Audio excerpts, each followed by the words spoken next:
You can come inside, I tell Zagreth. The next moment, the door of the room opens and a beautiful, slender vampire enters. Good day, Your Highness, Master. Zagreth greets me and Zamira as she enters the room. Now stopping there, Zagreth drops to her knees, holding my pants and her head buried within my legs. Thank you very much, Your Highness. Thank you for allowing me to live. To be honest, I didn't want to die. I was afraid of dying so young. Yuaz Zagreth cries intensely, grabbing my pants tightly. It's fine, Zagreth. Don't think much about it. I only tried my best, and it worked. So, that means your body also tried surviving on its own and accepted my remedy. What if it didn't work? I questioned Zagreth while patting her head. Thank you. Zagreth mumbles while cleaning her tears and getting on her feet. For some odd, weirdly real reasons, I get aroused even in this complex situation. The next moment, she walks towards Zamira and also drops on her knees. Thank you too, Master, for everything you've done for me. You didn't take me as a servant, but like your own sister. I promise to serve you for the rest of my life, Zagreth says with gratitude, her eyes staring at the ground. Fufu, it's fine, Zagreth. Stop being emotional right now. As for serving me for the rest of your life, well, Zagreth, to be honest, you can't keep serving me forever. I wanted to have a good life too, Zamira replies cheekily, rubbing Zagreth's head. Ugh, I understand that, Master. But I have decided I want to serve you for the rest of my life, Zagreth mutters with an unshaken resolution. Stop being childish, Zagreth. Don't you want to travel around the world, have fun, marry, fight top-notch monsters, or even decide to have children? Zamira says, trying to convince Zagreth. For a moment, Zagreth pauses as if lost in thoughts. Travel around the world, marry, have kids. As Zagreth utters these words, her face turns red slightly. Weird. What is she thinking? Master, have you forgotten? Hey, Mimi, what have you been doing lately? You don't talk to me anymore. Did I offend you? Hee hee, I was hibernating, Master. By the way, I have a surprise for you, but that will be for later. Did you forget about your mind-reading skill? Wait, mind-reading skill? Darn, I forgot I had that. I used it to charm a lot of women during my stay on Mir's planet. Mind read activate. Mind reader activated. If only Master knew that I like her husband. He is very handsome, the type of men I like. However, I mustn't let my intentions be known, or else Master would behead me herself. I've always been rude towards my Master's husband before, because even if I wanted him, my hands couldn't reach him. What the fuck? As I hear Zagreth's thoughts, I let out a few coughs, clearing the weird atmosphere in the air. Zagreth, you didn't say anything, Zamira says, snapping Zagreth out of her daze. Ahem, I will think about it. Master, Zagreth says, giving a deep bow before standing on her feet. She walks towards me and gives me a slight bow too. Your Highness, His Majesty requests your presence. No, a lot of people want to see you, Zagreth informs me. Chapter 347. Jake's Residence Part 1 right now. I am standing in front of Old Man Duke, Jill, Zamira, Stella, Zagreth, and Grandma. So well, this is your residence, Old Man Duke says as he presents a very large building to me, which looks like a mini castle. Entering inside the building, there's a very wide courtyard that could be used as a training field, since a training room would literally get destroyed. Apart from this very large courtyard, there are several other interesting spaces, such as a small throne room, meditating room, guest houses, and many others. There is even a game room equipped with different types of gaming capsules. So, this is basically a castle inside another castle, huh? I mutter as I take in every detail of my residence. Yes. Do you like it? I moved the inhabitants of Small Village to another region and compensated them with a lot of money. Then I started building your residence on the land, then added it to the royal castle. It's magnificent, isn't it? Old Man Duke asks, proud of what he did. I like it. I'm just amazed that it took such a small amount of time. Was it not 2 or 3 days ago I requested a residence of my own? I ask, still perplexed. Hee, it was 3 days ago. It took a day to move the inhabitants of that small village. The second day, I completed the building, and the third day was for furnishing the buildings. Don't underestimate the powers of a king. Besides, It was this fast because a lot of vampires and subspecies are now incorporating ability crystals. It's now widely accepted, Old Man Duke explains. I see. I appreciate your efforts and vigor. But, Grandpa, don't you think this is a bit too much? I ask again, still looking at the vast buildings with disbelief. It's about half of the main royal castle. Ho-ho, why you just call me Grandpa? I'm so emotional right now, Old Man Duke mutters, looking at me weirdly as if he hit a jackpot. Sigh, such a sly old man. I know this is a bit too much. However, there is nothing too much for my grandson. Especially, he is the Protoss. You own everything. Since you insisted on not taking the throne for now, this is the least I can do. I hope you take up the throne soon, Old Man Duke utters, folding his hands behind his back. If that's the case, I appreciate your efforts. I will think about taking up the throne when I am done with some things, I reply. I see. Old Man Duke acknowledges all this while Jill and the others were simply watching me and the old man chit-chat. Can we interrupt now? Zamira asks, walking forward, standing in between me and Old Man Duke with a pout on her face. Dad, this is not fair. I have always asked for a simple residence that is not even up to half of Jake's castle. But you always ignore me. Zamira complains, her arms folded. Besides, when they are all gone, I will be the only one running the kingdom while you chill with hot vamp chic. Suddenly, Zagrith covers Zamira's mouth with her hand and starts dragging her away. Glancing at Old Man Duke, I notice he's clenching his teeth. Seems like someone hasn't left their bad old habits. I'm extremely disgusted. Grandma suddenly voices her opinion, looking at Old Man Duke with disgust. Old Man Duke, on the other hand, stares at the ground like a cat caught in a bad act. Mom, you don't have the right to criticize Dad just because of something Zamira said as a mere joke. Ever since Dad woke up, he hasn't done any of that. Besides, what you did was even worse. You left without any explanation for years, abandoning your children. You used SIDS death as an excuse. It's fine, Jill. Let her say whatever she wants. I won't be disturbed. I think it's best to annul the marriage between us since you've chosen this path. Old Man Duke interrupts Jill, stopping her from talking further. Watching the drama unfold, I burst into laughter inwardly. It's funny how Jill stood up for Old Man Duke despite knowing about his promiscuous lifestyle. There's barely a day I want C2 to 3 women in Old Man Duke's room. D. Duke, how could you say such things? And Jill, do you think I merely used SIDS death as an excuse to leave? Do you know the pain of losing a child? Grandma questions, a drop of tears falling from her eyes. Sigh, I can't believe I got caught in another drama. Guess I have to, but in after all. Suddenly, in a flash, Jill hugs Grandma. Mom, I'm sorry for saying those words. I'm just pained about the fact that you left without a good reason. Losing one child doesn't mean you should abandon the rest. Jill apologizes, hugging her mother tightly. After a while, they separate from each other. Fine, I will tell you all the truth. The reason for leaving is because I wish to get stronger. I wanted to make something catastrophic that would devastate the whole of humanity and make them pay for what they did, Grandma explains, clenching her fists. Wait, is this? I heard from Jill once that Grandma is a scientist, but she gave up her career after marrying Old Man Duke. If that's the case, what the fucking hell is she cooking all this while?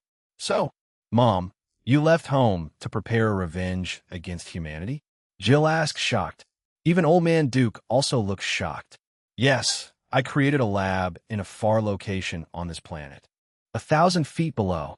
The truth is that I have always checked up on you guys secretly. I have a lot of spies working for me.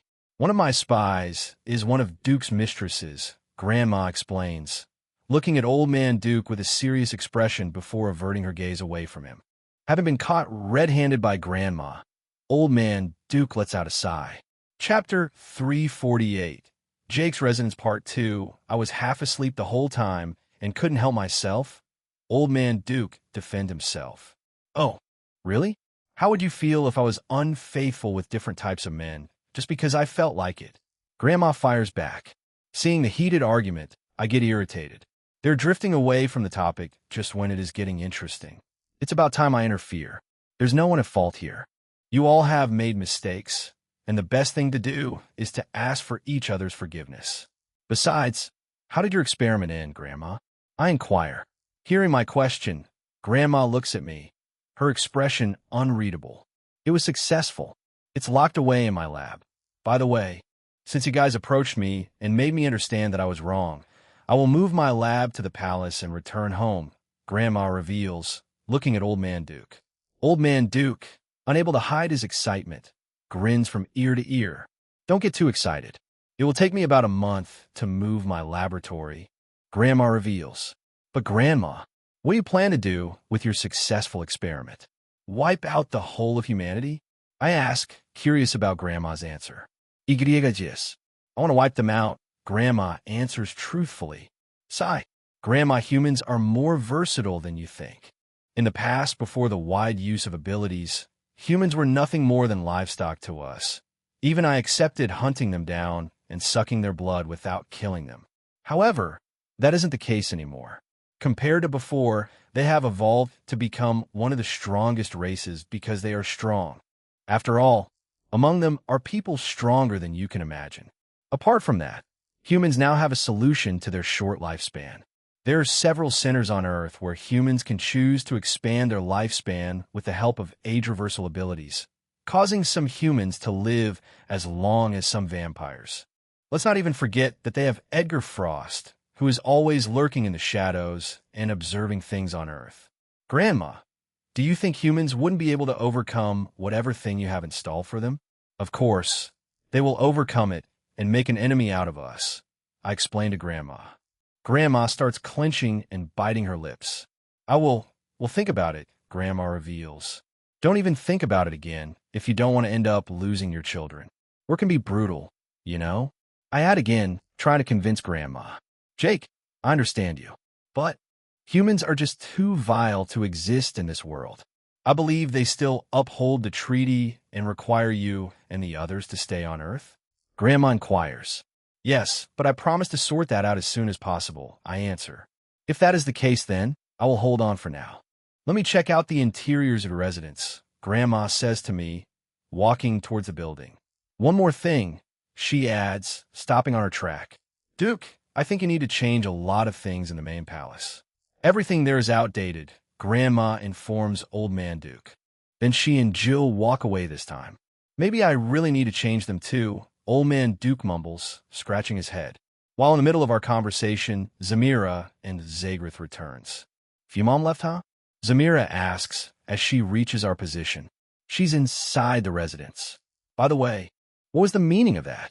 You know, you made things complicated, Old Man Duke queries. Really? Or I just made things easier for you? I heard everything you guys said. For what I did, you need to also build my residence as compensation, Zamira replies with a proud demeanor. Ho, that is so funny. Since your husband has a residence akin to a castle, does it make sense for you to also own one inside the royal castle? If that is the case, then does that mean I can use my husband's castle? Zamira asks, still confused. Hearing her words, I pull her into a tight hug, my hands resting on her meaty ass and slowly digging into them. Thank you, Zamira appreciates. You sound funny, you know? As couples, you don't need to ask my permission for things like this. This is our house. Old man, Duke built it this wide, just so it could accommodate all of us. Besides, I am pretty sure you are already pregnant. It might just take a few weeks to show. You shouldn't stress yourself much, I whisper in Zamira's ears.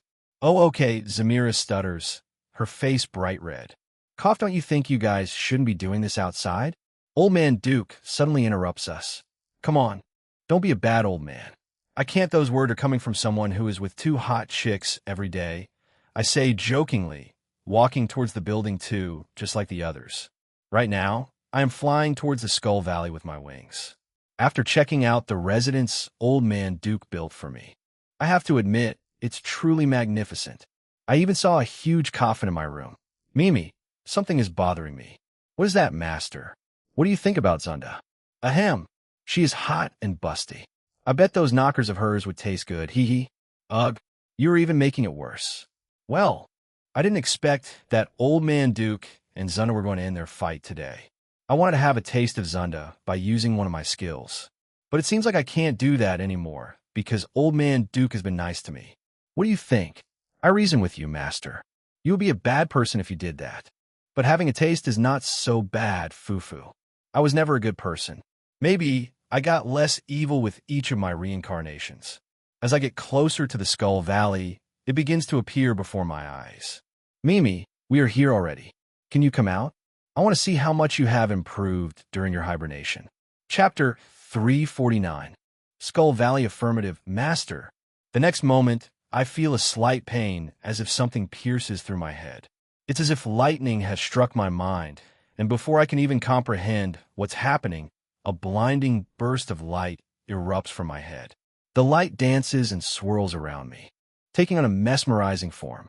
Within seconds, it transforms into a stunning fairy with flowing blonde hair, her delicate figure surrounded by a soft blue aura that illuminates the air around her. Mimi, I exclaim, my voice filled with both surprise and delight as I see the beautiful fairy before me. It's been too long since we've seen each other like this. And you are beautiful. Mimi smiles warmly, her eyes sparkling with joy. Indeed, it has been a while, Master, she replies, her voice melodious and soothing. You know how busy things have been lately? I say, still marveling at the ethereal beauty of Mimi. But seeing you now, it feels like a breath of fresh air. Fufu, thanks for the sweet words, Master. But the way you were staring at me, don't tell me. Ugh, stop teasing me. I have no interest in flatboards, I suddenly say in defense, interrupting Mimi before she can complete her words. TCH, with a graceful motion, I descend from my levitating position, my wings unfurling from my back as I touch down on the ground of Skull Valley. Though there's nothing special here except for heaps of mountains and piles of tall sands. There's no sign of wild vegetation here or whatsoever. It's completely dry. As I get on the ground, I see a pack of beast wolves about 5, eating a dead animal they had just killed. The moment they sense my presence, they raise their heads in a jerk and begin to howl. Oh woo, Master, should I take care of them? Mimi asks, stepping forward as she is obviously angry at the annoying cries of the wolves. No, it's fine. They could sense the energy emanating from me. They knew they stood no chance. The thing they're doing now could be that before I can even complete my words, I see a large wolf running towards us. It's 4 times bigger than the other wolves. Oh woo. The wolf bellows angrily and begins to charge even faster. A legendary rank beast? That's quite a surprise, I mutter as I look at the angry charging beast. Master, I will take it on, Mimi suddenly says, staying in front of me as if she wants to guard me.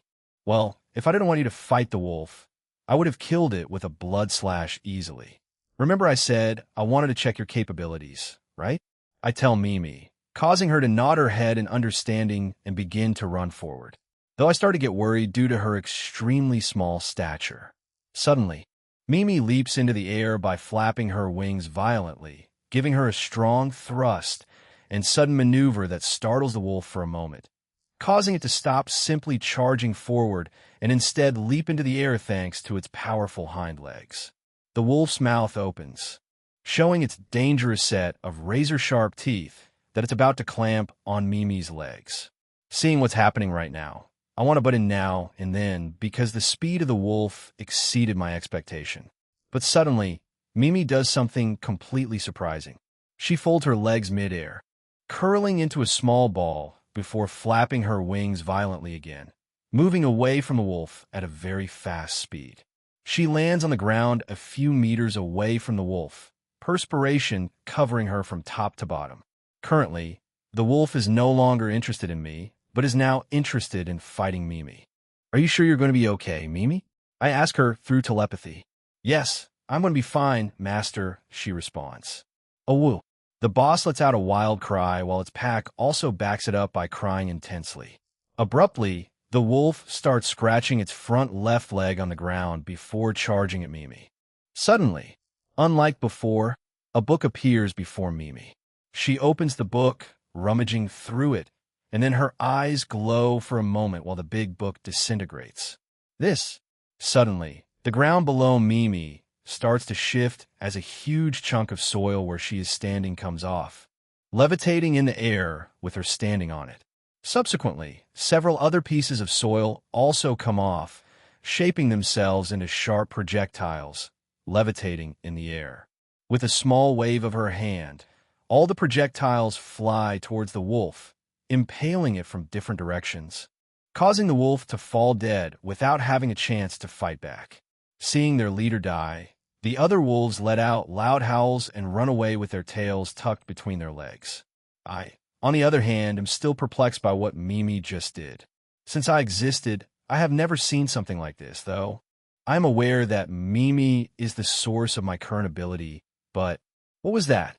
I ask in excitement as I finally get over the earlier perplexion. That was so easy, I add. Fufu. Not as easy as you killing it from a distance with only a blood slash, Mimi replies with a giggle, walking back towards me. She reaches my front, stopping in front of me, her head a bit above my crouch. You know what? I think I'm just better levitating. I can't believe you're already this tall, Mimi mutters, flapping her wings, causing her to take off lightly into the atmosphere, this bringing her face to the same level as mine. Well, I didn't stop growing. Besides, the fairies are notorious for their extremely small size, I say with a chuckle, teasing Mimi's overall appearance, plus the kidult dress she is wearing. By the way, it seems you have some explanation to do, I say, folding my arms and looking into Mimi's eyes judgily. I already explained to you before. Besides, there are certain restrictions put by the system before, so I couldn't tell you everything. But now, it's like you don't even care about the system. You are plenty strong on your own. I don't know why she bonded me with you. She? Who is that? Chapter 350. Change of plans, she? Who is that? Hearing my barrage of questions, Mimi leaks out a sigh, looking at the dark sky that's illuminated by 2 moons hanging above. I think I've told you about it before. Maybe you've forgotten. But well, it seems I have no option but to tell you everything. Does a vampire forget stuff?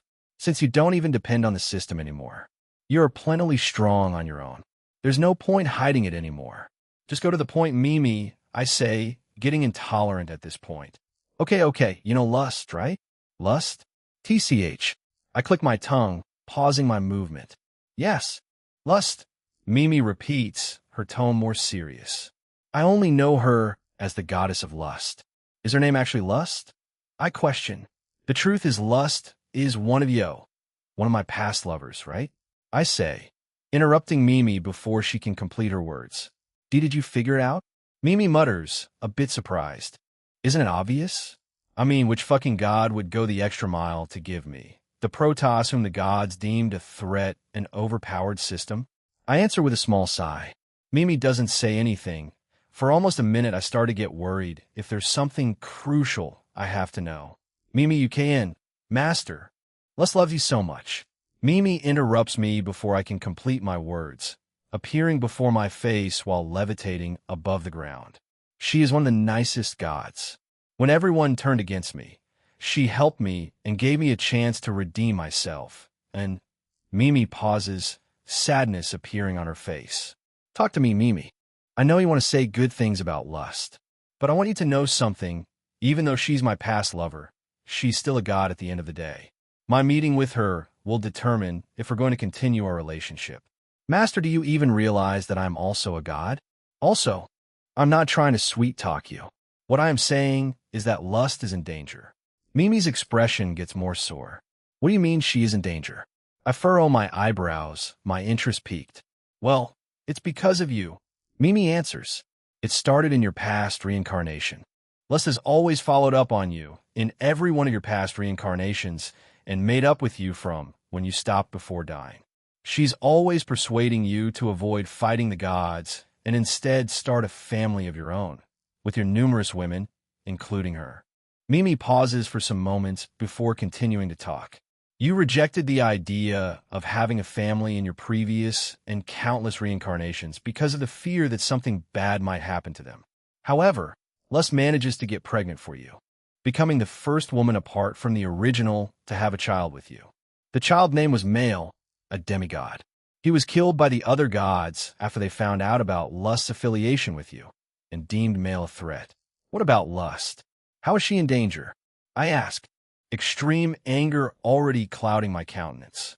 The Divine Council put her in a secluded area, under heavy watch with the hope of luring your current reincarnation into their trap.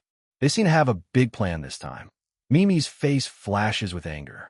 If I leak out a small breath of hot, smoky aura from my mouth, my anger reaching its peak. I glance at the sky, still shocked by the reality of what I just heard. Why? Why did I deserve such treatment from them? Even though I am extremely strong and can escape from any situation, those gods still usually use my loved ones to take me down.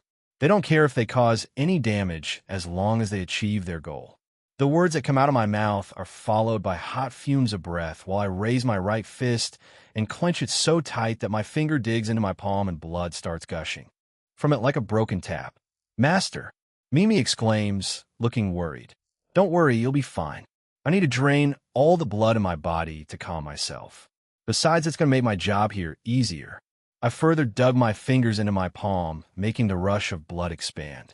After a few minutes, all my blood is on the ground, flowing across the surface of the Skull Valley. One might think, how do I have such an amount of blood in me? But that is what the vampires are. We usually have a large reserve of blood in our body called blood aura after our body takes the nutrients it needs. This reserve is usually used for blood attacks or as a last resort if there's no blood to drink. When a vampire runs out of reserve, that's when they go on a rampage. Due to me letting all my blood out, my skin turns extremely pale while my muscles slowly start deteriorating. Somewhat sucks to be a vampire the next moment. I take one blood pack out of my inventory and gulp it down in one go. Not enough, I gulp down another pack, but it's nowhere getting me back to my peak condition. Third pack, fourth pack, fifth pack, sixth pack, 99th pack. Blurg, I let out a loud belch, my breathing subsiding its pace, evidence that I'm slowly recovering. I almost went berserk there. I have to think before acting, I say, cleaning the blood stain in the corner of my mouth. If it was the past me, I would have done something stupid. What happened, Master? Ha! Nothing much, Mimi. It's just a change of plans. We're going to hunt the gods, and everyone dear to them. Are you ready to get your revenge? A creepy smile slowly creeps up on my face. I'm sorry for not uploading all this while. Let's get this kicking and cuck some gods. Chapter 351. Blood Spirit Return. It's been a while since I arrived at the Skull Island, and I haven't done what I came here to do in the first place. Mimi, yes, Master. Where are those things in your possession? Huh? Do you mean the wild ostrich eggs? Yeah, I answered in a low voice. What do you want to use that to do? Mimi asks as she hands me a large purple egg. I collect the egg and look at it for a while before speaking up. Where are the rest? Master, Mimi mutters with a pouty mouth as she hands me additional 2 ostrich eggs. I look at her eyes and see sadness, as if, do you want to eat the eggs or something? I ask with a sigh, noticing Mimi's strange behavior. I return the eggs to her. Mimi nods her head. While I was still a goddess, I loved eating eggs, especially wild ostrich eggs. I love them so much, Mimi explains, putting away the ostrich eggs in her inventory. Wait, aren't you a fairy? You're supposed to be eating tree branches, fruits, and insects. Foo-foo. I think you're mistaking me for an elf. But you're also right, fairies eat fruits. However, I'm an exception. I love eating meat and eggs. They usually call me a weirdo and outcast then in our tribe because meat is supposed to taste awful for fairies. Besides that, we were supposed to protect the wildlife. To cut the story short, after all the wild boar almost went extinct in our region, I was kicked out from the tribe and called a monster because I loved meat. Mimi explains, looking at the sky before letting out a sigh.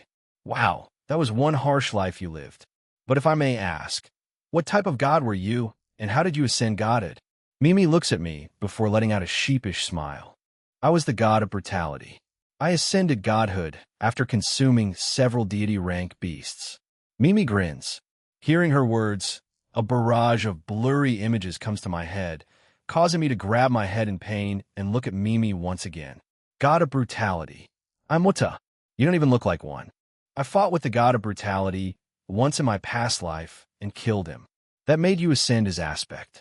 I have to admit, though, he was one hell of a nightmare that gave me a tough time. We fought for a week straight on a dwarf planet. At the end of the battle, the planet exploded. I demonstrate, moving my hands to describe the way I killed the god. I take a look at Mimi and shake my head. You don't look like you deserve the aspect. I see why you were hated by the other gods. Fufu, looks can be deceiving, master. Why do you think you have the ability to copy other people's abilities? It was originally my ability called beast assimilation before I ascended godhood. I gained the ability of any beast I consumed. I got greedy and continued to hunt high-tier beasts. When I ascended godhood, my ability upgraded to a point where all I had to do was touch someone and copy their ability. The name of my ability changed to copy. I was the dog and sword of the higher-ups gods, and they even claimed that I was stronger than my predecessor. However, the pussies became wary of me when my powers started growing exponentially.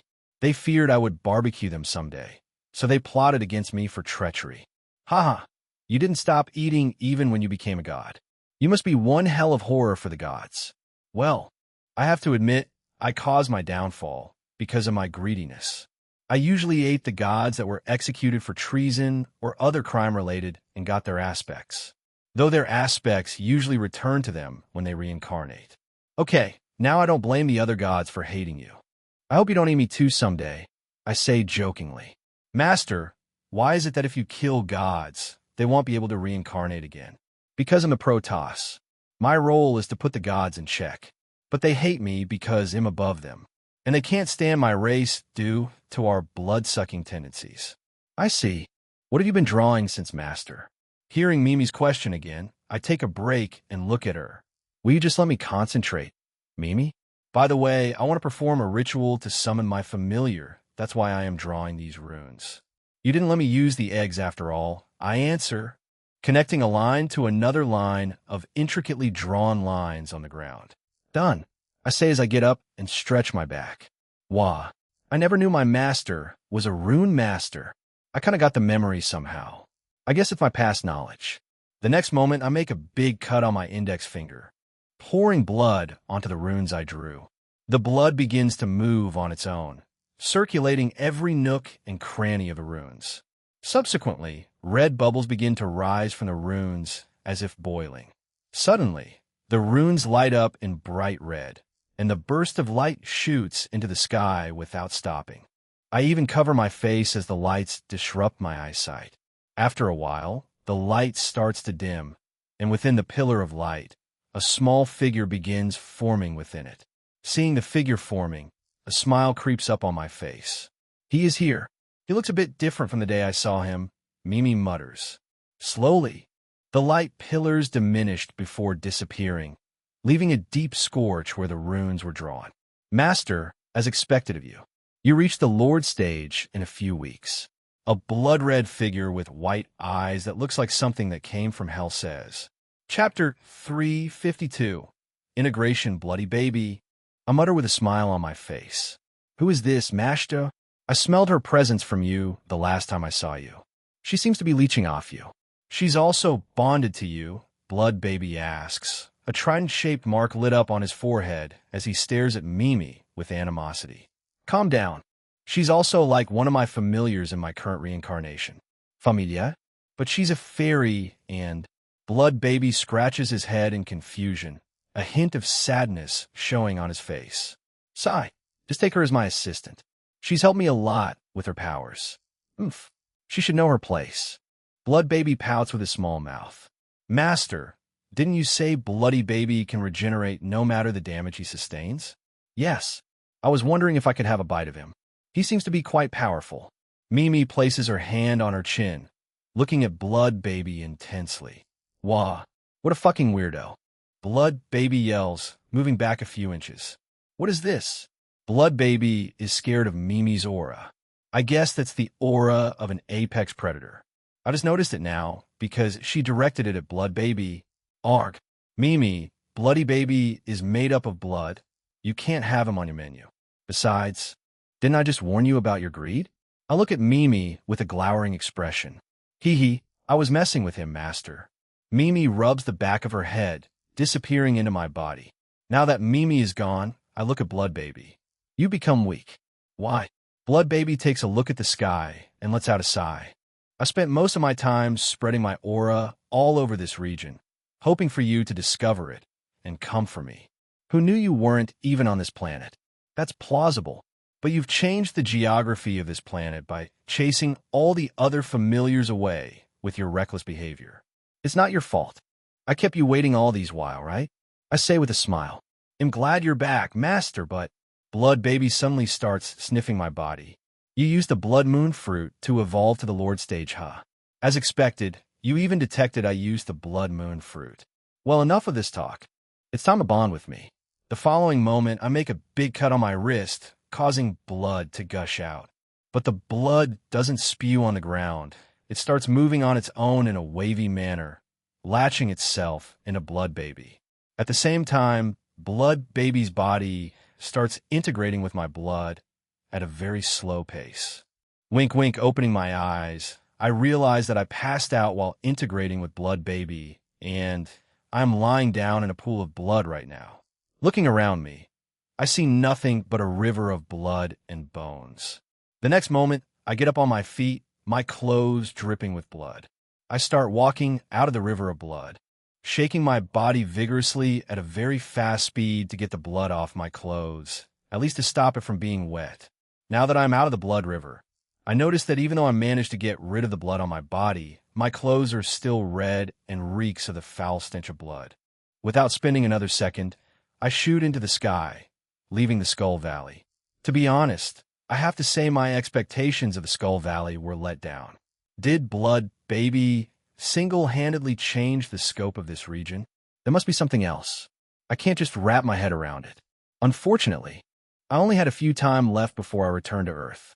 Getting back to the palace, I instantly enter my room, locking the door from behind. But a sudden presence inside my room leaves me startled. You didn't tell me you were coming, I say, pulling off my dirty clothes, including my underwear, leaving me naked. I'm sorry for intruding on your privacy. I just want to thank you for the other day. You saved my life. Hearing these words, I pause and let out a chuckle. Thank me? And you are sitting down on my bed, wearing such a sexy dress? Just come straight, Zagreth. Why are you here? I tease Zagreth, even though I know why she is here. After all, a little payback for disrespecting me in the past won't hurt. Zagreth's face turns dark before turning extremely bright red in embarrassment. She's wearing a pink see-through gown right now, and I can see her white underwear and bra. Why do girls love seducing men with white and pink underwear, though? Never seen them used in black. Such a bummer. I am here to do it with you, Zagreth finally speaks out, turning her face to the side to avoid my piercing eyes, though she doesn't look as embarrassed as before again. Did you come here just to thank me for what I did? If that's the case, then I suggest you leave. Why, Your Highness? Why? Listen up. It's not like I hate you, Zagreth. You are just so hard to read. I can't even tell what's going on in your mind sometimes. I'm someone with a big ego. If I have sex with someone, I like marking that person as my own. In other words, you'll only be exclusive to me. I explain with seriousness. I also have a tendency to collect people's wives or partners. I add, oh, Zagreth lets out a slightly surprised sound. Well, I've liked you since the first day I met you. Your Highness, after all, you were such a young, powerful vampire that no female vampire of my age would resist. But I couldn't do anything when I found out you had a relationship with my master. I don't mind being exclusive to only you, even though I have to share you with them. Polygamy isn't a rare case among us vampires. If that is the case, I may be a bit rough with you, I say, stepping towards Zagreth with clear intent. Just like that? Chapter 353. Zagreth wants the D part one, yeah. What do you think? I want you so badly right now. More than you can imagine. You've been on my mind for so long, I say as I grab Zagreth, pushing her back onto the bed. I have made one mistake since all these while that I want to cover my face in embarrassment. Although I usually do it correctly sometimes, being ignorant about it all this while makes me feel sick. We vampires naturally are apex predators. We like preying and dominating other races. It's in our genes to rule. However, over time, we started to grow soft. Although, that is not what I'm trying to get at. I'm simply trying to get at the fact that we vampires in intense physical encounters are usually aggressive with our partners. And our women are built to handle extreme situations because our durability is extremely high. Plus, they're very resilient depending on their level. This might seem unethical, but that's just the sad reality about who we are and what every one of the vampires is practicing. Though I still excel at sex than the majority of people, I feel stupid to not realize this all this while. Probably because I randomly receive fragments of my memory. That's why. I want to correct my mistakes by starting with Zagrith. Kya. Zagrith lets out a loud scream as I aggressively rip off her gown, covering and top in one swipe. I take in the sight of Zagrith's body, feeling my heart race at the unexpected encounter. It even gets worse as Zagrith is staring right back at me with a type of anticipating look. The next moment, I crash my lips against Zagrith's lips, invading her mouth with such fierce force that caused her to leak out a muffled moan. My tongue invades her mouth, licking every orifice of my mouth. I even taste the remnants of the steak she ate earlier. While kissing her, I bring my hand down to one of her tits, strongly groping it with great force. A painful moan escapes Zagrith's mouth while her back arches forward. Her chest pushing against my chest hold me closer. These feelings have been dormant for several years, Zagrith says, pushing me away slightly, causing our lips to part. But she does something surprising by grabbing my hands and placing them on her chest. Watch them before Zagrith could complete her words. I raise my hands toward her chest, pressing down firmly, as if testing the firmness of her armor. I have to admit, Zagrith's figure is one of the most striking I have ever encountered.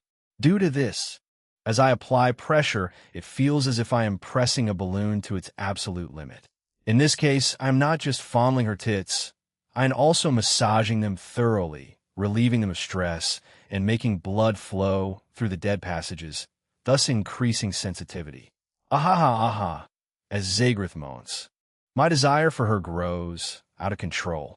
I look at her oddly pink nipples, which are now erect with veins surrounding her areola, then a certain nostalgic feeling washes over me. This reminds me of Misty, but thinking about another woman while being with Zagrith isn't fair. Without hesitation, I lean close to Zagrith, pressing my lips gently against her, causing her back to arch upward. Not stopping there, I move slowly, tracing light circles with my mouth, increasing the sensation. At this point, the closeness between us feels intense and charged. Zagrith's breathing was getting rough, and her face was extremely flushed. Without warning, the sensation suddenly shifted, and instead, hands came forward, pinching with powerful force.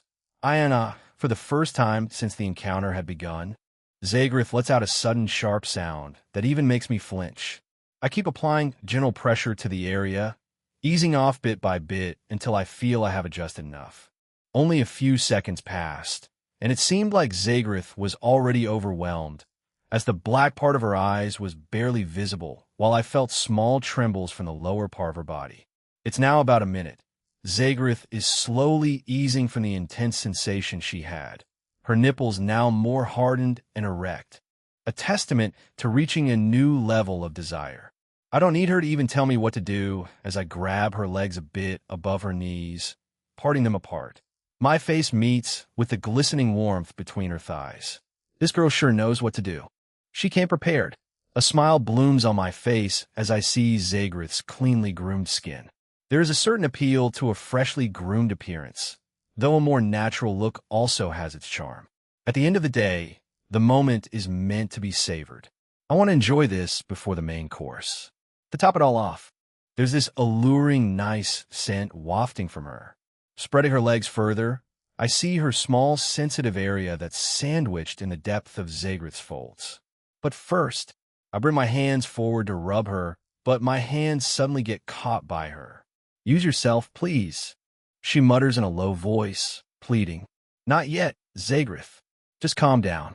I'll deal with you properly today, and you'll be the worse for it. Because of my words, Zagrith's face turns bright red. If I can't use my hands, then I guess I'll have to find another way, I say with a smirk, latching onto her, causing her body to arch. With my attention focused on her, a considerable amount escapes. As expected, every person is different. This concludes my thesis. Chapter 354. Zagrith wants the D Part 2. I have examined yours. It's your turn to reciprocate, right? I ask, pulling away from Zagrith after our moment together. Zagrith doesn't say anything. Then she gets on her knees, looking at me cluelessly. Is this really her first time? She might even be a... Come closer, I instructed her. Without hesitation, Zagrith grabs me, but she suddenly stops halfway, her eyes fixed on me. What? You know what to do. I say with a neutral expression. It's too much. Too much? What do you want me to do, back off? Ahem. Why is she like this all of a sudden? Is she like Stella? If that's the case, then my when I guess foo-foo. A vamp masochist, why? Art, I don't complete my words as I suddenly feel a slimy cold sensation on my head. Looking down, I see Zagrith circling her tongue around the area. What is this feeling? I thought she didn't know what she was doing. But she's starting from the tip like a pro. Is she teasing me? Unforgivable. Pa, kya, did I tell you to start yet? I shout using 50% of my voice while choking Zagrith. EUK, I am sorry. While our HIG pa. Before she could complete her words, I slapped her again, leaving my handprint. Were you supposed to say? I'm sorry, master. Zagrith answers, her face flushed. She's that type. Wow. I gambled on this and I was right. Who would have thought such a decent-looking girl is so perverted? From now on, whenever you're around me, call me master. In fact, from now on I own you and could do anything I want to you. If I weren't my wife's maid, I would make you serve me in every degrading way I pleased and make you walk naked around my chamber. Only I could decide if I'll upgrade you as one of my wives, but for now, you are my property, I whisper in Zagrith's ear, increasing my grip on her neck. All ok, ma chère. I have accepted you as my master since when you saved my life. I was going to die anyway. Zagrith manages to speak. A lewd smile creeping up her face. So, her contract with Zamira failed when I performed acupuncture, huh? I didn't save her, though. I just performed a simple, ancient method of vampiric acupuncture, which cured her. It was a gamble. If that's the case, then Zamira must be aware. Or isn't she? This must be exciting. Good. You have been a good girl. I will reward you soon. In a split second, Zagrith takes me into her mouth. Arg, I let out a small voice in pleasure as I underestimated her skill. She's taking all of me. What a beast. Though I wanted to push myself further, I realized I was already performing well, which Zamira acknowledged with impressive skill. Vampires may look very similar to humans in appearance, but we excel in many aspects compared to them. However, they also excel at other things. The most common thing we excel in is our height, physique, and other major anatomical features in both males and females. Vampires tend to have larger physical attributes than humans in that regard, with most averaging notably greater proportions. As for the physique, humans work very hard to achieve a similarly toned physique that vampires have right from birth. In my own case, my body is naturally larger than average, but I can adjust my shape as I like. Even so, vampires generally have physical advantages over humans in many ways. I prefer my partners to be solidly built, something that most male vampires lack. I realize that superficial qualities matter less than substance when it comes to intimacy. A partner can be truly pleased through patience and attention, making it easier to understand what genuinely satisfies them, compared to a long, tiny mistake. That's why the broke guys with thick fingers and certain attributes have women chasing after them. Overall, experience too matters. But not having either a thick finger or that attribute, and you're finding a woman's sensitive spot, it is like finding a needle in darkness. My thoughts suddenly get taken back when I notice that Zagrith is leaning over me with intense longing in her eyes. She lets out a soft, breathless sound, completely focused on me in a deeply intimate moment. The way she moves her tongue around my tongue is just phenomenal. Here comes your reward, Zagrith, I say, grabbing her hair as I force my mouth against her cold face. I keep up with the momentum, pushing against her cold, slimy skin while my chin presses against her with each movement. Pressure suddenly starts to build up from the base of my lower torso, running back up to my waist, my spine, and finally my brain. I tighten my grip on Zagrith's hair in one sudden movement. Take your reward. I groan, feeling a sudden intense release. Arg! I let out a cry as an intense sensation overwhelmed me while I held on to Zagrith. She struggled with a large amount, and some of it began to spill from her nose, but I couldn't stop the rush. Filling Zagrith with the last drop of a warm, glowing essence from a small vial, I forcefully pull it away from Zagrith's sealed lips, causing a pop sound to erupt. Drink it up, don't let waste. With her mouth full of the glowing liquid, Zagrith gulps it down in one gulp before opening her mouth to show me there's nothing left. Good girl. Now it's time for me to eat gourmet. Chapter 355, A Choice. Due to my overwhelming urges, I start to get impatient, causing me to push Zagrith down onto the bed. The next moment, I act on my desires. Eek! Just from my sudden advance, Zagrith's body tenses up as if I had already made my move. Foo-foo. Without warning, I suddenly lunge at Zagrith with full force, breaking through even the slight resistance I meet. Or, ITS painful. EKK for the first time since we started having fun, Zagrith lets out genuine sounds of pain, her eyes tearing up. Wait, I pause for a moment, looking down at where our bodies are joined deep together and everything starts to make sense to me. The resistance I felt and the strange tightness of her tender body. Does that mean? But I couldn't care less at this moment. I could not stop what I already started anyway. I continue my relentless advance against Zagrith's defenses. Whap fwap Eahin, and Hitchum Zagrith is slowly getting used to my presence, and after a few minutes, she starts to derive pleasure, moaning at the top of her voice as I continue mercilessly. Right now, I am overpowering her in the missionary position, albeit in a stylish way, as I fold her two legs up in the air, sandwiching her head with them to keep her in place, thus giving me full access to her vulnerable form. Whap with each of my strikes, sweat and force radiate from the impact of our struggle. They were sharing an intimate moment together. The sounds they were making might carry all the way to the main castle. Wait, that gives me an idea. There's a bed on my balcony. The next moment, I pick up Zagrith and start taking her out of my room.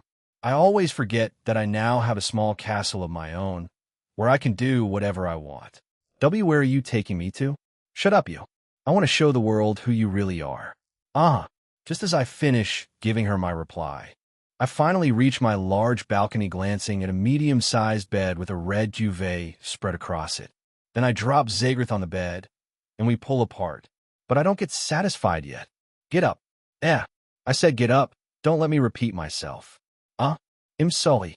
It's just that people might see us from the main palace, Zagrith complains, covering her chest with her hands as she gets up. That's exactly what I want. Now, remove your hands and hold the balustrade. But didn't I tell you not to argue with me? Do you want to get punished? I'm sorry, master. Zagrith apologizes and holds the balustrade, gripping it firmly while leaning forward over it. In this posture, she is sticking her head out of the castle for the whole world to see her flushed face, though she can only be seen by the palace guard or royal members. However, due to her reputation, getting caught in such a compromising situation with me would be a tremendous disgrace for her. Taking advantage of her vulnerable state, I ensure she understands the full weight of the risk she's taking by being with me. And from this angle, I press deeper, causing Zagrith's body to quiver. In my deepest place, you are touching it. Zagrith cries out at the top of her voice as I move against her hard from behind, pushing further inside. I started to get worried with the way she was moaning, but then again, I changed my mind as I noticed that the way she was holding on was something else right now. It's gripping so hard as if it wants to break me or collect something from me. Damn, I've reached my limit. Realizing this, I tightly grip onto Zagrith as the overwhelming sensation overtakes me. At the same time, I notice Zagrith wince slightly and hold onto me tightly, while a warm feeling spreads between us. But due to our shared, overwhelming moment, a lot of liquid drips on the floor. To be honest, I didn't know this was your first time. It doesn't matter. All that matters is that I enjoyed the way you held me. Besides, it's pretty embarrassing to say I am a virgin as a 200-year-old vampire. You're still young for your age and shouldn't be embarrassed for being a virgin. Am not happy with the way I took your first time, I say, a small frown appearing on my face. Right now, me and Zagrith are inside a large bathtub, taking a shower together. Zagrith is laying on me with her back resting on my chest while I wash her gently with soap. I'm curious, how did you know how to do that in such a good manner? Zagrith's face turns red upon hearing my question. I learned it by practicing with the human clones in the blood factory. But that was when I was in my early 100s, curious about the male reproductive organs. Since a male human was pretty close to a male vampire, I did some experiments. I see. I won't probe you further. But talking about reproduction, what do you think, Zagrith? Chapter 356. Future plans are reproduction? Zagrith stammers, repeating the question I asked her. Yeah, what do you think? Do you mean you and me to have a baby? Yes. Are you thinking about it? I ask as I notice that Zagrith's face turns somewhat red. It's just that Her Highness is also. I see. Zamira can fare well on her own, even if she gets pregnant. I've been spending a lot of time with her lately hoping for a child, but I suspect she has a different plan. I let out a sigh. Why do you seem worried, though? Besides, you seem to enjoy getting your women pregnant. Why is that? Zagrith asks me, turning her face to me. It's not like I enjoy it. I just want each of my women to give birth to a child for me. You see, I was the first vampire, and in the past, I didn't like the idea of getting any woman pregnant. I thought it would be such a hassle to give birth to children and not be able to protect them from the claws of the gods. I paused. Then I continued. My women then fought me to get them pregnant, and some would even cry. It got even worse when I decided to get one of my wives, which is a god, pregnant, and it didn't end up well. However, over time with each of my reincarnations, I realized I actually needed offspring. As the Protoss, I have many roles that I need to take up, but they are just too many for me to handle. That's why in my current reincarnation, I want my offspring to take up some of my roles, then I can fully face the gods. Not a single offspring of mine would be weak, because of my gene and that of their mothers. I explain. Do you think I'm strong? Of course, you're plentifully strong. By the way, I have a question to ask you. I also have a question to ask you, but you go first. Okay, don't you think you'll have issues with Zamira? I mean, you both are unpredictable sometimes. Fufu, I wouldn't dare come here if I hadn't sought her permission. Remember that day she asked me what I wanted to do in the future so that I couldn't continue serving her? Oh yes, I remember. She later called me privately and asked if I had any man in mind I wanted to get married to. Then what was your reply? I asked, my interest getting piqued as I adjust myself properly. I told her that I liked you and was interested in you first before both of you took things to another level. She was speechless at first and stared at me for a minute straight. I was even starting to get scared before she suddenly replied. What was her response? I questioned in frustration, getting tired of the cliffhanger. She told me I could have you if I wanted. She said she wouldn't be able to stop you from getting more wives in the future anyway. She told me that since that was the case, why wouldn't her closet assistant also be her perverted husband's wife? She gave me one condition, to see if you'd like me. So I was baited. She knew you came here, and I met with you. Yes. She must have even seen us together on the balcony. I could see jealousy on her face when I told her about my feelings. But she didn't want me to feel bad, so she gambled that I should come into your room wearing a sexy dress. She thought you would refuse. I'm sorry for not telling you earlier. Sigh. It's not your fault. I couldn't resist your hit body. Besides, I like you. If I didn't like you, I would have chased you from my room. I'm quite a standard, you know. Standard? What about the wives of the guards you were secretly involved with? I watched you from the shadows and caught you multiple Tim. SSHHH. I quickly covered Zagrith's mouth, stopping her from talking further while looking left and right to confirm that someone hadn't heard our conversation. Removing my hand from her mouth, Zagrith starts to laugh. Zamira will probably hate me for this, I muttered, playing with the water in the bathtub. You said you also want to ask me some questions, right? I asked. Yes. Why are you suspicious of Zamira having a different plan rather than getting pregnant? Besides, why are you so hellbent about her getting pregnant? For your first question, it's just a hunch. We're together almost every day, but I don't see a sign of her getting pregnant. As for why I want her to be pregnant, I want our child to become the ruler of the vampires. I'm not fit for that role. That's why I'm stalling for time. Old man Duke is getting old. It's only a matter of time before the other families start planning a coup. Then, what plans do you have for my child if I decide to have one? Zagrith asks, her expression slightly darkened. The plans I have for our child. I've thought about it. Running a kingdom is not an easy task. It's a task that shortens the lifespan of a ruler. That's why if I have a child with you, I want your child to support their big brother, regardless of their gender. A child of both me and Zamira will rule with an iron fist, and a child from the both of us will be a sword, one that would be feared across the globe. I see potential in you, but you couldn't tap it due to you making binding vows. First, you bind yourself to Zamira, then also bind to me again. However, I would make our child realize their potential. I demonstrate, reaching out to the air with my hands to catch something. This, such calculations. I thought you were all about chasing after women. Zagrith mutters in shock. Chapter 357. Grilled Pork P.S.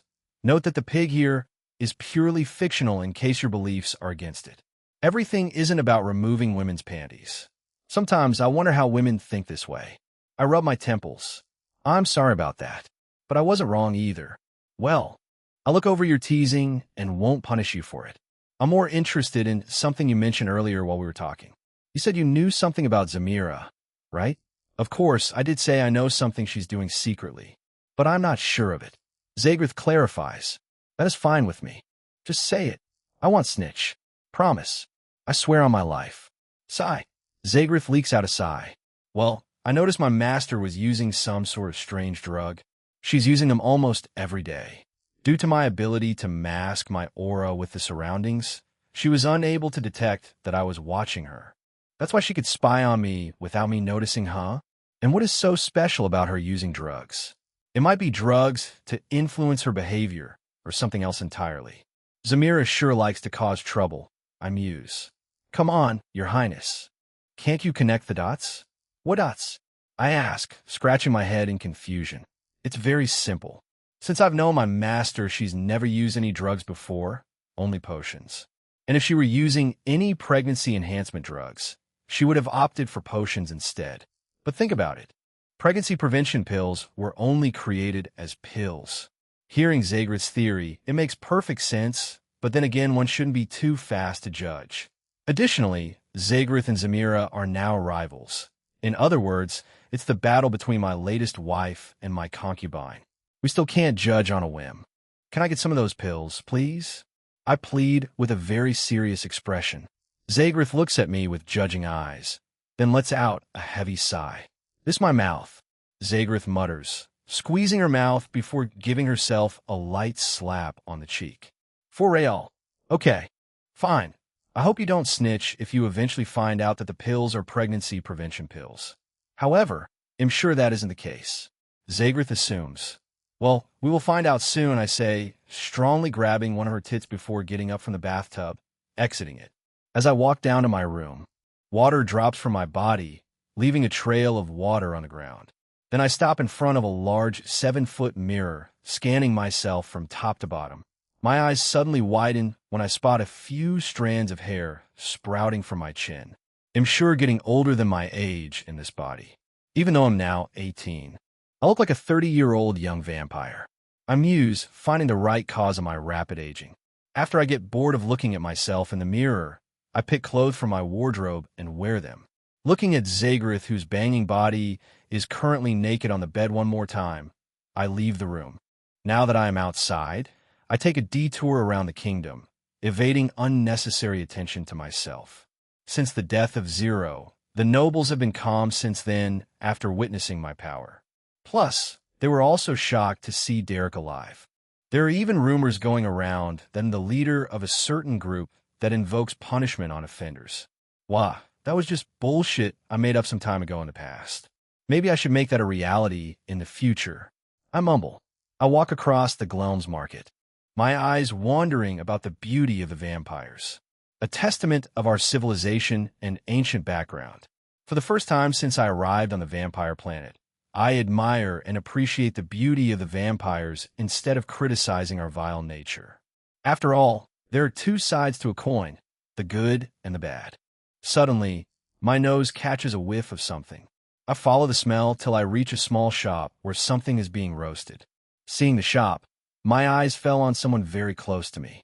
Stella wa master, Stella answers, her mouth full of meat while her cheeks are smeared with melted fats.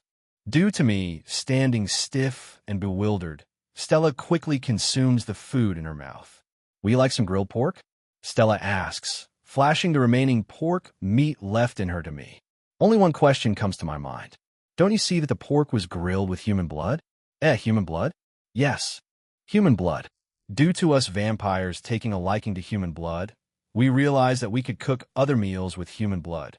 So that pork, I say, pointing to the alluring pork on the grill.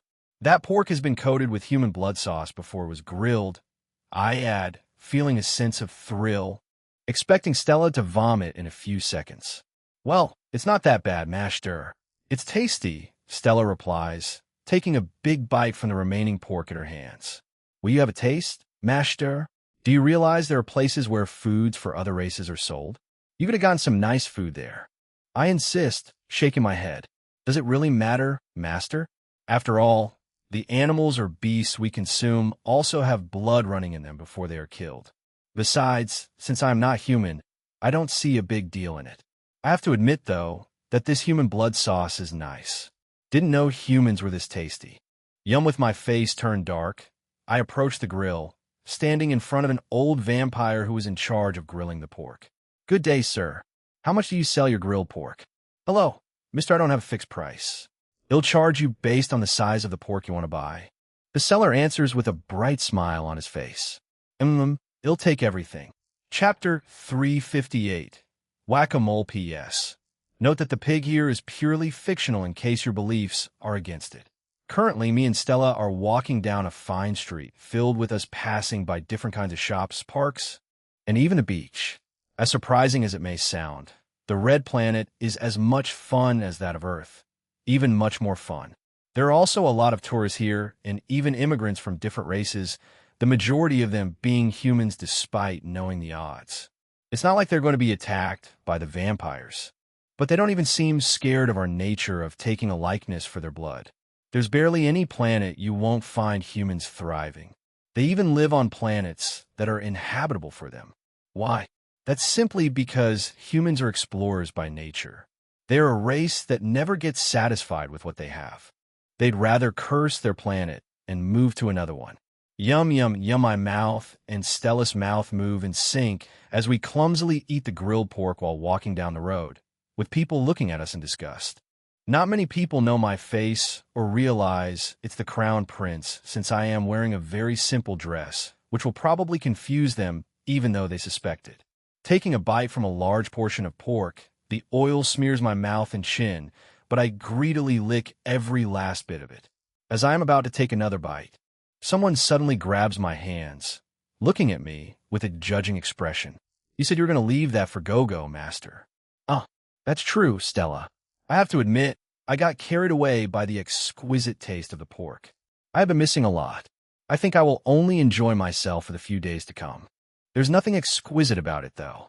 It tastes just like normal grilled pork. I think it just tastes a little distinct, probably due to the human blood sauce. Stella shrugs while trying to pick her teeth with her fingers. You see, should I say my childhood was pretty rough? No, it was more like I was a Deegan. I spent my childhood gambling, fighting, and doing perverted things along with my friends or selling some zombie parts. But good riddance, the zombies are gone. They found a cure for it. I let out a huff. Then, you can still catch up, master. You can catch up with everything you missed in your childhood. Stella says in excitement. Everything I missed in my childhood. Let's see. That should be fun. I didn't know you were this playful, Stella. No wonder you always burn through your allowances. Cough ahem. I think I want to go there, though. I point at an arcade shop with a signature name written in the vampire language, which I find very stressful to pronounce. Stella doesn't say anything as she simply starts power walking towards the shop with her cheeks puffed. Getting inside the arcade shop, we get met by a very strong odor, that of an air freshener. Well, I don't blame the owners because they're probably using the air fresheners to curb any bad odor. After all, a lot of vampires have the tendency of not bathing for several days, months, or even years. Looking around, I see several people playing video games, punching machine bags, bean bag toss, basketball toss, Down the Clown, and many other arcade games. But the thing that catches my attention the most is an oddly fat, pot-bellied vampire in a long coat, black glasses hiding his fatty eyelids. Food stains smear his mouth, and his swollen belly strains against his coat. He is playing whack-a-mole with about 8 guards standing behind him. "Who's that, master?" Still asks. I have no idea. He is ugly. Yeah, ugly as fuck. I mutter, looking at the vampire's massive pot belly jiggle with each of his whacks on the machine. It's rare to see a fat vampire, and right before my eyes is a fat vampire. Anyone that can win me in this whack-a-mole game will go home with 600 million credits. The fat vampire suddenly announces with a voice amplifier, "F500 million credits. That's equivalent to almost $1 billion on Earth." "Who's this guy?" I exclaim, my eyes nearly popping out of their sockets. Never in my life have I ever been shocked like this. That is the price tag of S-Class ability. Several people inside the arcade shop begin chatting among themselves, plunging the arcade shop into chaos as many people try to force their way toward the fat vampire, only to be stopped by his heavily built guards. And then his voice starts to reverberate across the shop again. It comes with just 2 rules, though. The first one is that we are allowed to whack the moles using our aura. In other words, we can use our vampiric powers. Don't worry, the machine won't break. The second rule is that anyone who loses will have to pay me 10 million credits. If the person is unable to pay me, the person will work for me for the rest of their life. The fat vampire adds, a smirk appearing on his face. With his full announcement, everyone who is eager to challenge him suddenly halts in their tracks, all of them returning to what they were formerly doing. It was indeed a tempting offer, one that would make anyone retire for life. However, only the ultra-rich could afford 10 million credits if they were to lose. Furthermore, no one would want me to be a slave for someone in this modern era for the rest of their life. Just who is this guy? Suddenly, while I am in my thoughts, I notice a little commotion. Focusing my attention, I notice that a slender vampire, also a noble, raised his hand to challenge the fat vampire. Chapter 359. Whack-a-Mole Part 2. The vampire walks forward, releasing his vampire aura just before he gets to the machine. Getting to the machine, the guards behind the fat vampire don't waste any time as they quickly hand a mallet to him. "My name is Al. I don't care about your name. Let's begin the game." The fat vampire chided, picking a mallet too. Now that I notice, even though the machine is a single one, it has 2 slots for each player, making it a dual whack-a-mole machine. On each side of the machine slots, there are 2 digital panels mounted on them with Player A written on the first slot and Player B written on the second slot. Shortly, one of the guards emerges, holding a somewhat large whistle in his hand, raising it in the air without saying anything. He is about to give the start signal. The fat and the slender vampire hold their mallet very tight. Full. The loud sound of the whistle suddenly went off. The mechanical moles begin popping out randomly from the holes, the 2 players hitting them. At first, it started slowly, then it turned on to get faster with each whack. Player 70 points, Player B, 67 points, Player A, who is the slender vampire, is getting the upper hand here as he effortlessly smashes the moles. From a normal person's perspective, Player A might win the game. However, that isn't the case. Player B hasn't used his aura. He is still playing just with his physical strength and agility despite being a fatso. With time slowly passing, the tempo of the game starts to accelerate as the moles are popping out and popping in at a very fast pace.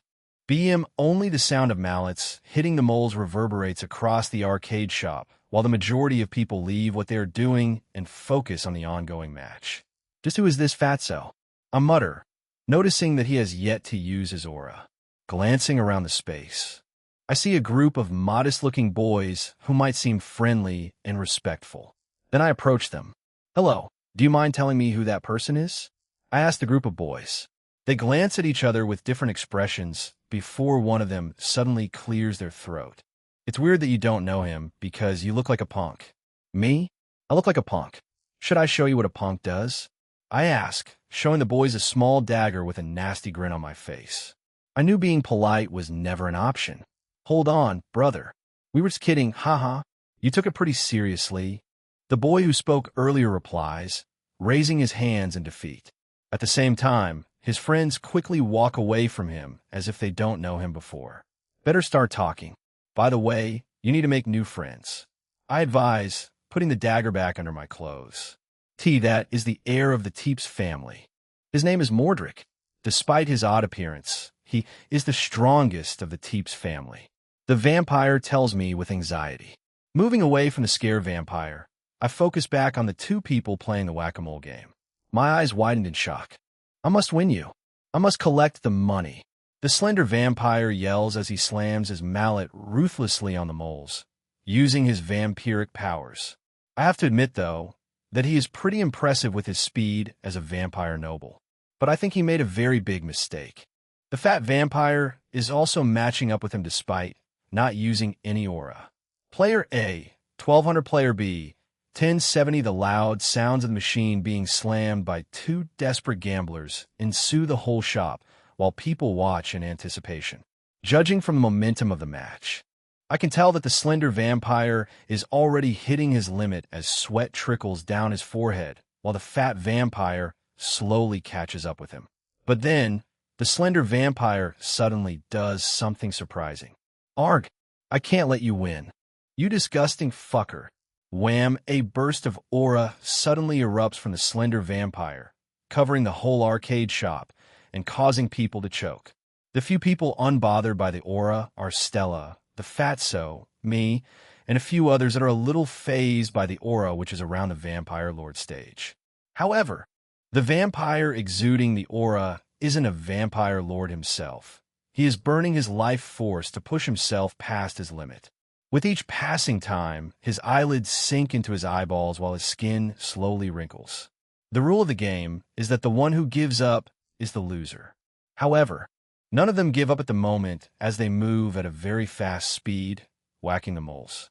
Player 5500 player B, 5122. It's obvious that player A, the slender vampire, is having the upper hand at the cost of his life force, while the fat vampire struggles to keep up. Wah! The thin vampire now has 7,000 points. He is ahead of Fatso with almost 2,000 points. Stella mutters, her eyes shining with anticipation. He might even win the prize. Stella adds, excitement sounding in her voice. However, I don't have the same notion as her. Why? That is simply because the fat vampire has yet to show his color. And to be honest, I don't wish the slender vampire well simply because I want him to lose. No, in other words, I want the prize for myself. As if the universe is on my side. A smirk suddenly appears on the fatso's face. A familiar evil smirk that's typical to me. A smirk that usually signals the turns of events 80% of the time. Here it comes. An aura bursts out from the fat vampire. Seeing the aura, I get very shocked, causing me to open my mouth wide for a few seconds without closing it. Using the word bursts is an overstatement.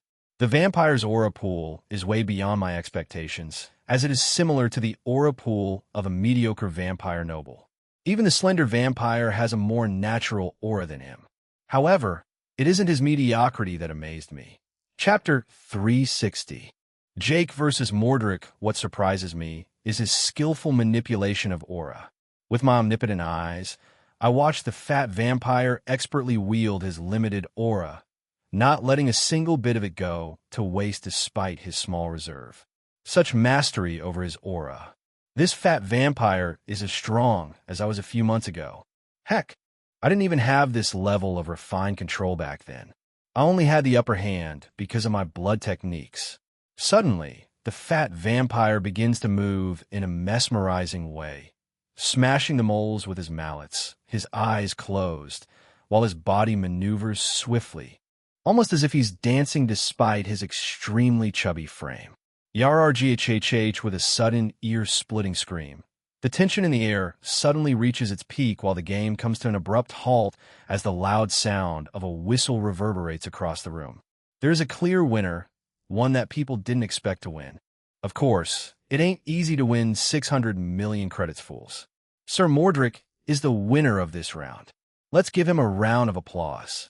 An old, wealthy-looking vampire who seems to be the owner of the arcade shop announces, raising the fat vampire's hand in the air, declaring him winner. Player 812. 000 play B. 23. 500 winner player B looking over at the other vampire. Player, I feel pity for him while shaking my head at his stupidity. He is lying down on the ground, looking very pale and deprived of blood, but that's the least of my concerns, due to him trading his life force for more aura. He looks extremely shrunk and old, like a vampire that has lived past his lifespan. This is one of the reasons why vampires need to learn how to use ki. I think inwardly, letting out a sigh. The next moment, I walk towards the vampire, crouch on my toes, and then place my right hand on his wrinkled forehead. Due to my actions, a lot of people look at me, wondering what I am about to do. Some of the guards behind the fat vampire try to intercept me, but the fat vampire stops them for some unknown reason. But my actions raise a lot of scrutiny. Abruptly, I start to send my ki into the vampire's body. Gone are the days when vampires would die just because they traded their life force for more aura. Since the discovery of ki, which is said to be the manipulation of the life force itself, vampires and many other races don't have to worry about these issues because everything around us is a life force. From the air we breathe, animals, beasts, and even the core of the planet itself brims of life force. We can always refill our life force. However, it is not as easy as it may sound. Heck, only a handful of people know how to harness ki. It should become mainstream in the future. The wrinkled skin of the vampire slowly starts to regress, showing a more vibrant and smooth skin even than before. Seeing that the vampire is back to his full condition, I stop sending my ki. At this point, a lot of people have already gathered around. Flashes of camera enter my eyes. But as usual, since I expected something like this, I already tweaked my appearance a little bit before I decided to heal the vampire. How did that happen? What did you do to him? Please, can you teach me how to do that? I hear a lot of voices behind me, some even trying to tug on my clothes, only to get stopped by the fat vampire's guards. Slowly, the slender vampire starts to blink his eyes before finally opening it, looking at me with a startle. He quickly raises his upper body, supporting his weight with his hands pressed against the floor. Bro, don't speak about it. You have a debt to pay anyway, I say, an evil grin playing on the corner of my mouth. This is even the reason why I helped him in the first place. I didn't help him out of sheer kindness.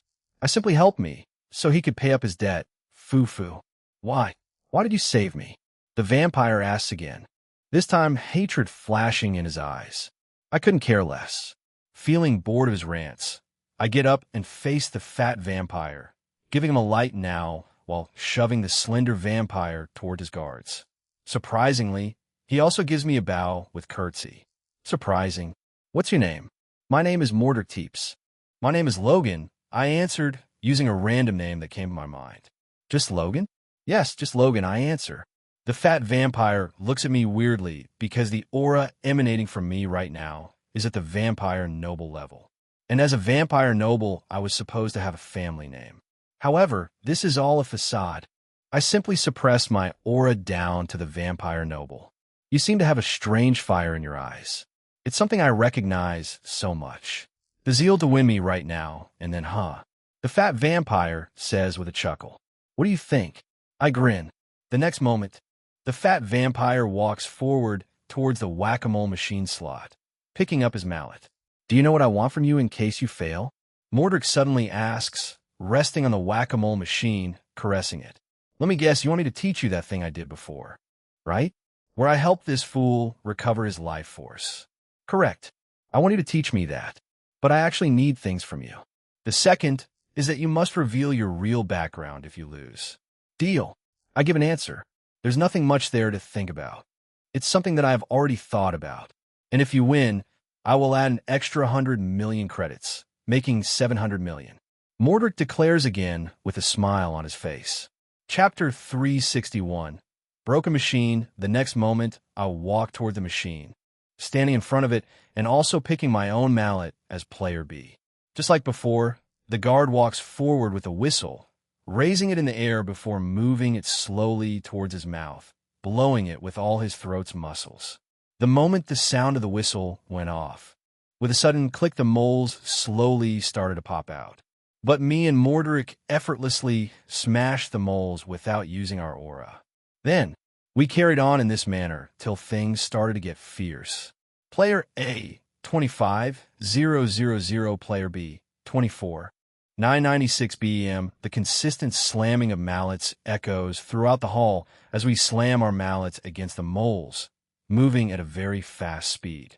At this point, Mordric is already using his aura, while I, on the other hand, is simply using my strength and agility.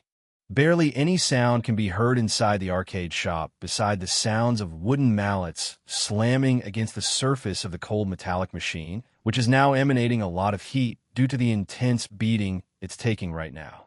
Player A, 33,000, player B, 32,997 right now.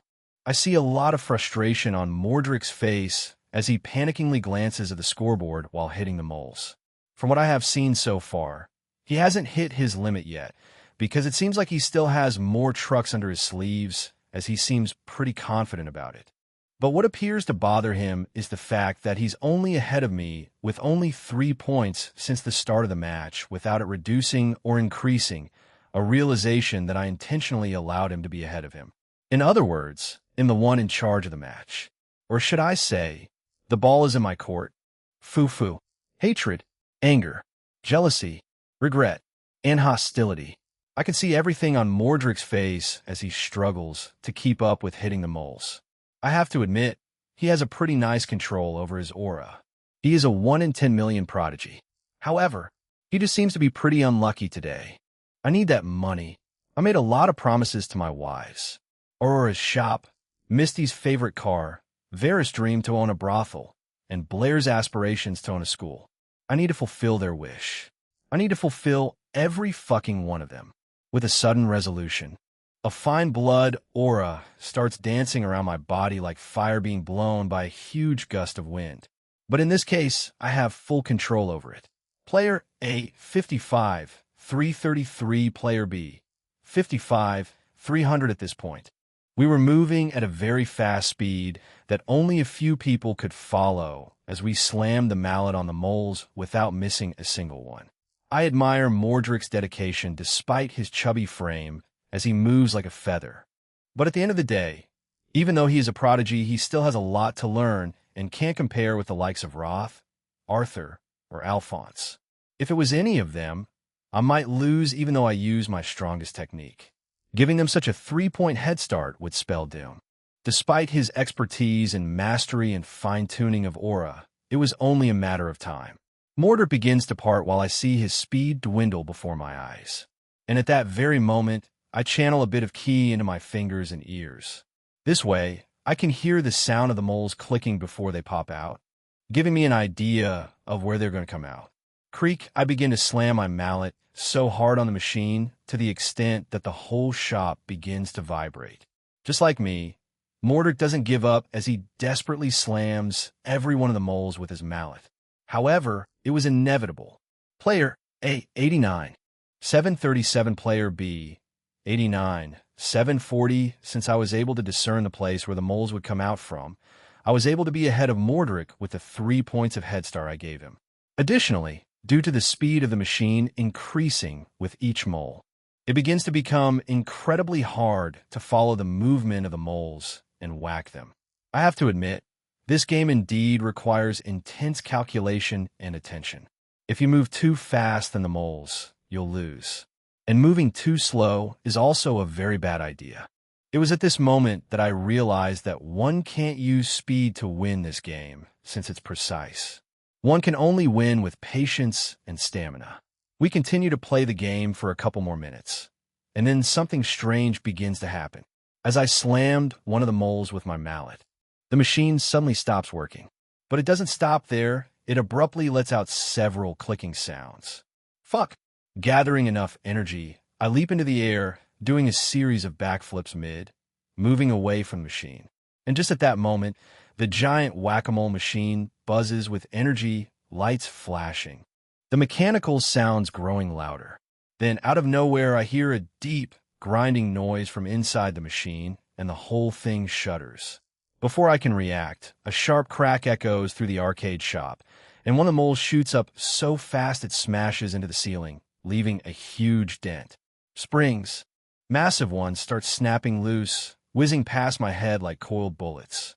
I duck, my heart pounding, as a spring tears through the ceiling tiles, sending dust and debris raining down. Looking down, I notice that the machine's insides were completely giving way. Gears and bolts explode outward, one bouncing off a nearby pinball machine with a metallic clang. The mallet in my hand drops to the floor as the whole arcade erupts into chaos. People are screaming and ducking for cover as the whack-a-mole monstrosity keeps shredding itself apart, parts flying in every direction. One of the panels bursts open, sending wires whipping and slithering through the air like angry snakes. I land on the ground just as the machine jerks violently, then collapses in on itself with a final, resounding crash. The ceiling above it is cracked, and the air smells like burning rubber and ozone. Chapter 362. Chapter 362, the original chapter, will be uploaded soon. In preparing the novel ahead of my upcoming updates. Thank you for your patience after finishing my drink. I stagger outside and walk deep into the town of Wadamilf with a hunched posture. However, there's really nothing for me to do now that the excitement of drinking in a tavern is no longer running through my veins.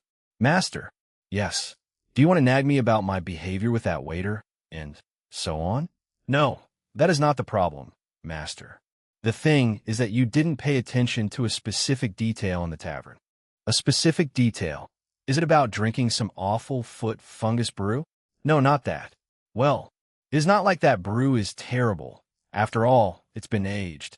I want to bring your attention to the comments made by other customers about you managing their partners and household staff. Managing their partners and household staff?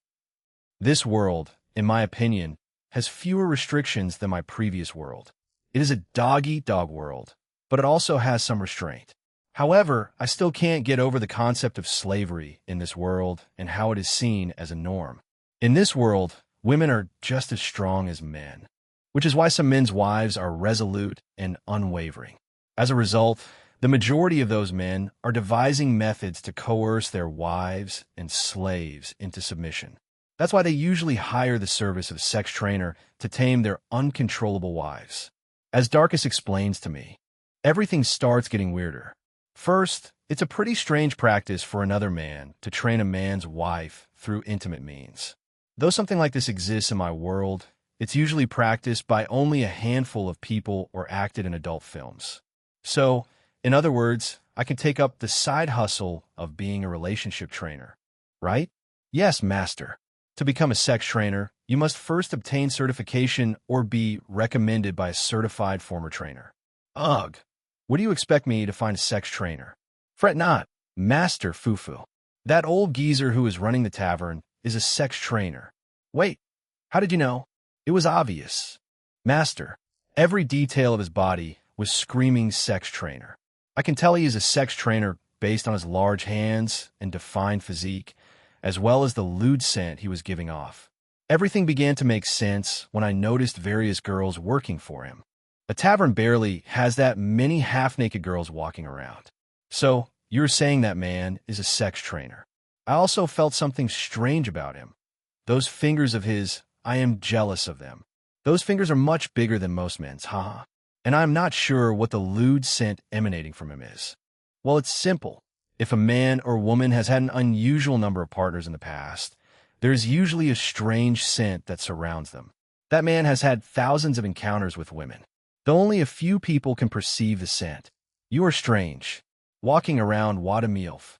I asked people for recommendations for cheap hotels, and one is described to me as being extremely cheap. Oh my, I mutter as I gaze at the hotel in front of me. It is a small dome-shaped structure constructed with Lego-like bricks, which are widely used in this world. Without further thought, I enter the building and find myself in a small but well-decorated room. Turning around, I notice a young human girl in her early 20s behind a desk with an unreadable expression on her face. "Good evening. How can I assist you, mister?" The woman inquires, her expression blank. "I would like to stay here." I respond, searching for the right word. In this world, I happen to learn their language for some unknown reason, but I occasionally make simple mistakes. 50 bronze coins per day. There are no special packages. All rooms are the same, the girl tells me, her mouth moving rapidly. "Oh, okay." I respond, handing her the money. I'm also not looking for special packages. All I need is a room to lay my head and sleep overnight. After rummaging through her desk for a few moments, the attendant hands me a single key with the number 24 prominently displayed on it. "Go straight down the hallway and make a left turn. You will see your room on the right." The attendant informs me once more, her mouth moving rapidly. I begin walking with the key in my hand, but something unexpected occurs, causing me to backtrack. "Excuse me, miss. I would like to ask you a question," I ask. "Go on, sir," the attendant responds. I noticed a narrow street opposite this building with a few strange guys emerging from it. Are they criminals or what? I ask. "Oh, that street. It leads to a red light district. Foo-foo," the attendant replies, with a mischievous smile suddenly appearing on her face. "So, it is normal for all kinds of people, including criminals, to visit there. However, do not worry. There has never been a mishap here because there are several security guards," the attendant explains to me. For some reason, when I hear her explanation, my heart begins to race. "Master, Darkus, the red light district. We only have 7 silver coins left. But think about the booby paradise. Think about what you'll see there." Okay, Fina. You are done saying anything else. This time, after being tempted by Darkus, I can't resist the urge to check out the red light district. That's right, I'll only check it out. Nothing more. Thanks for explaining, Mississippi Ahem. I believe I left something outside, I say, pretending to have forgotten something before power walking out of the hotel. Although the attendant is obviously aware that I am heading to the red light district, telling her directly is quite shameful. Chapter 363. Chapter 363, the original chapter, will be uploaded soon. In preparing the novel ahead of my upcoming updates. Thank you for your patience, okay? Okay, I will simply serve you ale. Bastard raises his hands in defeat while smiling.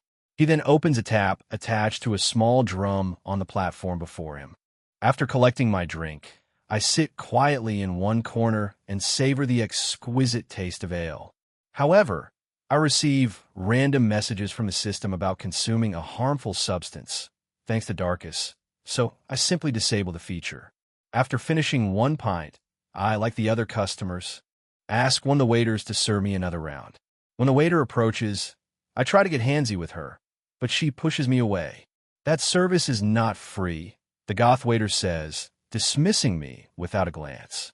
"I guess there is nothing free," I say, sighing.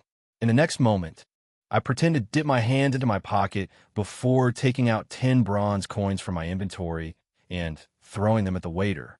"Why, you are giving me twice the tip," the waiter says, shocked, as she picks up the coins and places them in her space ring, which was a surprise to me.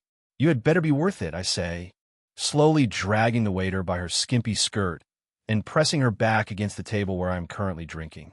I slide my right hand downward as my left hand makes contact with her chest. Eyeing as the moment intensifies, the waiter abruptly moans. Damn, she's clearly aroused. At the same time, I use my skill, Wonder Fingers, to stimulate her. Surprisingly, my mana weaving has improved since the first time I used the skill. I increase the intensity of my magic to gauge her reaction. As expected, Ian, this is too intense. The waiter lets out a loud cry, and her body starts to shake suddenly. A spray of liquid bursts out from her, splashing another customer who is drinking across from us. I keep touching her, though. In fact, I begin to stimulate her even more. As the waiter's eyes roll to the back, I take my fingers away from her and let her go. The waitress falls to her knees and begins to convulse violently on the ground, as if overcome by an intense reaction. Looking around, I notice that all of the other customers are staring at me with their mouths wide open. Silence hangs heavy in the entire tavern. Suddenly, all of the men begin to clap loudly, with some banging their hands hard on the table while also praising me. Some people even get up from their seats and approach me, patting me on the shoulder. "You're a fucking champ, man. Huh. I am glad I came into the tavern today. You really drove that woman wild. Ha. You are one hell of a freak. He. Can I have your contact information? I would like you to train my wife." As the men bombard me with questions, I begin to feel uncomfortable, and at that moment, someone butts in. "That's enough, everyone. I would like you all to return to your seats. This is a tavern and not a place to cause a nuisance," Bastard bellows, his audible voice echoing throughout the tavern. Ugh, fucking old geezer's at it again. Why won't this geezer just let us have more fun with these bitches? TCH, we'll find another tavern. Cursing loudly, all of the men begin returning to their seats one by one, continuing whatever they were doing before. Bastard lets out a sigh after the tavern returns to normal. "Vanessa, could you please wash up? You don't have to work for the rest of today," Bastard says, slightly raising the waitress' head. As the waitress' face appears before my eyes, I become evidently shocked. Her eyes are bright red and extremely watery. I have never been so humiliated. The waitress suddenly stands up in a flurry of movement and flees into a back room behind the platform where Bastard normally serves his customers. "Sigh. New guy," Bastard says, turning towards me after the waitress leaves. I know the staff here are quite used to close physical contact with customers. However, we have never encountered a situation like this before. All of the staff here are highly trained professionals with strong self-control. However, in your case, it's like, well, never mind. But I hope you do not do it to this extent again, Bastard tells me, scratching his head and staring at me intently. I see. I assumed it was normal because I saw other customers doing the same thing, so I decided to give a shot, I explain. Haha, correct. It is natural to be curious about something so exciting. But please, be gentle with him next time. By the way, if you come here again, I would like to have a quick chat with you, Bastard says with a small laugh, lightly slapping my shoulder as he walks away. Now that I look at him, I notice that he not only has large hands, but his entire body is toned and defined, with every detail of his muscles visible through his clothes. What a peculiar man. I'm curious about what he wants to talk to me about. Putting aside the thought of the old geezer, I look at my hand, which is coated in the waiter's sticky sauce, causing strands of it to form between my fingers when I spread them apart. What a wild, spirited woman. She finished earlier than Minora, and she barely lasted a minute. Perhaps Minora has a higher tolerance than her. Gulping down the last of my ale, I slam the cup on the table and quickly get to my feet as the Alesh effects begin to kick in. However, I can disable the effect by simply activating the system's anti-poison function, but it would imply that I drank alcohol for nothing. Chapter 364, Pill Validity right now. I'm standing in a large shop packed with shelves overflowing with drugs and herbs. Their strong, distinct aromas mingling in the air. Most of the items here are purchased by immigrants, since we vampires rarely get sick. Still, there are occasions where even we require medicines or herbs. The physician is an elderly man with a long, white beard, currently inspecting the pill I handed him through a microscopic lens. He jots down notes meticulously, muttering to himself. MHHM. He groans softly, stretching his back with a series of audible pops. This is just a fertility drug. A very effective one, the old man finally says, glancing up at me. Inexpensive, he adds, a sly twinkle in his eye. He pretends to toss the pill back to me, but suddenly hesitates. "Do you mind if I keep it?" he asks, giving me a pleading look that immediately kills the mood. Cringe. Without a word, Zagrith and I exchange a glance and speak in unison. Never mind. Disheartened by my discovery and plagued with doubts about the drug Zamira might have been using all this time, I decided to take my frustration out on Zagrith. When we arrive home, Zagrith, as if sensing my intentions, makes a hasty retreat. "I have something important to attend to," she stammers, bolting toward the door. But before she can escape, I blink, reappearing in front of her and cutting off her path. Well, I think we have more important things to attend to, I say, stepping closer to her. In one swift motion, I scoop her into my arms and race to my room at vampiric speed, gently tossing her onto the bed. Yeah, like a beast, I tear off my clothes and then hers, ferociously shredding the fabrics. Those clothes were expensive. Right now, my gaze is locked on Zagreth's enticing body. No matter how many times I see her or any of my women, I never get tired of them. It's always like the first time. Spreading Zagreth's legs wide, I begin to pleasure her. On and not there, she gasps, her mouth forming a perfect O shape as her face flushes. Pulling away, I can't help but smirk at how excited she's become. Without hesitation, I pull her closer and the moment becomes intense. With fierce precision, I move with such force that cracks form in the tiles beneath us. On Erhin, her loud cries fill the room. And for a moment, I wonder if she's enjoying herself or struggling. Then again, this was supposed to be a lesson. Since she hasn't asked me to stop, I might as well press on. I quicken my pace, feeling a surge of energy building from my spine, traveling down my body until, with one final decisive push, Zagreth clings to me tightly for a long moment as we catch our breath together. Once the intensity passes, I pull away and get up, stretching my back. Zagreth, we have a date tomorrow, I say casually, heading toward the bathroom. Oh, okay. Her stuttering draws my attention, and I glance back at her trembling body. Her legs are raised awkwardly in the air, and her body quivering with obvious discomfort. Why are your legs up like that? I ask, raising an eyebrow. To help things settle. I need to get pregnant as soon as possible, she replies, her cheeks tinged with a rosy hue. I've been feeling strangely excited about having a child of my own. Welp, I head into the bathroom and wash up quickly. Once done, I return to the room and Pa Zagreth is standing there, dressed in black lingerie that hugs her curves perfectly, accentuating her pale, smooth skin. Oh, where did you get that? I ask, taking an enticing view. My storage ring, of course. This lady, before I can say anything else, Zagreth gives me a sly look and saunters sexily into the kitchen, rummaging through drawers and cabinets. What are you doing? I ask, leaning casually against the doorway, curious about her sudden activity. Well, I noticed you've been eating only one type of meal since you came to the vampire world, either blood steak or just plain blood, she says with a pout, a disapproval clear. Her words hit me, and I realize she's right. That's what's mostly available, I shrug. It's not like vampires have a variety of food. We drink blood, that's it. I try to walk away, but she suddenly grabs my wrist, stopping me. This time, she's fuming.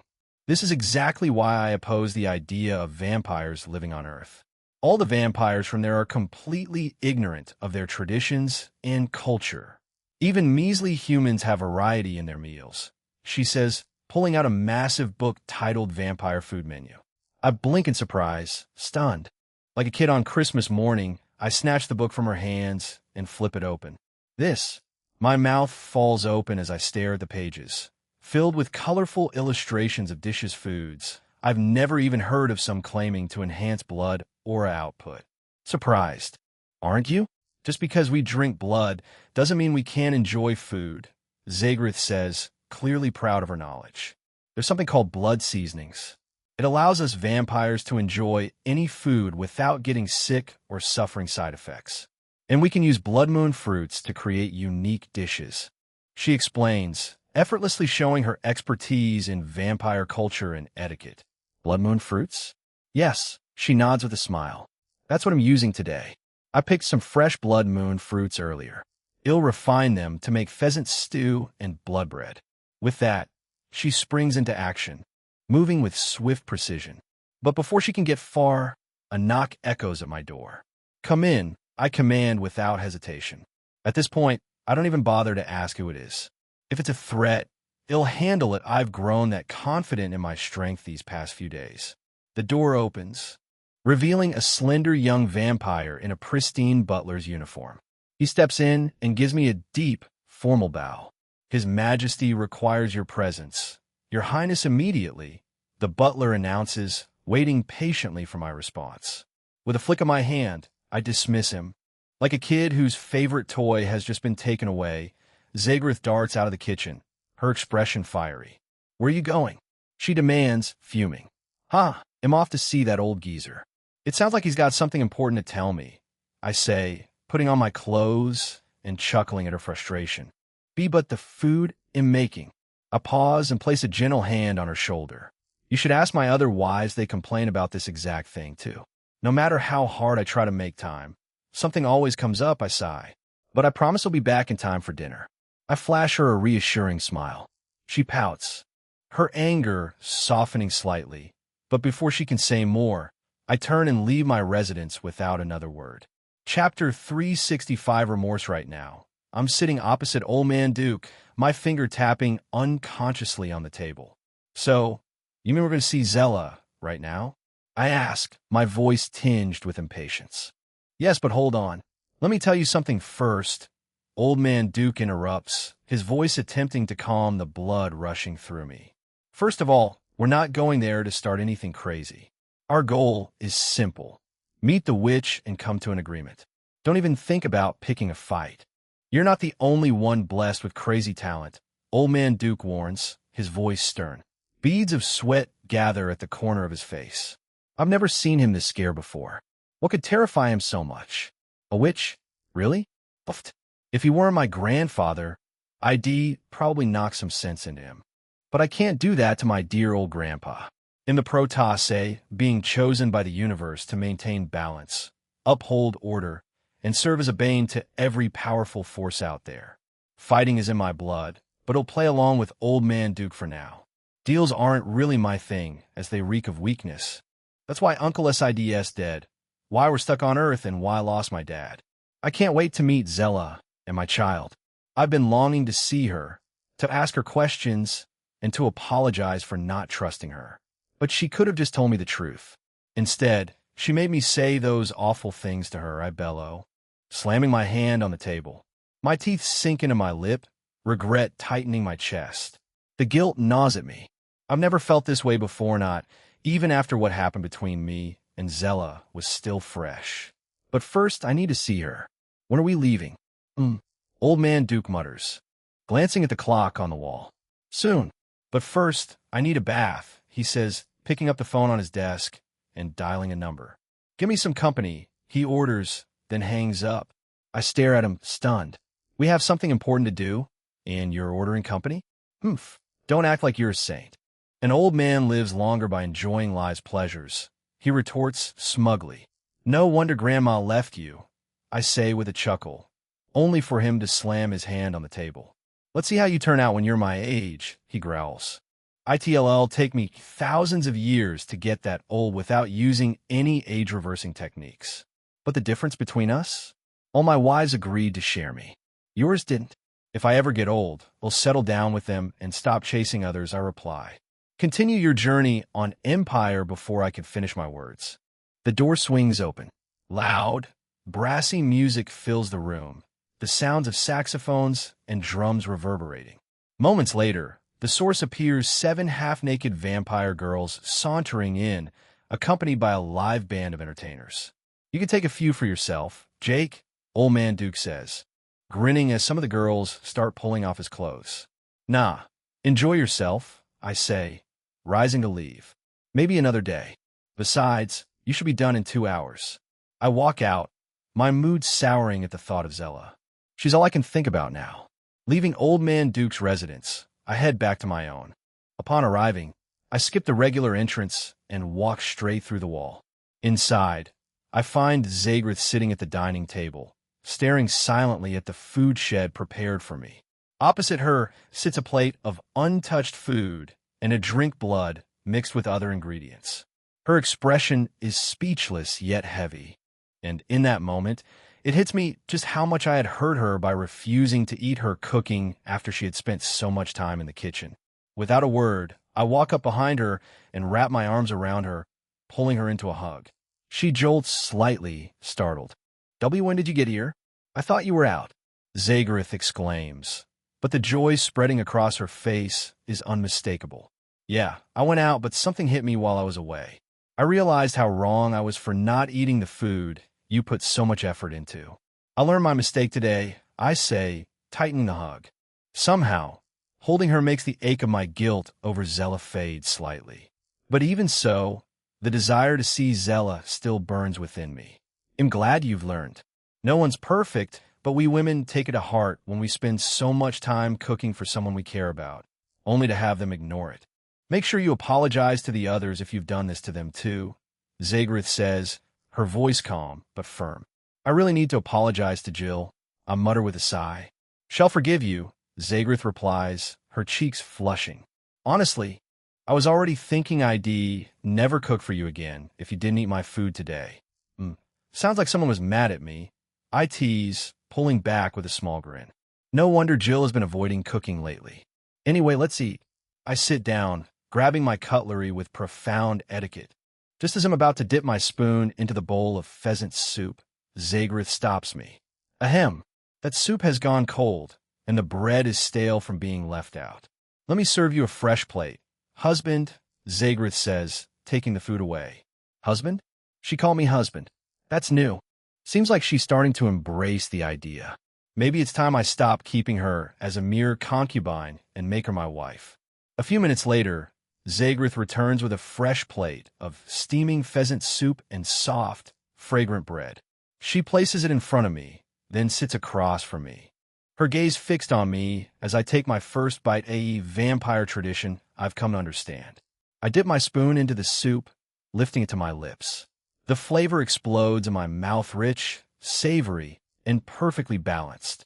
Before I know it, I'm tearing into the bread, dipping chunks into the soup like a possessed man. The vanilla undertones of the bread pair perfectly with the hearty soup, and within minutes, I've devoured the pheasant meat, slurped up every drop of soup, and slammed the bowl back onto the table. A loud burp escapes my mouth, echoing through the room. Do you want more? Zagrith asks, a different kind of smile lighting up her face. For the umpteenth time, I realized how hot she is today. Her gown clings to her figure in all the right ways, and her beauty, despite our earlier intimacy, ignites something primal in me. Unable to resist, I get up and walk over to her. Leaning down, I pull her close, sharing a deep, lingering kiss as we lose ourselves in the moment. One by one, our clothes fall away. That evening, Zagrith and I share another round of intense passion. This time, I let myself go completely, making love to her with everything I had, leaving no room for doubt about how much I truly desired her. Chapter 366, Witch's Abode. After finishing up with Zagrith, I take a bath to cool off. When I return, I notice that Zagrith has left, leaving a note on the table. I will sleep here tonight. Reading the note, I let out a heavy sigh. It wouldn't be fair if Zagrith stayed here alone while I told my other women I was tied up with something important. If that's how it's going to be, then I'll bring them all here. Without wasting time, I throw on my clothes and step outside. Launching myself into the air, I shoot upward. Recently, I discovered I can fly without wings, but there's a catch. It completely exposes my aura, making stealth impossible. Within seconds, I arrive above Old Man Duke's residence. What I see doesn't exactly shock me. Of course, the old geezer's throwing a party, with drunk, ancient noble vampires lounging around like they own the world. That freaky old bastard. Annoyed, I land with a heavy thud, sending vibrations rippling through the area. Oh, the Crown Prince graces us with his presence. One of the drunken elders slurs, stumbling in my direction. I ignore him, powering straight ahead. You want some booze, boy? Your Highness, let me show you a good time. A smooth voice calls out. Shit, they even brought Medusa here. Her offer is tempting, painfully so, but I grit my teeth and keep moving. Bursting through the front door, I don't even glance at the ongoing debauchery in the living room and head straight to Old Man Duke's quarters. Just as I suspected, I barge in to find him in his usual setting with two attractive vampires. One's straddling him, while the other grinds against his face. Most people would be mortified by the scene, but for me, this is a normal, everyday occurrence. I would even be worried if I didn't meet something like this. I walk up to him, shoving the women aside like discarded dolls, and grab a thick fold of skin from the back of his neck, hauling him upright. Fun time's over. Grandpa, I recorded the whole thing. If you don't want me to show Grandma, this party ends now.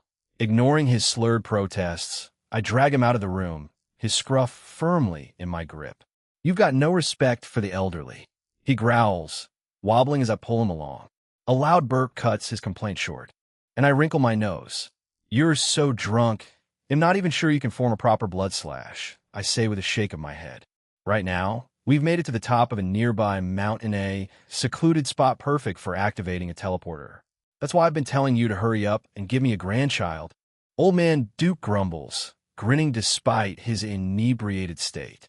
This old man needs to retire already. The words strike a chord, and for a moment I soften. That's why I'm saying we need to find a way to bring Zella and my child with us. I respond earnestly. Old man Duke raises a hand to stop me mid-sentence. We'll sort that out when we get there. But you know the rules, only a pure-blood vampire can sit on the throne. His gaze is knowing, a reminder I can't ignore. I'm well aware. I reply with an unreadable expression. I am hoping Zamira gets pregnant soon. Me too, old man Duke mutters. But his expression suddenly shifts, turning serious. Jake, I've been wondering, is there a chance you and Jill will ever have a child? His word catch me off guard, and I raise my head in shock. There have been times I thought or even hoped she might get pregnant, but it never happened. Why do you ask? I reply. He exhales deeply, his gaze softening. You know, even though you were born artificially, the bond you and Jill share is something special. You understand what I mean. But since things turn out this way between you two, it wouldn't be wrong for me to wish for a grandchild from the both of you. I just want to see my two daughters bring life into this world. Old man, you seem to be forgetting someone, I say with a sheepish grin. Huh, Misty. Old man Duke's eyes light up, and he covers his face with his palms. Oh my days, how could I forget my granddaughter? I really am getting old, he sighs, only for his expression to darken suddenly. Don't elle? Yes. Enjoy exclusive content from Empire, including Aurora. Well, no, Aurora isn't pregnant yet, but we are married, I reveal. For a moment, old man Duke falls silent. Then, a wide smile breaks across his face, his eyes glistening as if he's on the verge of tears. Without warning, he pulls me into a tight hug. You really are the reincarnation of the Protoss. To achieve what I couldn't even dream of in my lifetime. The little I managed cost me my wife. Huh. So, this is about racking up women? Yes, he exclaims with an almost boyish excitement. It was always a dream of mine during my younger days, but it's much harder than you'd think. He'll make sure to bring all my pregnant wives to meet you soon, I say with a smirk. At that, old man Duke's demeanor shifts again, turning sharp and focused. With a wave of his hand, a familiar small device materializes.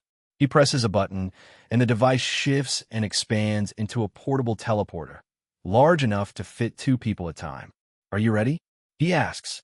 I nod silently as he begins entering a code into the teleporter. The sequence is unusually long, but I commit every digit to memory. The witches don't have a planet like you might think, old man Duke explains as he punches in the final numbers. They live on an asteroid that orbits an artificial sun. 3. He pauses, noticing me memorizing the code, with a knowing smirk. He adds, you could have just asked, you know. I say nothing as the teleporter hums to life, glowing with a bright white light. Without needing any instruction, I step into the device alongside old man Duke. The familiar drowning sensation of teleportation engulfs me, though this time it feels milder than usual. After what feels like an eternity, a faint speck of light appears in the distance. Though I can't see old man Duke in the void's darkness, I know he's there. Even if I tried to speak, he wouldn't hear me. Suddenly, with a popping sensation, like breaking through an invisible barrier, I find myself standing in what appears to be a teleportation station.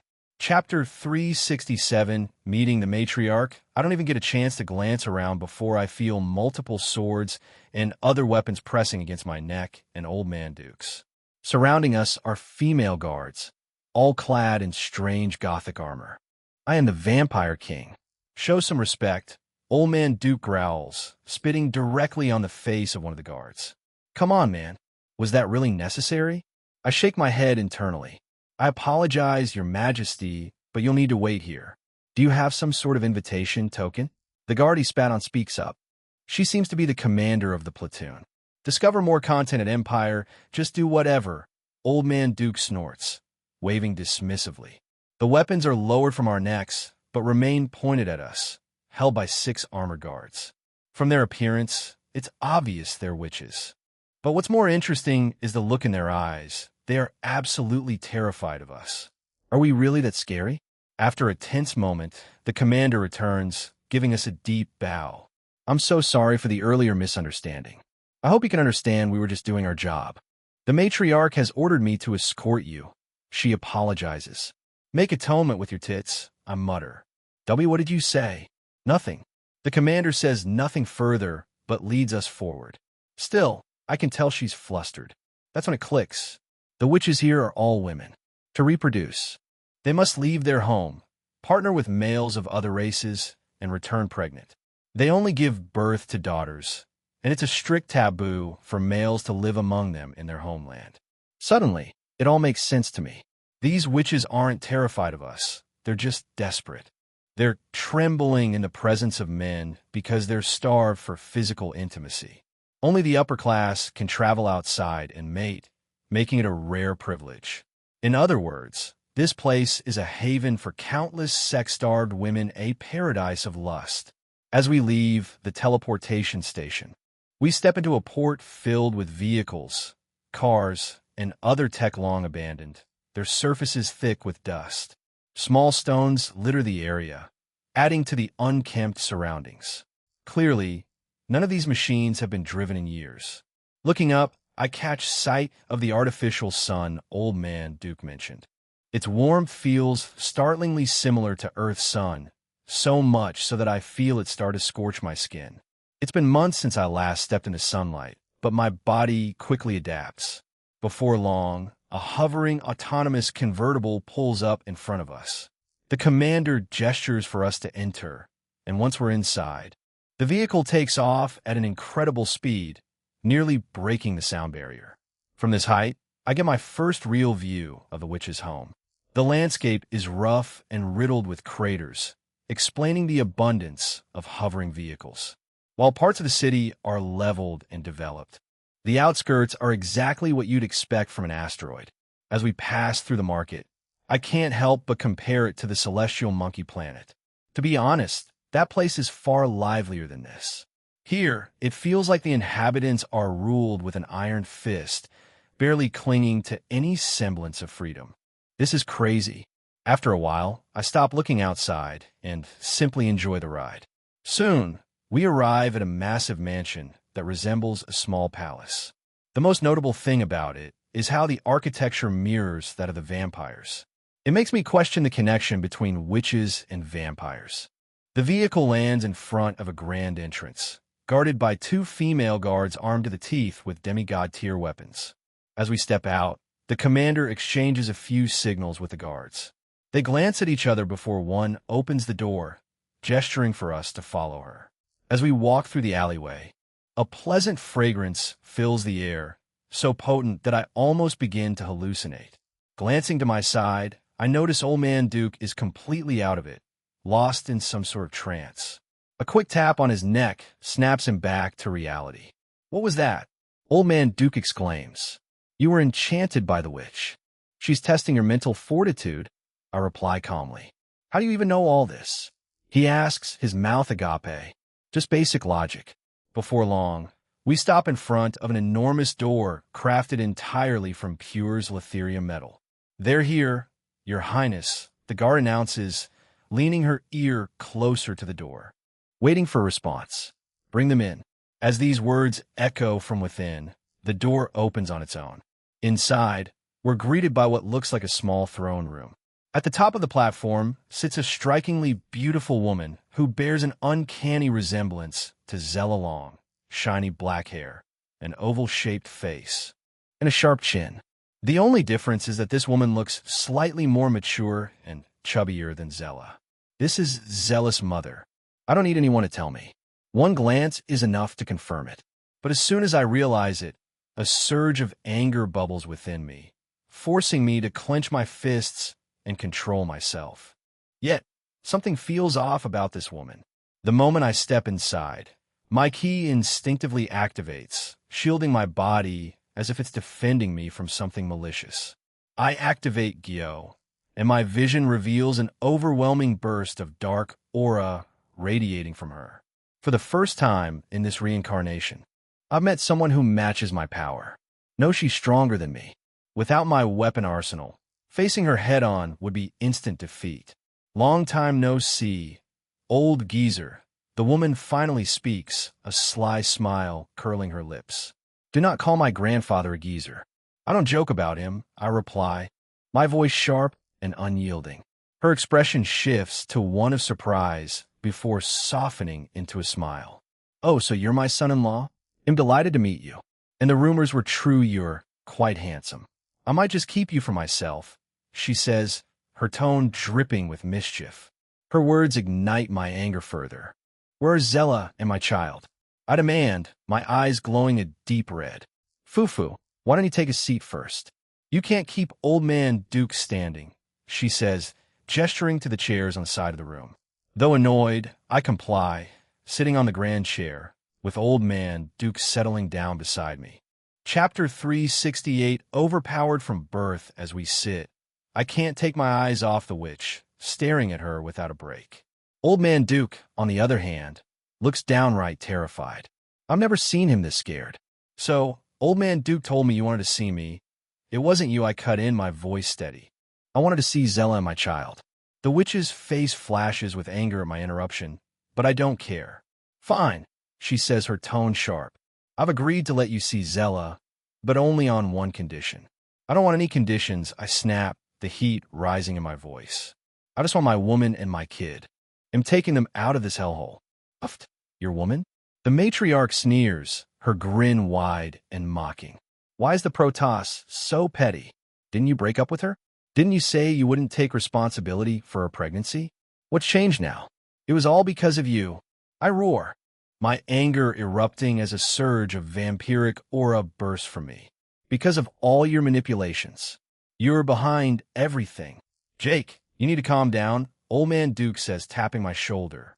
His voice pulls me back, and I rein myself in, forcing my emotions under control. I want to see her, I say coldly, my tone measured. But know this, I don't joke when it comes to my woman. And I don't joke when it comes to my daughter, the matriarch snaps back. You expect me to hand her over to a man who'll be hunted by the gods? Pathetic. How will you protect her? Prove yourself. I don't respond, my silence the only answer. The matriarch clicks her fingers, and suddenly the room begins to warp. The space around me twists and bends, while the other side of the room remains untouched. Before I can react, the scenery shifts, and I find myself standing before a building. Its structure resembles that of a vampire noble residence. And for a moment, I wonder if I've been transported back to the vampire world. But the sight of two female vampire guards at the entrance reminds me I'm still in the witch's domain. As I approach, the guards don't react to my presence, their stillness unnerving. I stay on alert, ready for any sudden attack. Reaching the door, they still don't move, though I notice their veiled faces subtly shift, their eyes tracking me. I push the door open and step inside, finding myself in a grand living room. Toys are scattered across the floor, a sign of a baby's presence. Yet the room is empty. Climbing the stairs, I find two adjacent rooms. One door is ajar, and from inside, I hear a familiar voice singing a lullaby. The sound stirs something within me, a flood of emotions rushing to the surface. I follow the voice into the room. There I see Zella seated in the Siza posture, softly singing to a giggling baby cradled in her arms. The sight hits me like a wave, her voice and the baby's laughter. Zella, I mutter, standing at the doorstep. Her purple hair flutters as she turns, and our eyes meet, locking us in a moment frozen in time. Zizek, Zella, we stare at each other, shock written across both our faces. Then, without warning, Zella gently places the baby on the floor and dashes toward me. She leaps into my arms, wrapping both her legs and arms tightly around me. "I thought you were never going to come," she exclaims, her voice trembling as she presses a deep, passionate kiss to my lips. Our tongues intertwine, and I kiss her back fiercely, savoring the warmth I've longed for in these months apart. Minutes pass, and when we finally pull away, she still clings to me, her body refusing to let go. "I'm sorry, Zella," I whisper, my voice heavy with regret. "I'm so sorry for everything that happened. I've lived in guilt ever since I learned the truth." "Fufu, it's not your fault, Jake," she says with a soft smile. "It was mine. I should have told you the truth, but I couldn't not when you hadn't awakened your powers. But now that you have, I'm just glad you're here." My gaze shifts to the baby sitting on the ground, watching us with wide, curious eyes. A wave of emotions crashes over me, and I gently lower Zella to the floor before walking toward the child. "Is it a boy or a girl?" I ask, smiling as I pick up the baby. The long purple hair and strikingly beautiful face make it hard to tell, though the resemblance to me as a baby is uncanny. The only clear trait from Zella is the vibrant purple hair. "Dummy, witches can only give birth to girls," Zella giggles. "I thought it might be different this time," I mutter, holding the baby closer. "What's her name?" I ask. "I haven't named her yet," Zella replies, her voice soft. "She's only 3 months old. I wanted to wait until you came back.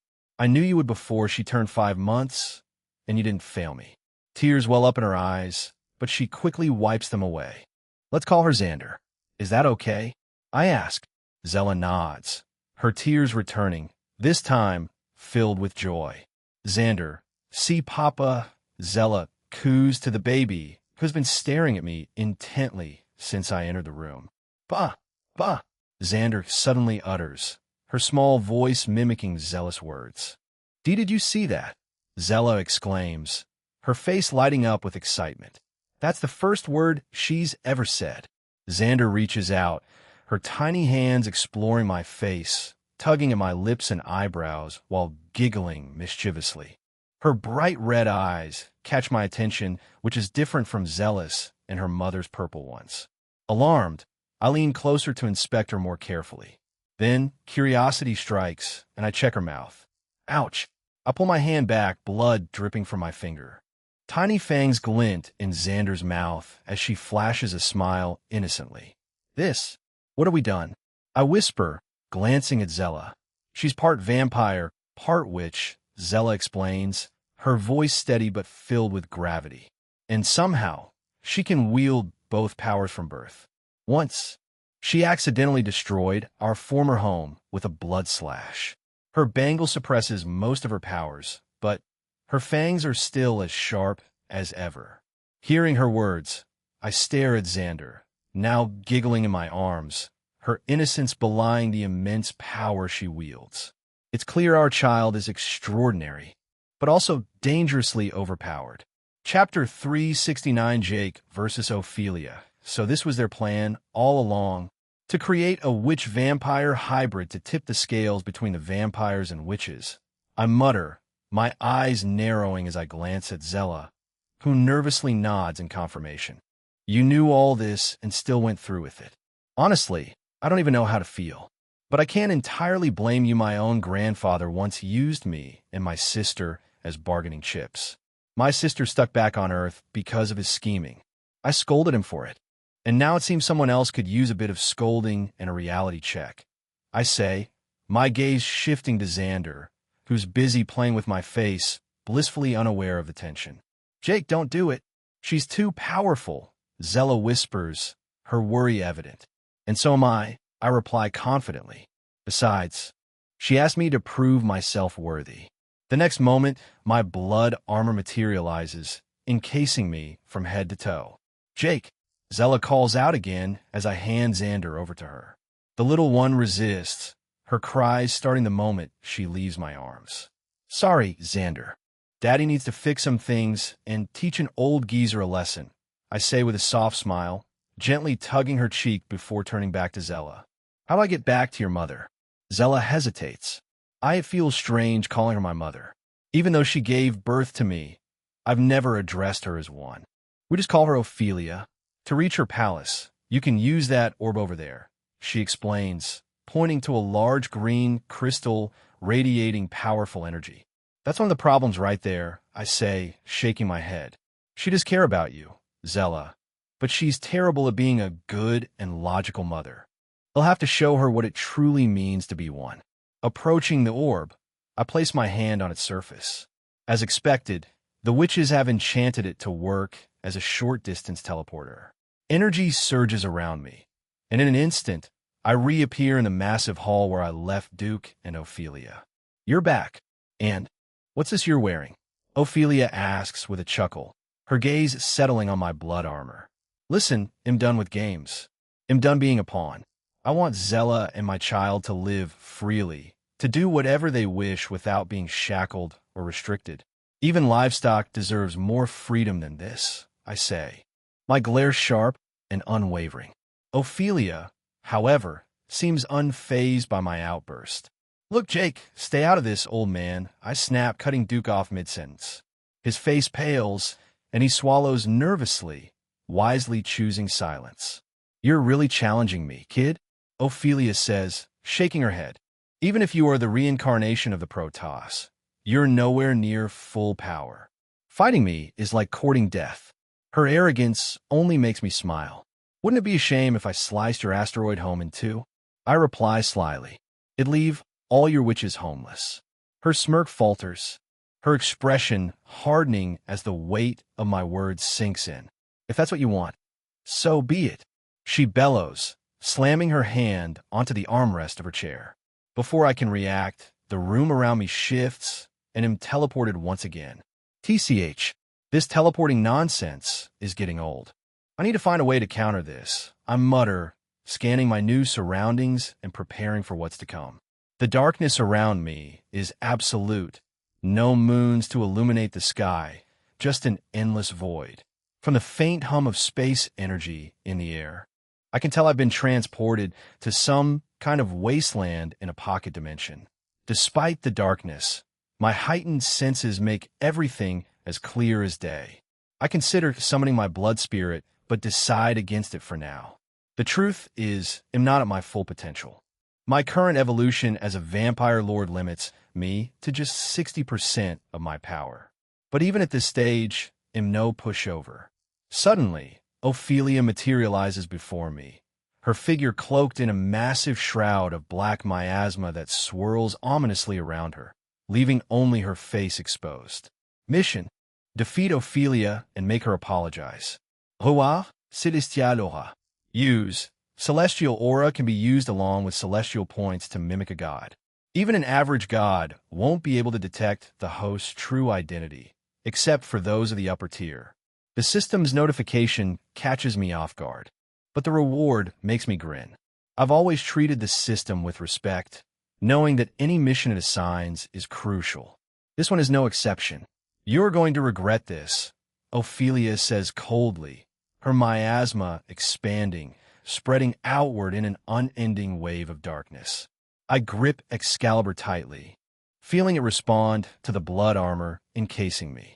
The sword glows an intense crimson as it hungrily draws blood from the armor, infusing itself with power. The sheer surge of energy coursing through me is unlike anything I've felt before. Without warning, Ophelia charges at me, her speed almost blinding, the miasma swirling around her like a living entity. I meet her head-on, my blood armor leaving a radiant red trail on the ground as I propel myself forward.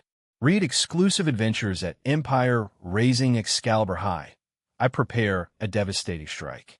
Swordcraft. 1 million CU before I can finish. I'm abruptly teleported to another location, forcing me to halt my attack. Quickly adjusting, I turn just in time to see a massive black orb hurtling toward me at an alarming speed. Shit, I curse, bracing myself. Every instinct tells me this is bad. Whatever that thing is, it's pure destruction. Channeling all the Ki I can muster, I swing Excalibur with a surge of blood, aura, aiming to neutralize the orb. But to my shock, the blade passes through it effortlessly, like slicing through air. The orb doesn't stop. I press my hands against the black mass, desperate to stop its advance. Unlike the sword, my hands make contact, but warning, chaos energy detected. The system's alert freezes me for a split second. Chaos energy, one of the most destructive forces in existence, capable of devouring anything it touches. Alfonso's teachings rush back to me, but no amount of theoretical knowledge could have prepared me for this. Arg! I roar as the orb begins to consume my Ki at an alarming rate. The sheer force of it pushes me back, cracking the ground beneath me. It's relentless. My reserves are depleting fast, and I realize I have no choice but to pull out my trump card. Blood Baby, help me. Chapter 370 Ophelia's Apology. Suddenly, Blood Baby materializes out of nowhere, wrapping itself tightly around the chaotic black ball. I notice its body beginning to darken, but before I can react, Blood Baby drives a sharp tendril into my body, drawing my blood at an alarming rate. However, my blood armor sustains me, feeding me a constant supply of blood to offset the drain. In front of me, the black ball starts to shrink as Blood Baby compresses it further and further until it's no larger than a football. Then I glance at Ophelia, who still wears that mocking grin, taunting me silently. With strong determination, I place my hands on the Chaos Ball, and with Blood Baby's assistance, I shift its trajectory, aiming it straight at her. With a sudden roar, a surge of vampiric energy bursts from my body. Double counter! I bellow as the Chaos Ball hurtles toward Ophelia, swelling to twice its size. For the first time, fear flickers across Ophelia's face. She tries to brace herself, but it is too late. The massive ball slams in her chest, sending her flying backward with immense force. Seeing the opening, I decide to press the attack before she can recover. First, I must counter her teleportation. Sanguine Dance. Fifth step, I whisper. My body blurs into dancing motion, performing intricate footwork that nullifies her ability to teleport me away. Closing the distance, I land lightly on the ground and immediately leap back into the air, towering over her. She looks up at me, her composure faltering as I cup my hands together into a single, devastating fist. Desperately, she tries to shield herself with the black miasma, but her earlier clash with the Chaos Ball left an opening. Bong! I drive my cupped fists in her stomach with such brutal force that the entire space quakes violently. Arg! Ophelia's scream pierces the air as my attack connects, sending her plummeting into the ground with a deafening impact. Bam! Her body carves a massive crater, over 20 feet deep, and the ground continues to fracture and spread under the force. But I don't stop there. Hovering above the devastation, I summon Excalibur, its radiant blade shimmering with red energy. Transcendence, God's Bane. Fifth stage. I roar, unleashing a surge of crimson energy that erupts from the sword, illuminating the sky in blood-red color. A massive void tears open above, its overwhelming presence consuming everything in its path. With all my might, I swing Excalibur downward. The void crashes into the earth with a cataclysmic impact, obliterating everything in its wake. Fush! When the dust settles, only destruction remains. The void has devoured everything, leaving behind a desolate expanse of ruin. For a moment, even I worry about Ophelia. Though she's stronger than me in raw power, however, close combat is her greatest weakness. Her reliance on long-range attacks leaves her vulnerable, and with Blood Baby's ability to counter her energy, the odds were never in her favor. As long as Blood Baby has a steady supply of blood, nothing can harm it or me. Once the wave settles, I survey the destruction around me. It's far worse than I imagined. Flying down, I land in front of a massive pit, smoke billowing upward in dense, suffocating plumes. I pause, straining my eyes to sense Ophelia's life signature, but there's nothing. Then my chest tightens. She can't die from that, right? She's supposed to be one of the strongest women alive, I mutter, stunned. Even as I grapple with the thought, my mind drifts to Zella. What would I even tell her if Ophelia didn't survive? Maybe I'd say her mother wanted to kill me, then I killed her instead. That might work. Tragic, but kind of heroic. Of course, no system reward for me if Ophelia doesn't apologize. Lost in thought, I suddenly notice some movements. Something or someone is clawing its way up from the pit. My instincts instantly kick in, and I step back cautiously. The old witch is alive. Sure enough, Ophelia emerges from the scorched crater. Her appearance is quite unsettling. Despite the devastation, her dress is perfectly intact, without a single tear or scorch mark on it. Her body shows no visible wounds either. The only evidence of the ordeal is her wild, disheveled hair, which now looks as though it's been struck by lightning. Seeing her unarmed, I draw Excalibur without hesitation. Wait, Ophelia cries out, raising a hand to stop me. What now? You look unarmed, or is this another one of your tricks? I ask, keeping my grip firm. I refuse to let my guard down in front of this crafty witch. I swear on my ancestors you win, she says, her voice strained but sincere. It might seem like I'm fine, but I took a lot of damage from that attack. My body just managed to heal itself. Was that the legendary Transcendence God's Bane? Her gaze shifts to my sword, a strange reverence lighting in her eyes. I still stay wary, studying her closely. Yes, I only used the 5th stage on you. Count yourself lucky, I reply, resting Excalibur on my shoulder. My words are confident, even arrogant, but internally am still processing how she survived.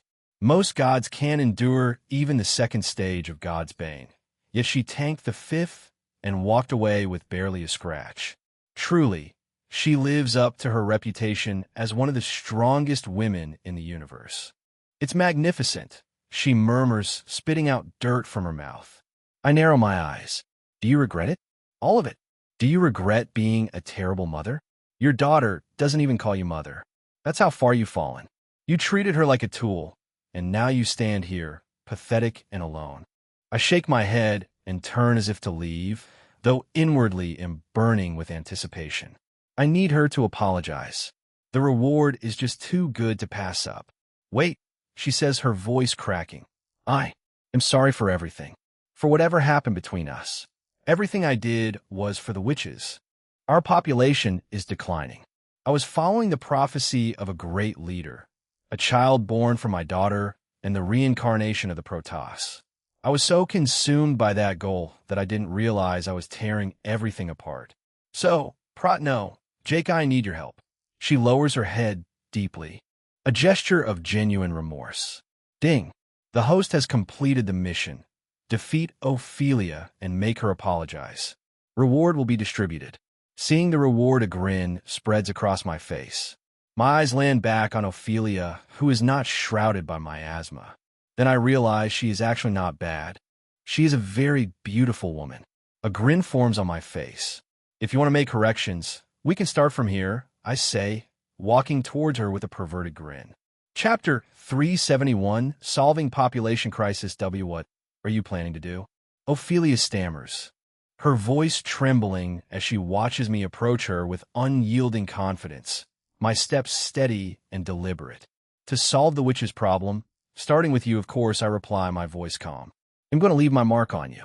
You're not so bad after all, and it's not like you're unable to bear a child anymore.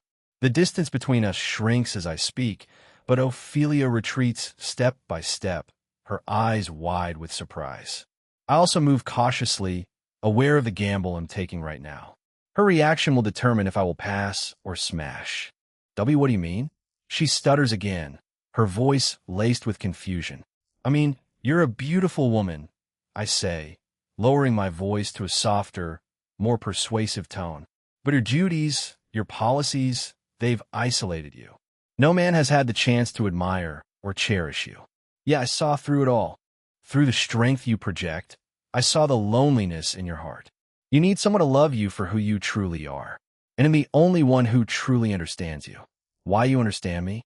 Ophelia whispers, her steps faltering as if my words have struck a chord deep within her. Her demeanor shifts. A subtle change I don't miss. This is the moment. Of course, Ophelia. Only someone like me, an old geezer, could truly understand you, I say, piling on the charm. But the moment the words leave my mouth, I cringe internally. What a stupid thing to say. Fuck. Ophelia abruptly stops and turns her back to me. Shit. Now she's angry.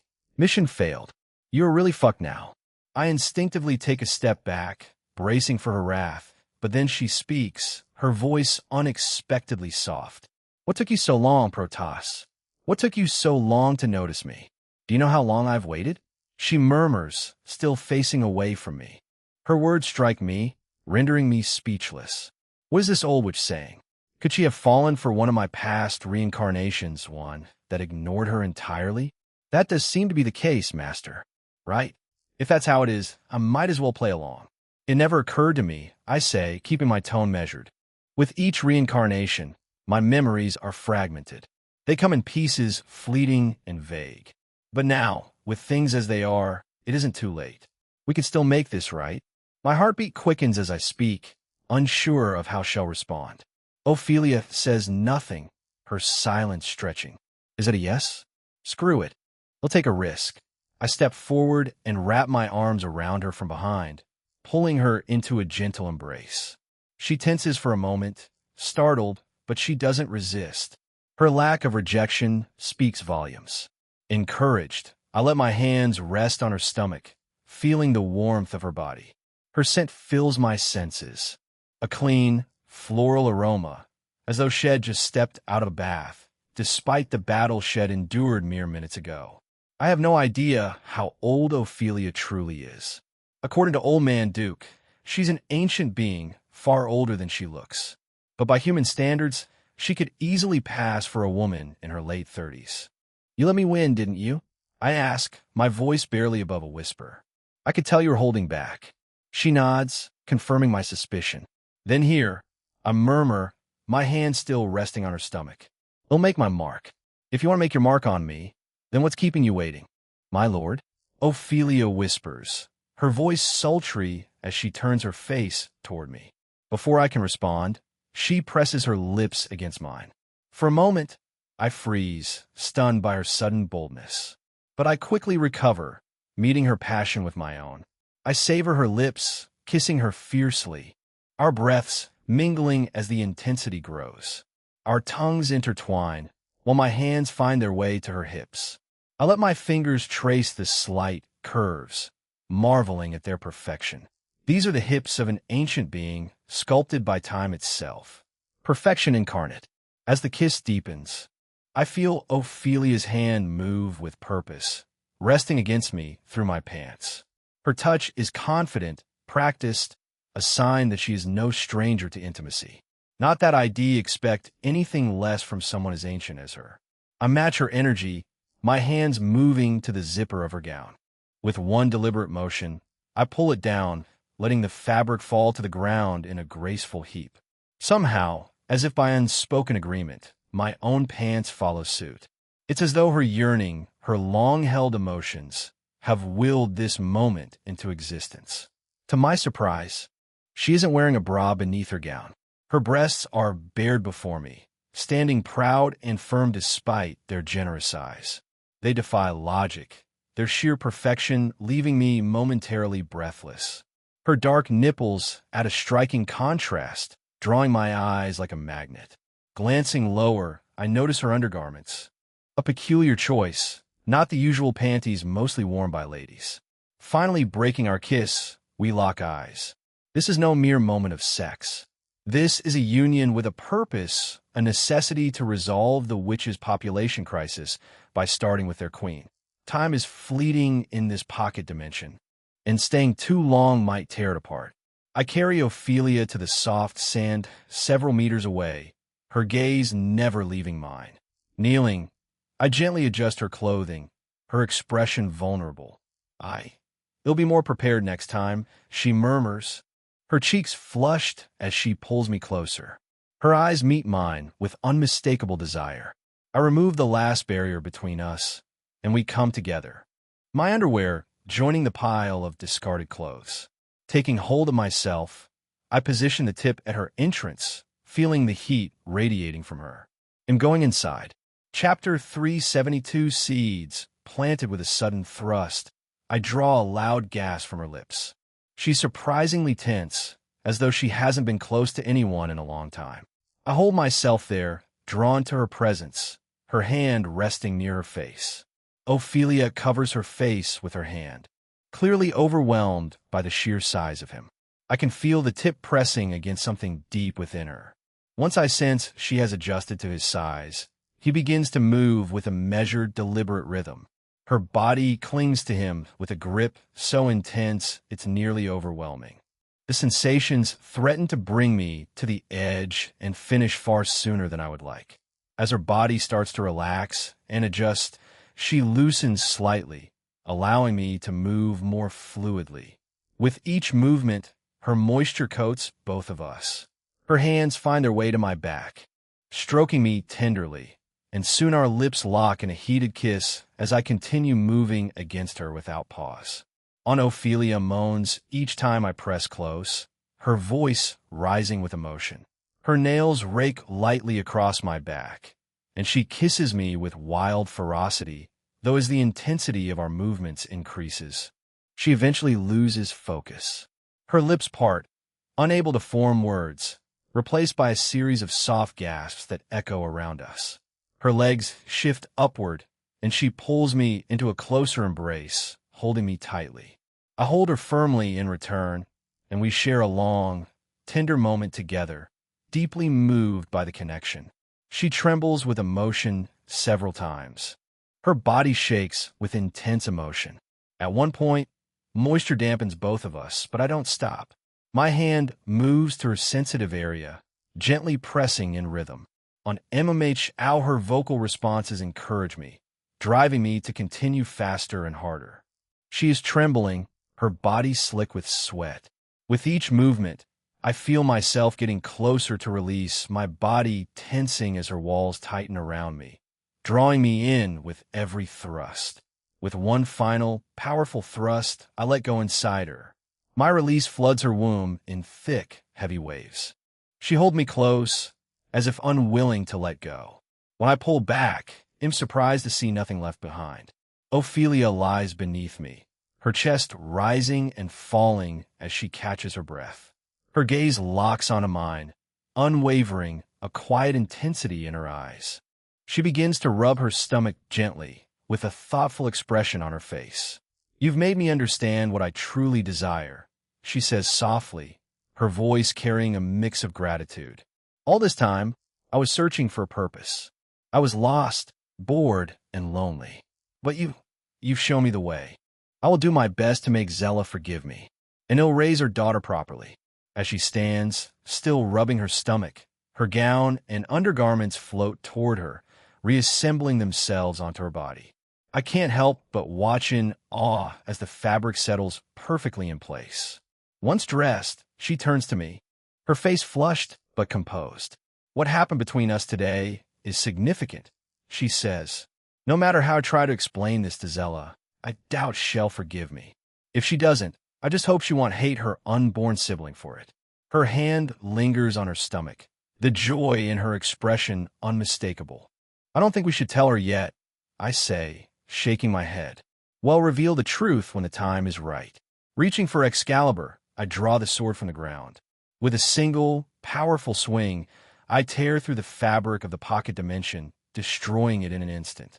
The space around us collapses, and in the blink of an eye, we reappear in the throne room, where Old Man Duke sits waiting, his eyes narrowing as he notices our arrival. Jake, what happened?" Old Man Duke asks, his voice laced with confusion as he watches me and Ophelia return, although he sighs in relief for some reason. The bewilderment etched on his face is impossible to miss. Luckily, Ophelia's stoic expression masks everything that had actually transpired between us. With her composed demeanor, any story we tell will be believable. Ophelia walks to her throne and gracefully takes her seat. "Old Man Duke, I dueled with Jake, and he won. He is surprisingly strong and worthy of being called the reincarnation of the Protoss," she says, her voice calm and even, as though discussing something trivial. Old man Duke's mouth drops open.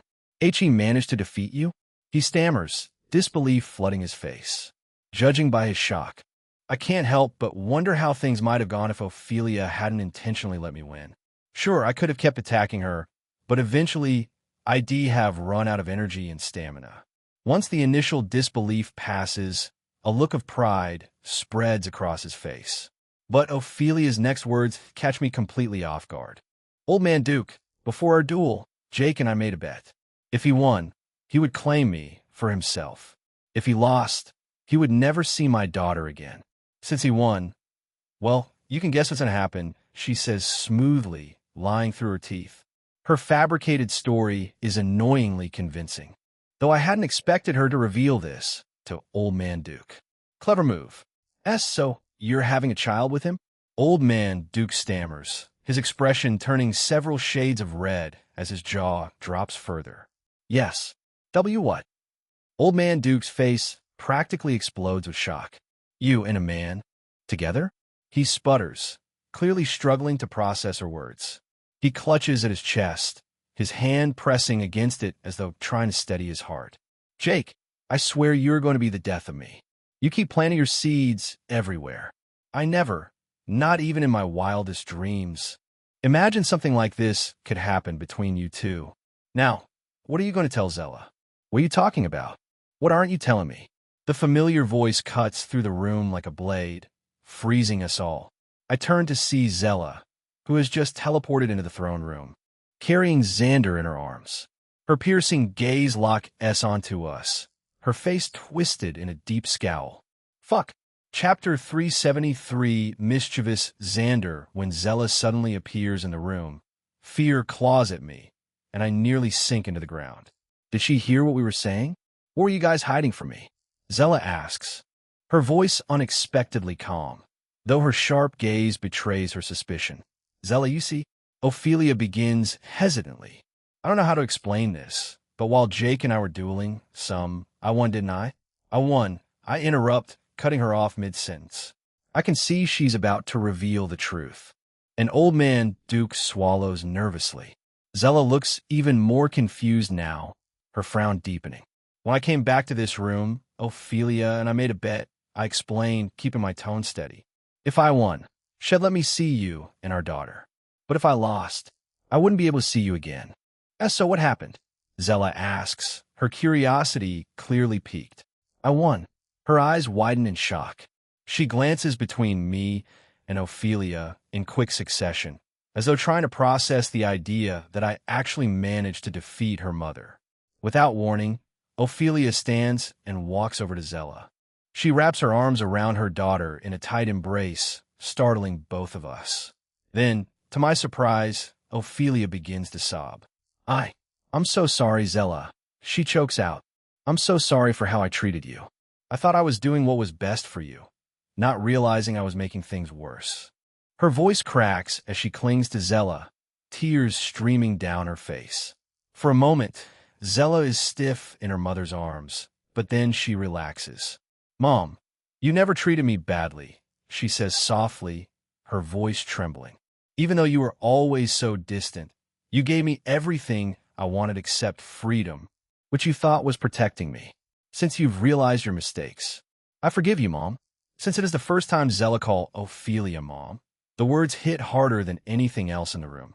Ophelia sobs even harder, pulling Zella into an even tighter hug. They stay like that for what feels like an eternity, with Ophelia whispering apologies over and over again. When they finally pull apart, Ophelia turns her attention to Xander, who has been quietly sitting on the floor, watching everything unfold with wide, innocent eyes.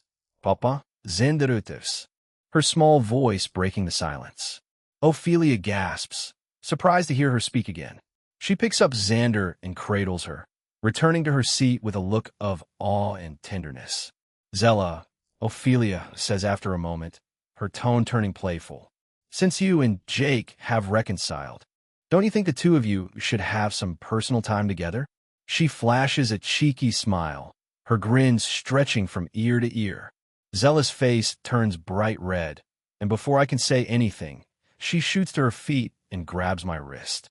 Without a word, she drags me toward the teleportation orb. Not resisting, I follow willingly after all. I definitely wouldn't mind some personal time with her either.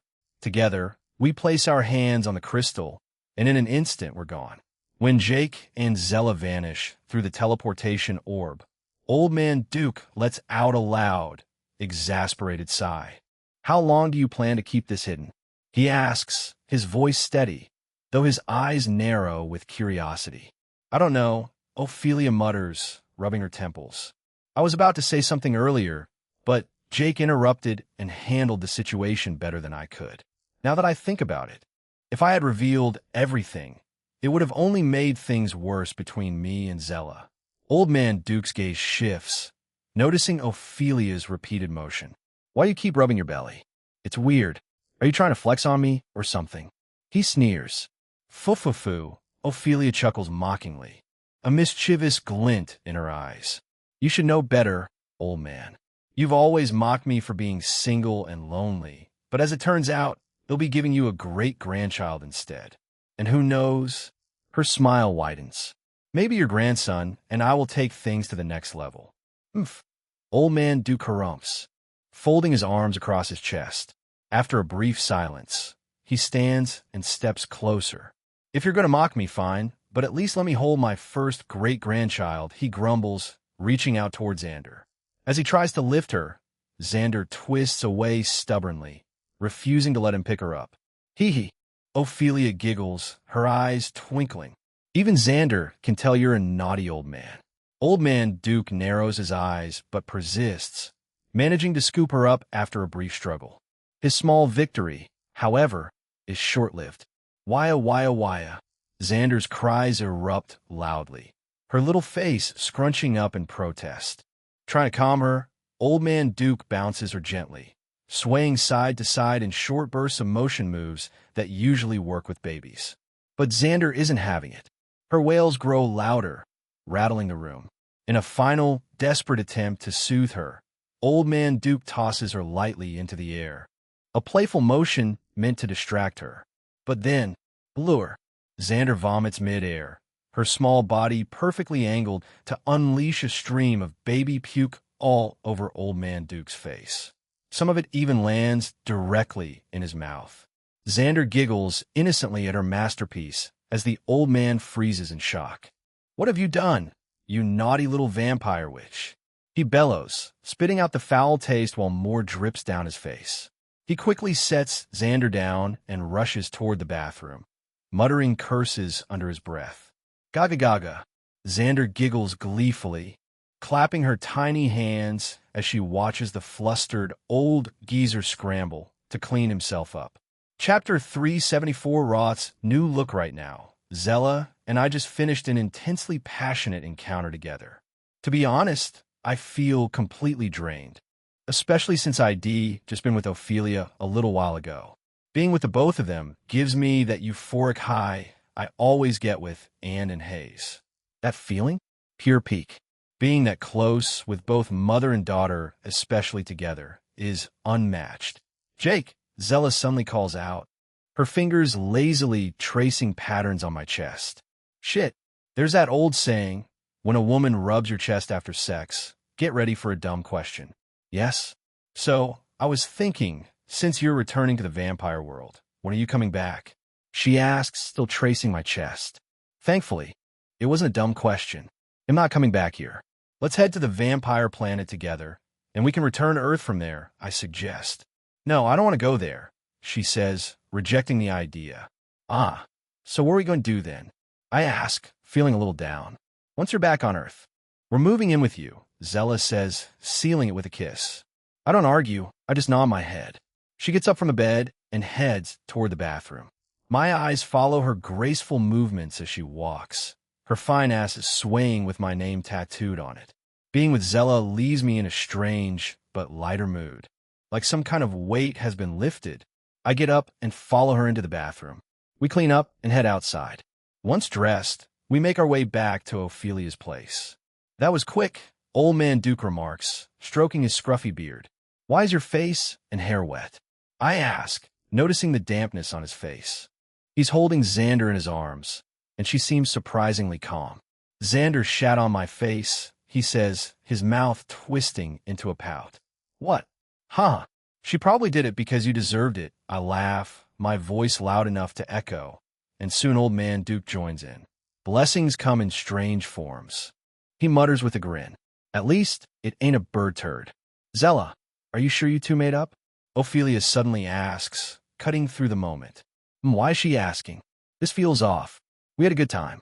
I haven't been this happy in a while, Zella says, pulling me into a tight hug before pressing her lips to mine. From the corner of my eye, I catch the unmistakable glint of jealousy flickering in Ophelia's eyes. Really? Jealous of your daughter already? Suddenly, old man Duke stands up and hands Xander to Zella. He glances at his wristwatch, a quick, theatrical move. We need to head out now, Ophelia and Zella. I've got a meeting to catch, he says with a serious expression. The irony? The watch he's checking isn't even working, and we're in a completely different time zone. Not to mention, we all know he's not heading to any meeting. Old geezer. As we reappear on the vampire planet through the teleporter, I inhale deeply, savoring the crisp air. Nothing compares to home. This is the most Ahem, Jake, I got something important to handle. See you later, old man Duke interrupts, clapping a hand on my shoulder while slipping the portable teleporter back into his space ring. Without waiting for a response, wings unfurl from his back, and he takes off toward home. Unruly old man, probably rushing back to those women he left behind. Shaking my head, I stay on this mountain for a while, enjoying the view and the air. Eventually, I decide to head back to my own place. As I approach my residence, I push the door open, but something feels off. My instincts begin to scream at me, and the next thing I know, a massive blood slash is hurtling toward me. Reflexively, I coat my hand in a dense vampiric aura and grab the attack head-on, underestimating the force behind it. I'm sent skidding across my compound until the slash finally dissipates. One word comes to mind. Whoa. Looking up, I spot a familiar figure standing at my doorstep. Roth, I mutter with a smile, walking toward him. When I get closer, I pull him into a quick, brotherly hug. It's been a while, man. Why the hell do you look so lean? Roth says, giving me a strange look. Really? I reply with a wry smile. My recent sex escapades are enough explanation for the weight loss.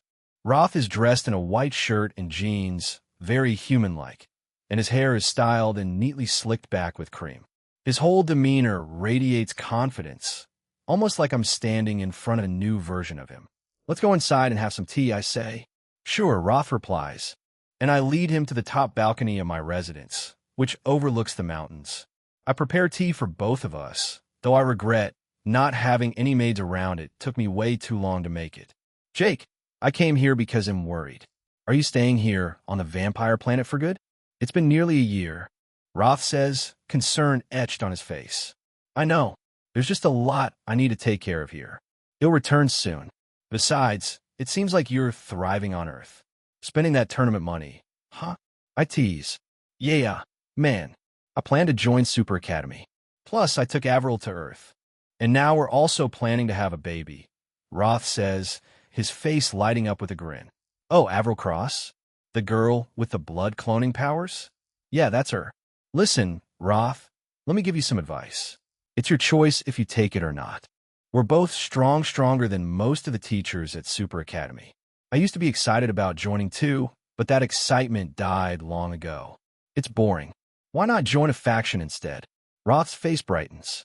A faction, huh? That actually sounds better. This is why I trust you, Jake. You always have the best ideas, he says, shaking my hand enthusiastically. Despite his excitement and newfound maturity, I can't shake a lingering worry about the changes in him. It just feels like I'm talking to a stranger. This is not the usual Roth who would have challenged me to a duel. However, change is a constant thing. Chapter 375, Ophelia's Assistance. I still prefer the old Roth, the battle maniac. But alas, he's still my friend. After chatting for a while, Roth decides it is time to leave. I escort him to the teleporter station and watch as he disappears into the void. Once he is gone, I return home and stand on the balcony, gazing at the sky. Today, I promised myself that all my women would sleep with me. But as I reflect, I realize how fast time is slipping away. It feels like just yesterday I arrived here, yet the days have flown by without me noticing. Before I leave this place, I want to achieve something truly significant, something that will leave a lasting mark on the vampire world. Master. Yes, Mimi? We're finally alone. Yeah, we are. That sounded lewd. You seem worried. Should I cheer you up? Also, Guida is dying to see you. Mimi, I've been thinking.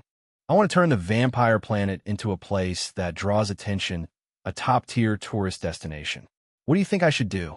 First, you'll need an artificial sun. Most races aren't cold-blooded like vampires and prefer warm, sunny environments. If you introduce that along with our advanced infrastructure, the vampire planet could easily become a major tourist hotspot. But wouldn't that alter the essence of vampire culture? The vampire lords might not even agree to such a drastic change. Master, as you know, most vampires dislike humans. If you frame it as a move to surpass human achievements, they'll support it. You could also pitch it as a way to help vampires adapt to sunlight, which is their greatest weakness. Over time, they'll adjust to it, and ITLL make your race stronger. That's actually a solid idea. However, there's only one person capable of creating an artificial sun powerful enough to illuminate the entire planet. Edgar Frost. Exactly. And the only way to find him is through two people, the Celestial Monkey Emperor or Ophelia. In my opinion, the Celestial Monkey Emperor isn't a reliable option. Ophelia is a better choice. Besides, with the two of you having a baby together, I'm sure she'll want to help her baby daddy, right? Mimi, please don't call me that. It sounds so strange. But you make a good point. Let's head back to the witch's abode. I rummage through the storage room in my residence and find an outdated teleporter model. Taking it with me, I climb to the top of the mountain and set it up. I input the same code Old Man Duke used, and the teleporter hums to life. Stepping inside, I'm transported instantly. I arrive at the same dysfunctional teleporter station as the first time I came here. This time, however, the female guards bow as I step out. Still, I can't help but notice the way they glance at me, their eyes lingering all over me, and their lips subtly parted. Horny freaks. They'll deal with you later. First, I have something important to do. Without delay, I head toward Ophelia's residence. What? You came back. And how did you even know I was in my room? Ophelia stammers, her cheeks flushing red. When I arrived earlier, she wasn't in her throne room or whatever that chamber is supposed to be. So, I followed her scent straight to her room. Fufu, I couldn't stop thinking about you, so I came back. Thought we could, pick up where we left off, I teased with a mischievous grin. When I entered, she had been in the middle of changing up, caught in the act of slipping into new undergarments. The timing was almost too perfect. That's when an idea strikes. I reach into my space ring and pull out a pack of panties. I got these for you, I'll lie smoothly. In truth, they're Misty's belongings. She left them behind ages ago. What is that? Ophelia asks, her blush deepening. Panties. They'll look great on you, I say, tearing open the plastic wrapping like it's a gift she's been dying to receive. This perverted thing? I would never wear such a thing. I prefer my own undergarments, she protests, shaking her head. Come on, just try them. Trust me, they'll look amazing on you, I say, coaxing her with a smirk. Fine, she mutters, giving in. She slips them on, and, as expected, they fit her perfectly. Smirking, she steps closer, pulling me into a kiss before reaching for her bra. I'd love to spend the whole day like this, but we might get caught by Zella, Ophelia says, finishing putting on her outfit and moving to apply her makeup. Mom, I made you some pancake? A voice interrupts as the door swings open. Standing there is Zella, a plate of pancakes in her hand. Zella, Jake, she says, narrowing her eyes. I thought you were gone? What are you doing here? In my mom's room. Luckily, Ophelia and I had already put some distance between us before Zella entered.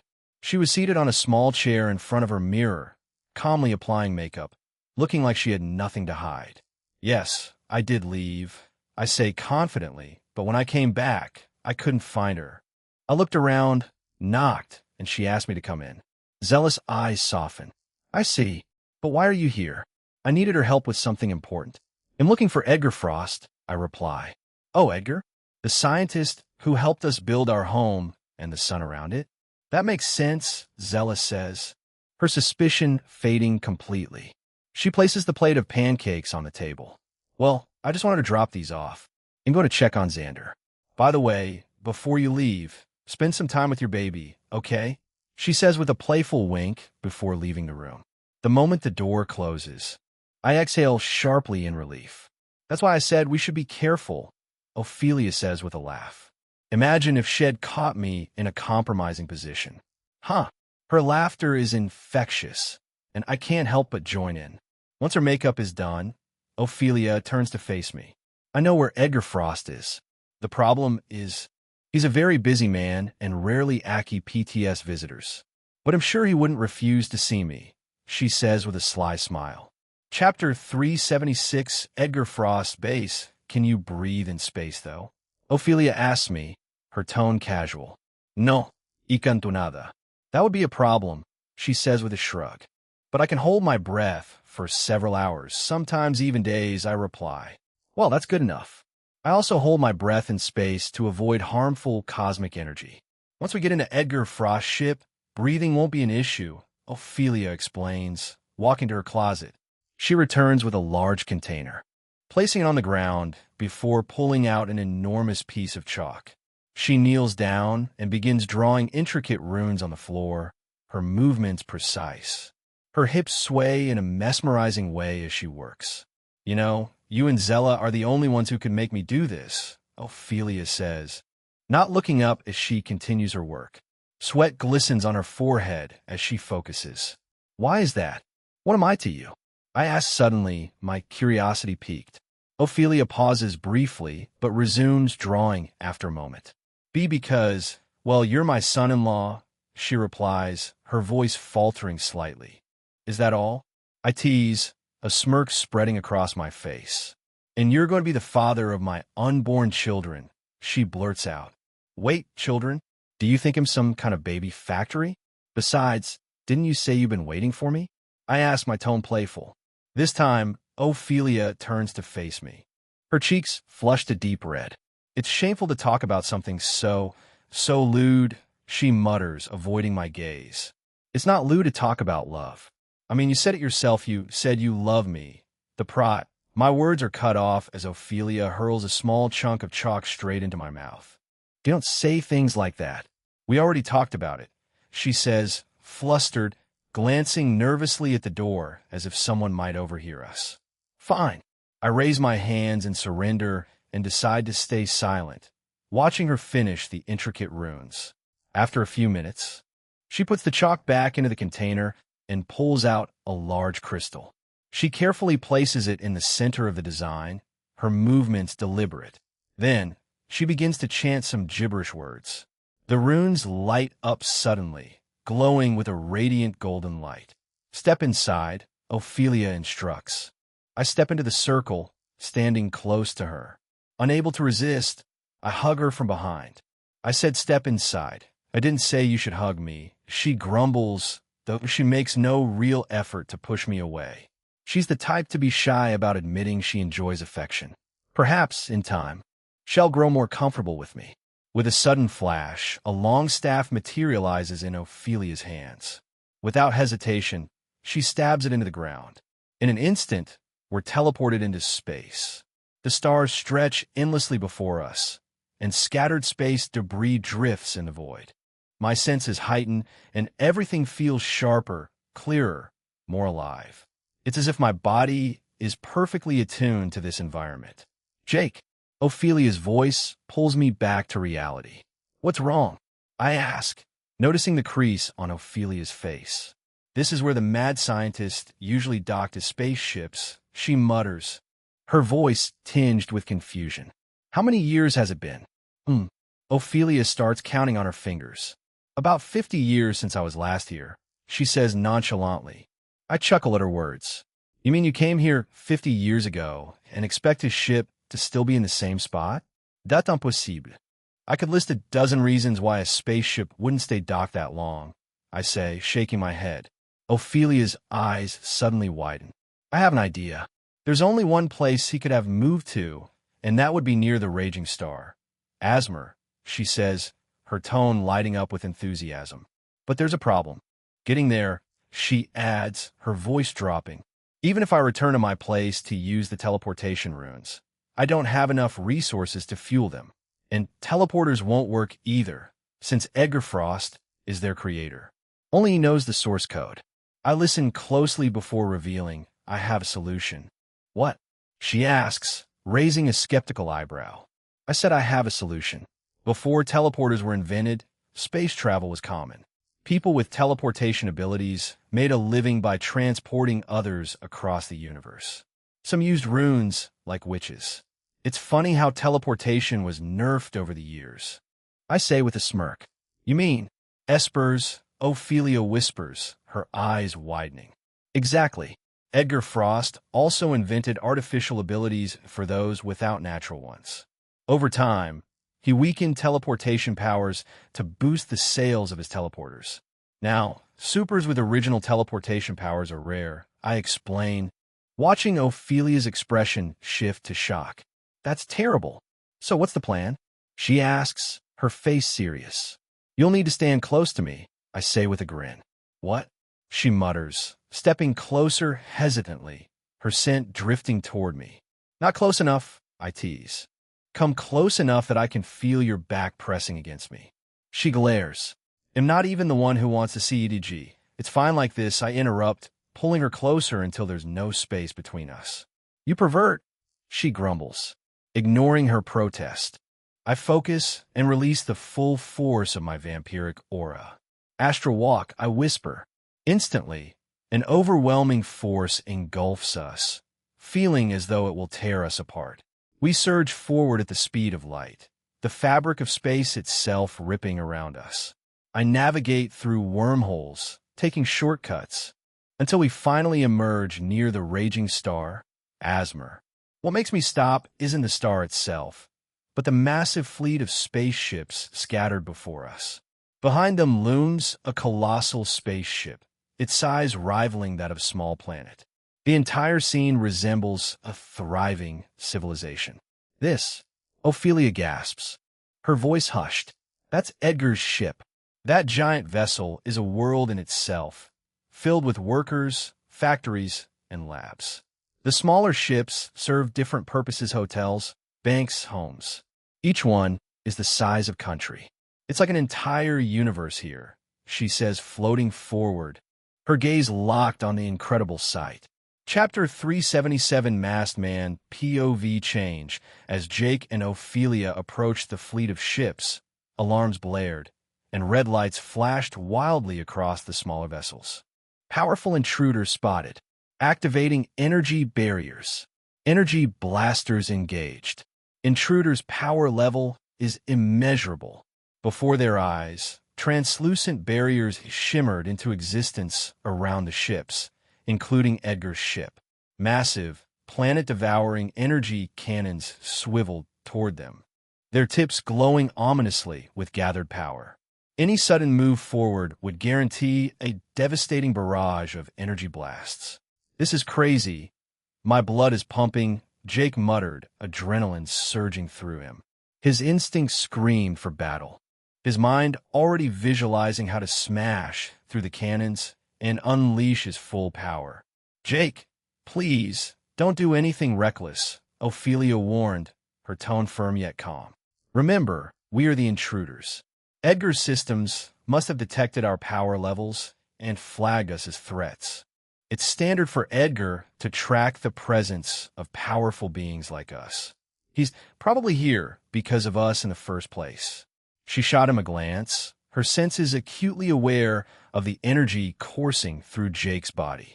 As Ophelia finished talking, a formation of small, heavily armed ships hovered closer, their powerful energy beams blazing brightly, momentarily disrupting Jake's vision.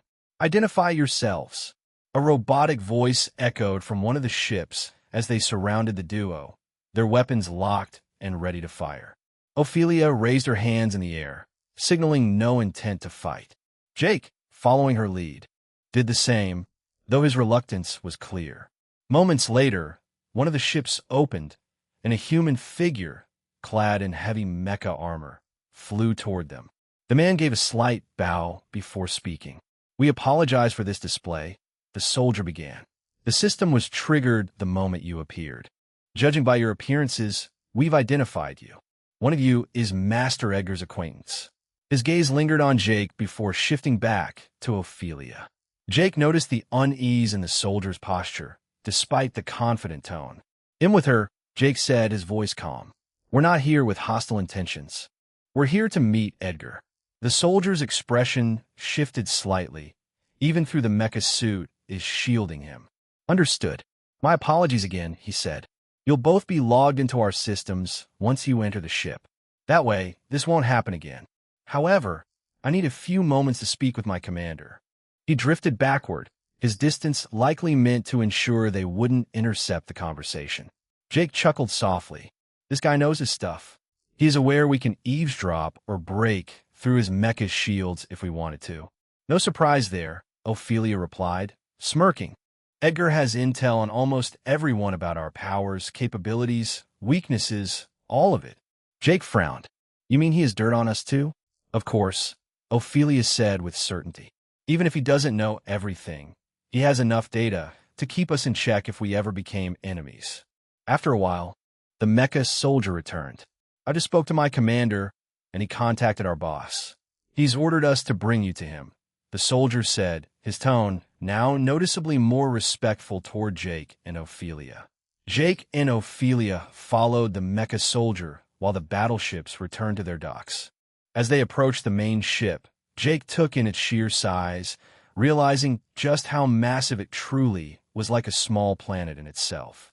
They ascended to the topmost section of the ship, the highest peak. A journey that would have been long if the soldier was moving slowly, but was made swift thanks to the incredible speed of the mecha suit. Jake couldn't help but marvel. As expected from the crazy scientist, he thought. When they finally entered the top floor, they found themselves in what looked like a massive factory. The space was vast, with different sections dedicated to production, repairs, and more. It was so expansive that neither Jake nor Ophelia could take it all in with their vision. Most of the workers were robots, with only a handful of humans overseeing the operations. "There are only humans here," Jake muttered. "There are other races," Ophelia corrected. "Humans just happen to make up the majority here. Edgar's factory and lab are in this ship, but other ships have far more diversity. Our boss believes humanity has the potential to become the best race out there because we're still evolving. That's why he lets humans handle most of his work," the mecha soldier interjected. "So, your boss is a racist," Jake said with a smirk. "No, he's not," the soldier replied. "He has his own morals. He wants the best for humanity. He wants us to stand on equal ground with other advanced races. In fact, he admires those races and hopes humanity can one day match them." "I see," Jake thought. Soon, they arrived at a massive door that slid open automatically. Inside was a sprawling lab filled with robotic machines, shelves stocked with strange items, and cylindrical containers holding liquids of various colors. The air reeked of chemicals. In a corner of the lab sat a man with broad shoulders and a mask that mirrored the structure of his face, moving with every expression he made. He was tinkering with a small gadget on his desk. Noticing Jake and Ophelia, he stopped, waved dismissively at the soldier, and gestured for him to leave. "Long time no see, Ophelia," Edgar said, his smile visible through the mask. His tone was calm, but laced with amusement. "And you, Protoss, you awakened much earlier than I expected. Honestly, I only agreed to this meeting because of you. I knew you'd show up sooner or later." This guy, and his mask, Jake thought, narrowing his eyes. He had seen Edgar once in high school, but now, standing before him, it felt like he was seeing the real Edgar Frost for the first time. "Explore Hidden Tales at Empire So." "You're saying you don't want to see me?" Ophelia asked, her voice sharp and teeth clenched. "Ah, don't be mad," which Edgar chuckled, rising from his chair. "You're just so annoying, always nagging. Honestly, I'm surprised you haven't started nagging yet." Ophelia glared at him, but said nothing. her teeth still gritted as Edgar motioned for them to follow. Jake followed Edgar, while Ophelia trailed behind, fuming silently. Soon, they entered a lavishly furnished apartment within the lab and took their seats. "So," Edgar said, his tone casual as he leaned back, "why did you come to see me?"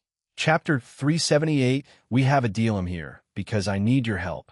Jake began, explaining his vision of turning the vampire planet into a thriving tourism hub. He laid out his requests, knowing full well that Edgar, despite his obsession with making Earth the top tourism destination, would find some way to take up the offer. Let me get this straight," Edgar said, leaning back with a calculating look. "You want me to create an artificial sun for the vampire planet, provide cutting-edge tech, and find a more humane way to source blood for the vampires, correct?" Jake nodded. "Discover stories with Empire for the blood supply. We can stop using human clones and instead utilize a shapeless organism with human-like cells to produce blood. Think of it like a dairy farm but for blood. Less gory and more efficient." Edgar paused, his gaze narrowing. "However, there's one issue with your requests. You want a strong female clone body. That's complicated. If you want me to deliver, Mr. Jake, you'll have to take care of something for me first." Edgar slid a small envelope across the table. Jake's eyes narrowed. He had anticipated something like this. "What's the target?" Edgar grinned, his teeth flashing. "The Azura King." Jake froze, his expression shifting to disbelief. "Wait, the Azura King? I thought they were extinct." "That's the narrative the world wants you to believe," Edgar said casually. "The Azuras are still around. Though their numbers are critically low, they're desperately trying to rebuild their race." "Then why would you want their king dead?" "Because he's jeopardizing their survival," Edgar explained. "He's repeating the same reckless behavior that nearly wiped them out before picking fights with the gods. The other Azuras approached me directly for this. They want him gone." Jake slumped into his chair, his mind racing. "Edgar, this is insane. Do you understand what you're asking?" Ophelia interjected, her voice tight as she looked at Edgar with a mix of disbelief and concern. "Unfortunately, this is the only deal I'm offering. Let's not forget that I'm giving him plenty in return. For just the head of the Azura King, he'll handle every one of his requests. It's a fair trade, don't you think?" Edgar said with a nonchalant shrug as he stood. "I'll give you 1 hour to decide. When you're ready, sign the contract on the table," he added, turning to leave.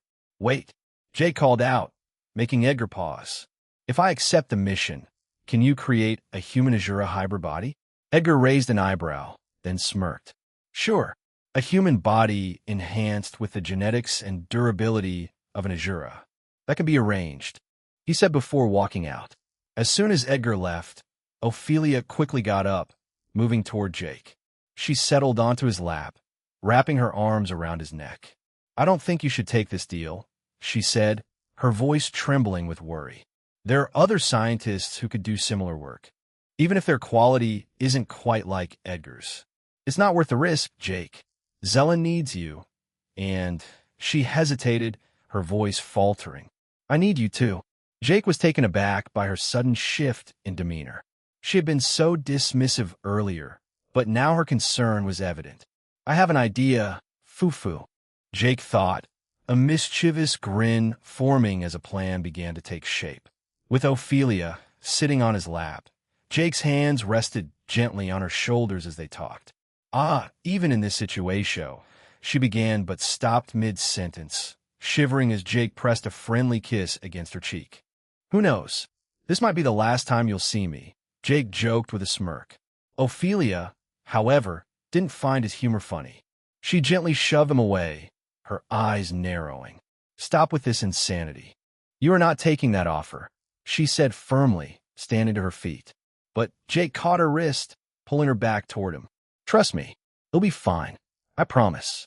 Ophelia hesitated, staring at him with worry clouding her expression. Finally, she sighed. "Fine, but you better come back in one piece." Jake didn't let her finish. He pulled her back toward the chair, looking around the room. "What are you doing?" "This is Edgar's living room," Ophelia whispered, her voice urgent as she glanced around nervously. "We have to be quick, that's all." Besides, Edgar's too busy to notice us. Jake replied with a mischievous grin. He pulled her close with sudden determination. This feeling, Jake muttered as he leaned in. This is the kind of motivation I need to win. Later. So you signed a contract, Edgar said, glancing at the envelope Jake handed him. He pulled out the paperwork, skimming through it before scribbling his own signature. Looks like we have a deal, Edgar said, extending his hand for a handshake. Jake obliged. He'll prepare the warper to take you to the island where the Azura King resides. Follow me, Edgar instructed, turning to walk. Jake followed closely behind while Edgar added, Ophelia, you'll stay back. Feel free to use any of the guest rooms, as long as you don't disturb me. Ophelia shot Jake one last worried glance as he walked away, but said nothing. The two entered a vast chamber filled with pipes and gleaming metalwork. At the center stood an enormous machine, unlike anything Jake had ever seen. Is that a new teleporter model? Jake asked, eyeing the contraption. No, Edgar replied, inputting codes into the console. It's a warper, my new invention, faster and more precise than a teleporter. The machine roared to life, shimmering rings of light swirling around its core. Take this, Edgar said, tossing a small device to Jake, who caught it effortlessly. You'll need it to return if you survive. You talk as if I'm not coming back. Are you underestimating me? Not at all, Edgar replied with a toothy grin. If I underestimated you, I wouldn't have given you this mission. But don't underestimate your opponent, either. The Azura King is no joke. Fair advice, Jake admitted, stepping into the warper's shimmering rings. He'll make sure to remember that. As the machine's light engulfed him, Jake disappeared, leaving only the hum of the warper behind. Chapter 379 Azura King instantaneously. Jake found himself on a strange island. The sensation of warping was so seamless it felt as though he had simply blinked and reappeared. That was fast, he muttered, taking in his surroundings. The sky was dominated by a blood-red sun, casting an eerie glow over the landscape. The air felt heavy, almost oppressive, saturated with an unfamiliar energy. Blood baby, come out, Jake commanded, and immediately a small, floating figure resembling a humanoid made entirely of blood materialized before him. Scan the area for me. Without a word, Blood Baby shot up into the sky, its form twisting and gliding as it began surveying the island.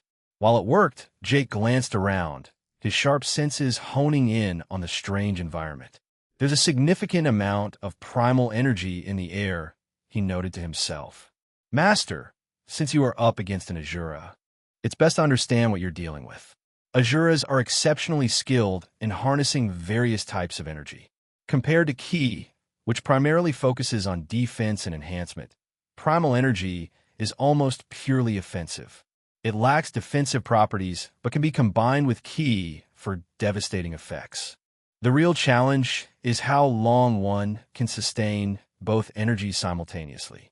I see. And what about chaos energy? How does it compare to primal energy?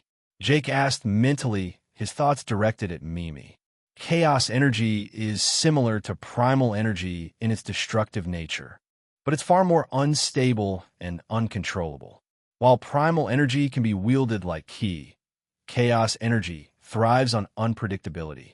It's a double-edged sword. I get it now. Ki enhances its users. Primal energy gives cutting-edge offensive capabilities, and chaos energy, well, it's just pure destruction. Exactly, Master. But ultimately, no matter the energy type, what matters most is the user's skill and adaptability. Still, be cautious. Azuras excel at wielding multiple forms of energy simultaneously, much like the extinct Valkyrie race. The same race Amber originated from. Valkyries. Now that I think about it, I should have asked Edgar to create a Valkyrie-human hybrid for me instead of an Azura hybrid. Master, the Azura-human hybrid is a much safer option. Valkyries can be easily detected by gods, and trust me, they won't hesitate to hunt her down. Jake fell silent, processing Mimi's words. Despite her cryptic nature, he trusted her judgment. As a former god herself, She had seen the darker side of divine power, something Jake had experienced several times as well. Before long, Blood Baby returned, perching lightly on Jake's shoulder. "How was it?" Jake asked. "We seem to be on a small, habitable planet orbiting a red star. The air is rich with primal energy. I also found traces of a battle marks, scents, and a lingering stench of blood," Blood Baby reported. "What kind of blood?" "Nectar." Jake's eyes narrowed. "I see. Nectar was the lifeblood of gods. That meant divine beings had fallen here." A faint smirk crossed his lips as an idea began to form in his mind. "Master, the primal energy is heavily concentrated in one area," Blood Baby added. Jake nodded, his body tensing with purpose. In an instant, he shot into the air, following Blood Baby as it led the way. After several minutes, they arrived at a dense, energy-saturated area. Jake could feel it immediately, raw power emanating from the heart of a mountain. Primal energy was everywhere, intertwining with faint traces of ki. "He's up there," Jake muttered, then ordered Blood Baby to return to his body. In the next instant, Jake activated Celestial Aura, and his body shifted. His pale skin took on a faint golden hue, and his hair turned white. Sharp, fin-like spikes emerged from his forehead and arms. After the transformation, Jake looked every bit like a god. But he didn't stop there. He released his celestial points, tapping into Mimi's godly powers and divine energy, though it was limited. "You look like the god of agriculture, Master. You're not exactly intimidating, Fufu." "Better that way," Jake replied, thinking Mimi was taunting him. With everything in place, Jake began his ascent up the mountain. Once he reached the top, he spotted a muscular, red-skinned, four-armed humanoid figure sitting in a lotus position, as if meditating. The figure's body was so toned that Jake almost asked how had gotten that build. One thing was certain: the presence of this Azura was intense. "Another one," the Azura muttered, shifting his body without opening his eyes. "Yeah, I'm here for your head," Jake replied. "I'd suggest you stay still and let me chop it off, Azura King," he added, trying to sound intimidating. But the Azura King burst into laughter instead, rolling on the ground hysterically. "Are you the god of clowns or harvest? Maybe he'll spare you and put you to work in my fields, ha ha ha." He laughed. "I'm not joking. Ha ha. You look ridiculous trying to intimidate me. The corrupt gods just want to use you as a pawn. Honestly, I don't feel good about killing lower gods. Just leave." The Azura King waved dismissively at Jake. Jake was caught off guard. He hadn't expected the Azura King to say something like that. It became clear to him that the Azura King was just another rebel fighting the same enemy, the gods, the upper echelon. But his own people had betrayed him, seeing him as a threat to their existence. Jake was tempted to turn and leave, but screw it. I'm not stupid enough to put my people at risk. I have to do this for my own good. And this appearance is ridiculous anyway. No matter what you say, I'm not backing down. Whether I leave or not, if I return, they'll be killed either way, Jake lied, forcing the words out. At this, the Azura King's expression shifted, his face contorting with anger. Jake noticed the primal energy in the air begin to swirl around the Azura. "I see. You're a stubborn one. Fine, they'll give you a quick death, just like the others," the Azura King said, and in an instant he was right in front of Jake, throwing a roundhouse kick so powerful that the air itself seemed to split. Boom! Read new chapters at Empire. Jake barely evaded the attack, leaping backward just as the Azura's kick landed. He glanced behind him and saw that the mountains had split in two, with cracks running through the ground where the Azura King had been standing. "You managed to dodge that. Perhaps I underestimated you," the Azura King said, floating in the air now, just like Jake. "I also underestimated you. The truth is, I might also die trying to be something I'm not.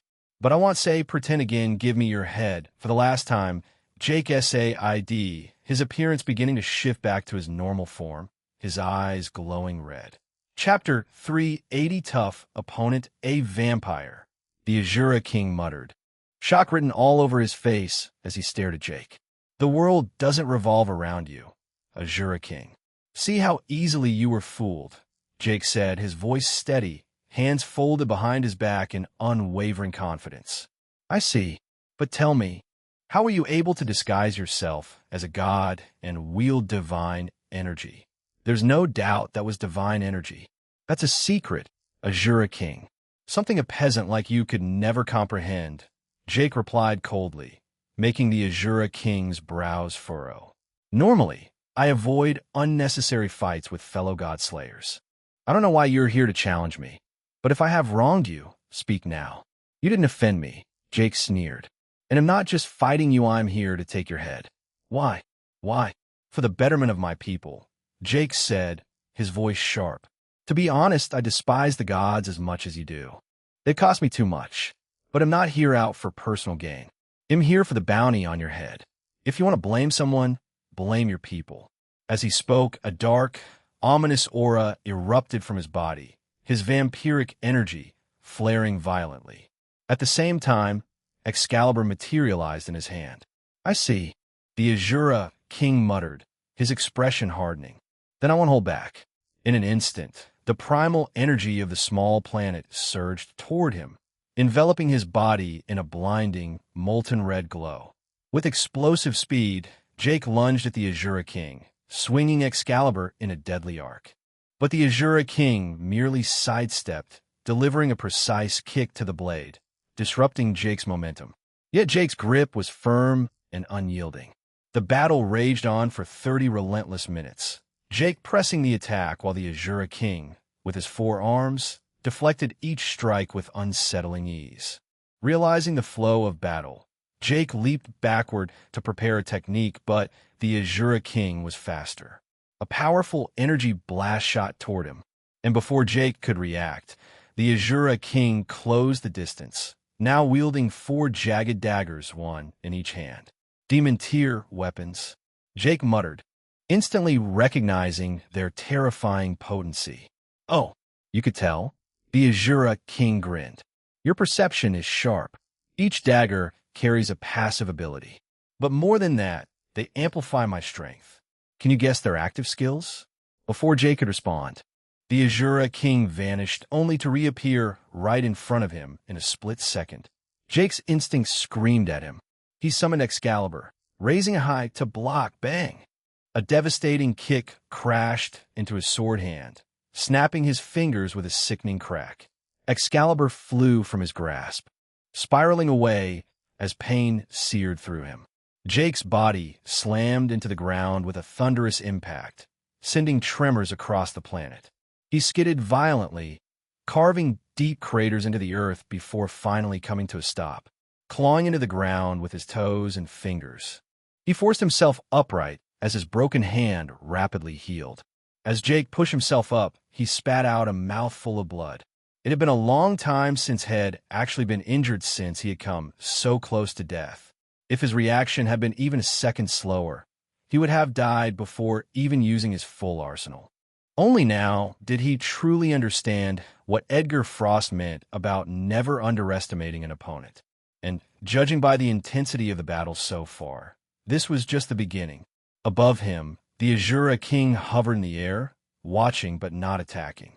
Despite having the upper hand, he was just as cautious as Jake. Damn vampire.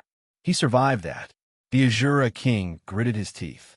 Since when did vampires start using their brains instead of fighting like beasts? Meanwhile, Jake dismissed his blood armor, storing it in his inventory, along with Excalibur, standing tall with his upper body bare. His toned physique was now fully on display. The blood armor is doing more harm than good. I can always summon it back to replenish my blood, he thought, his eyes scanning the Azura King's body for any weaknesses. But he found none. You've made a terrible mistake, the Azura King sneered. You plan to fight me barehanded? Do you even realize that we Azuras are the best in hand-to-hand combat?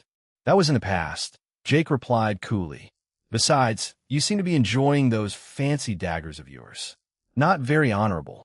The Azura King's expression darkened. Gritting his teeth, he stowed the daggers away.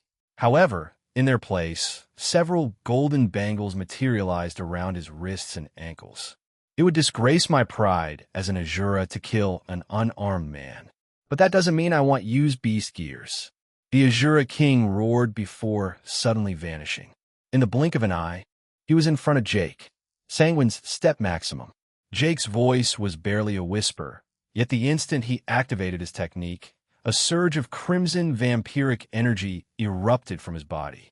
His movements turned fluid, autonomously, and his body began dodging instinctively, evading every strike with precision. The two warriors became blurs, tearing across the planet at impossible speeds, their movements sending violent shockwaves through the air. The Azura King's four arms came at Jake from all angles, but with Sanguine's footwork pushed to its limits, Jake kept up even as his aura drained at a rapid pace. Frustration twisted the Azura King's face. No matter how relentless his assault, Jake wouldn't counterattack, and to him, that felt like mockery. With a furious snarl, the Azura King suddenly halted mid-motion. The sheer force of his stop sent a shock wave through the land, reducing a distant mountain to rubble. "You damn vampire! He'll fucking kill you." His muscles bulged, pulsating with raw power.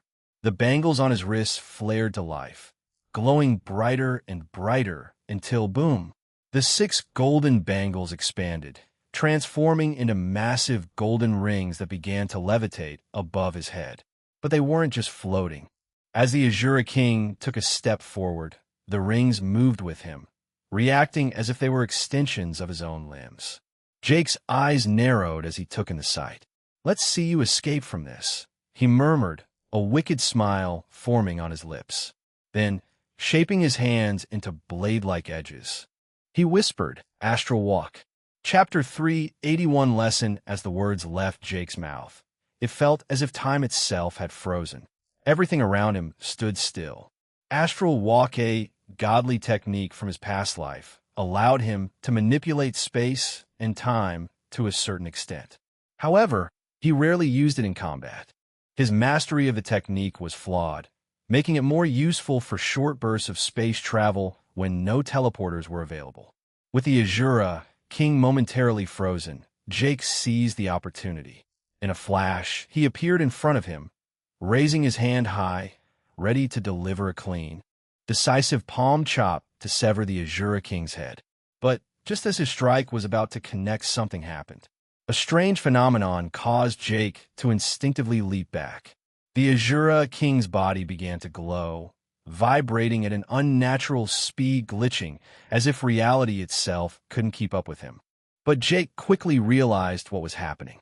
The Azura King wasn't glitching, he was vibrating his body and the rings at an extremely high frequency. "This," Jake muttered, his heart sinking. The disappointment of his failed technique settled in. "This is going to be a long day," he thought, preparing himself for what came next. Crack!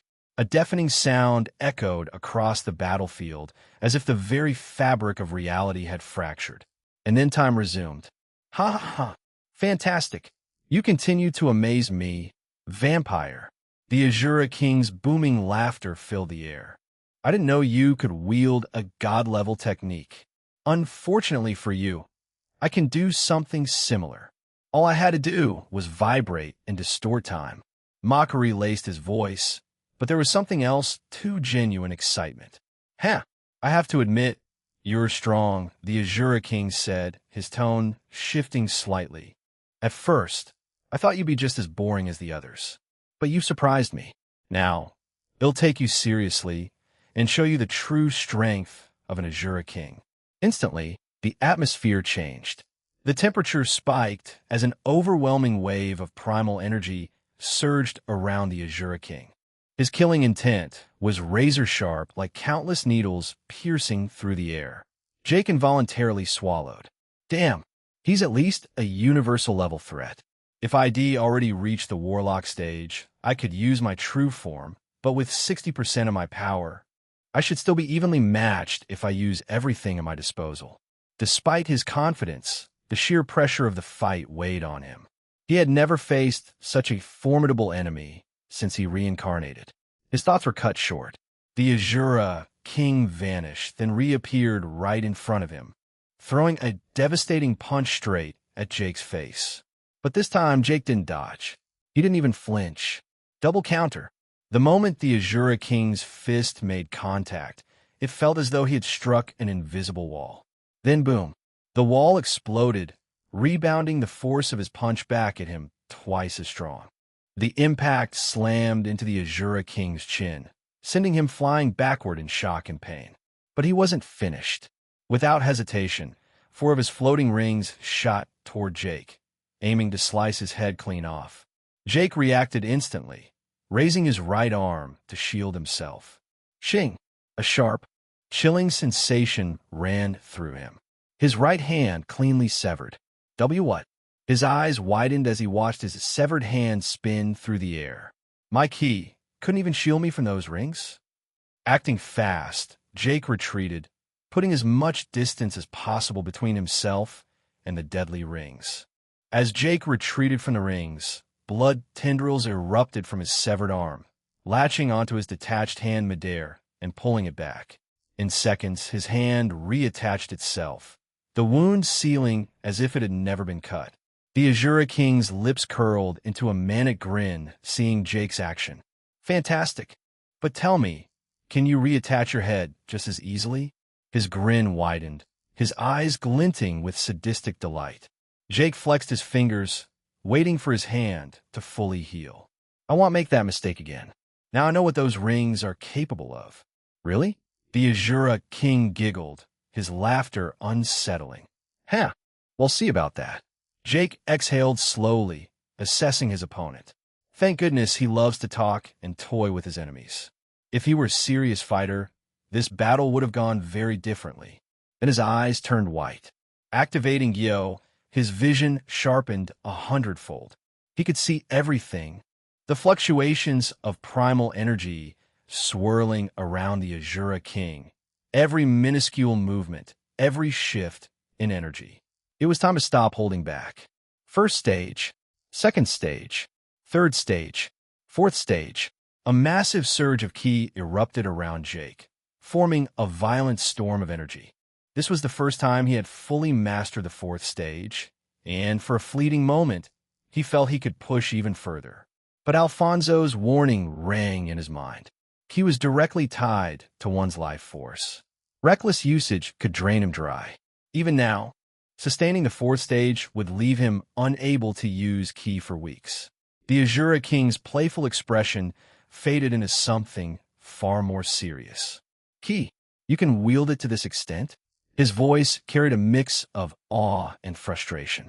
Even the fourth stage, that's supposed to take decades of brutal training and countless battles. I envy you, vampire.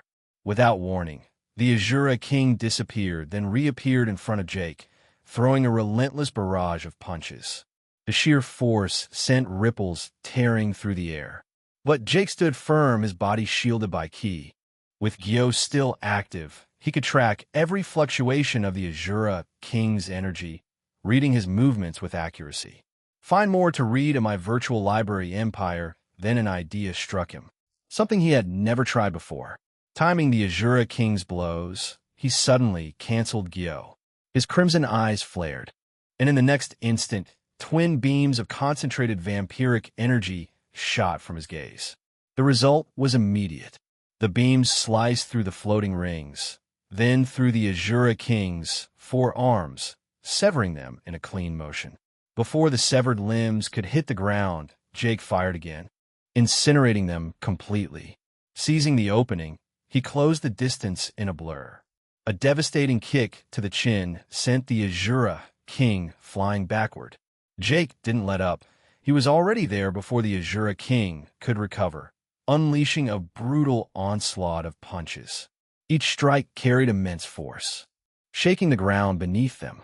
The battlefield cracked and caved with every blow, deep craters forming in their wake.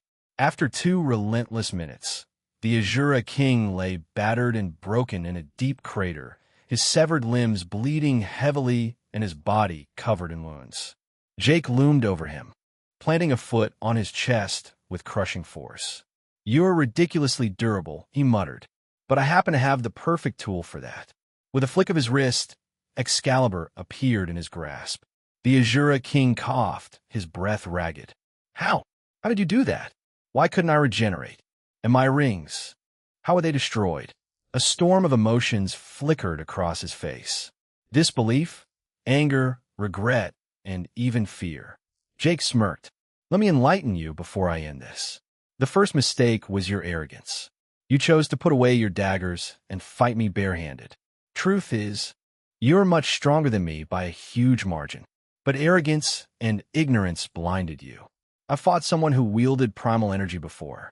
It's purely offensive. But its greatest flaw is that it lacks defense. Once I found a way to break through, all I had to do was ensure you couldn't regenerate. I accomplished that by mixing my blood aura with ki. As for your rings, Jake's smirk deepened. They weren't just weapons, were they? They were extensions of your body, an integral part of you. Destroying them meant destroying your last chance to regenerate. His grip on Excalibur tightened. This fight taught me something valuable. Never toy with an enemy. Without hesitation, Jake raised a sword, then brought it down in a swift motion. Chapter 3, 82 Bigger Threat. With a single, decisive stroke, Jake brought the sword down, cleanly severing the Azura King's head. A rush of dark, purple-red blood gushed from the wound, pooling around the fallen body. He bent down, lifting the severed head with some effort. This guy's head is heavy as hell. How much did he weigh? Jake muttered, shaking his head before storing it in his inventory. The moment the head vanished, Excalibur began to shift, dark energy swirling around its form until it fully transformed into Guida. Master, Jake sighed as he dropped onto the ground, catching his breath. Guida, you decided to show up today. I could feel it. The fear, the anxiety. You were battered. Guida murmured as she moved behind him, wrapping her arms around his neck. Jake exhaled sharply. Honestly, I have no idea how I won. That bastard was a monster. None of my usual techniques worked. He shook his head, still processing the battle. But Guida only chuckled, tracing slow circles on his chest with her finger. He was nothing more than an ant compared to my lord, she whispered. You only felt that way because, in this reincarnation, you haven't fought someone of that caliber before. Besides, you still haven't fully honed your abilities. Jake let out a dry laugh. An ant? That was a top-tier god slayer, Guida. I barely kept up with him, using 60% of my power. Stop trying to flatter me. I dare not make fun of my lord. Her voice was firm, but there was amusement beneath it. You may believe you're only at 60%, but do you realize how much of a difference even 1% makes at your level? You don't fully understand what your complete power is yet. She leaned closer. For example, you couldn't cut through the Azura King's skin with your blood attacks at first. But when you were pushed to the brink, when you felt true danger, you broke past your current limit. Your aura was suddenly sharp enough to cut through him like butter. And let's not forget, his defense was awful. Jake frowned. Still, why couldn't I cut through him while using you at the start? Guida smirked. Because you weren't using me properly. That sounds kind of lewd. Before Guida could respond, a new voice rang in Jake's head. Master, may I devour his body? Jake coughed. Ahem. Sure. At his approval, Mimi's figure materialized in the air, hovering. The moment Guida saw her, she scowled. This thing again? And not a thing. Mimi snapped. And just like that, the two began growling at each other. Jake sighed, ignoring their antics until something caught his attention. A strange distortion flickered several meters away, warping the air unnaturally. His gaze sharpened. Mimi, any idea what that is? Mimi's expression changed instantly. Shit, that's a rift. And not just any rift. This type is used by the gods. She disappeared back into Jake's head in an instant. Guida hesitated for a moment before following suit, shifting back into Excalibur. Without wasting another second, Jake retrieved a small device from his inventory and crushed it in his hand. In an instant, space twisted around him, pulling his figure away. The moment Jake left, the rift expanded, stretching wider until it reached the size of a well ring. Then a figure emerged, a towering presence, standing at least 2 meters tall, wrapped from head to toe in strange bandage-like material. With each step forward, Divine energy pulsed from his body, warping the very air around him. Something is off. The figure hovered above the battlefield, scanning his surroundings. Craters, Kirizdo, and the foul stench of blood. Did a battle take place here recently? His eyes narrowed as he flew toward the source of his suspicions. Unbelievable, the god muttered as he landed a few meters away from the Azura king's lifeless body. His eyes widened in disbelief. Is this really the Azura king's body? Or just another Azura? His mind raced, but there was only one way to be sure. A spear began to materialize in his grasp, its form shimmering with divine energy. Gripping it tightly, he raised it high, the tip gleaming ominously before he brought it down with immense force. Clang! The moment the spear's tip struck the Azura king's body, it rebounded violently, flinging itself away as if repelled by an unseen force. The sheer impact sent a shock wave through the air. The god took a step back, eyes wide with horror. No way. He is the one. His voice trembled. But how? Even a demon tier spear can't pierce his skin? He quickly dismissed the weapon, his body beginning to shiver. Whatever killed him is far more dangerous. This doesn't feel like the work of a god. No, this is something else. A god slayer. Explore more adventures and my virtual library empire, wasting no time. He turned and tore open a rift in space. I must inform the higher-ups immediately. Back at Edgar Frost's base, Jake stepped out of the warper and was immediately met with the sight of Edgar pacing restlessly in front of it. The moment Edgar saw him, his eyes lit up. "You're back. How'd it go?" he asked eagerly, scanning Jake's empty hands. Jake didn't reply.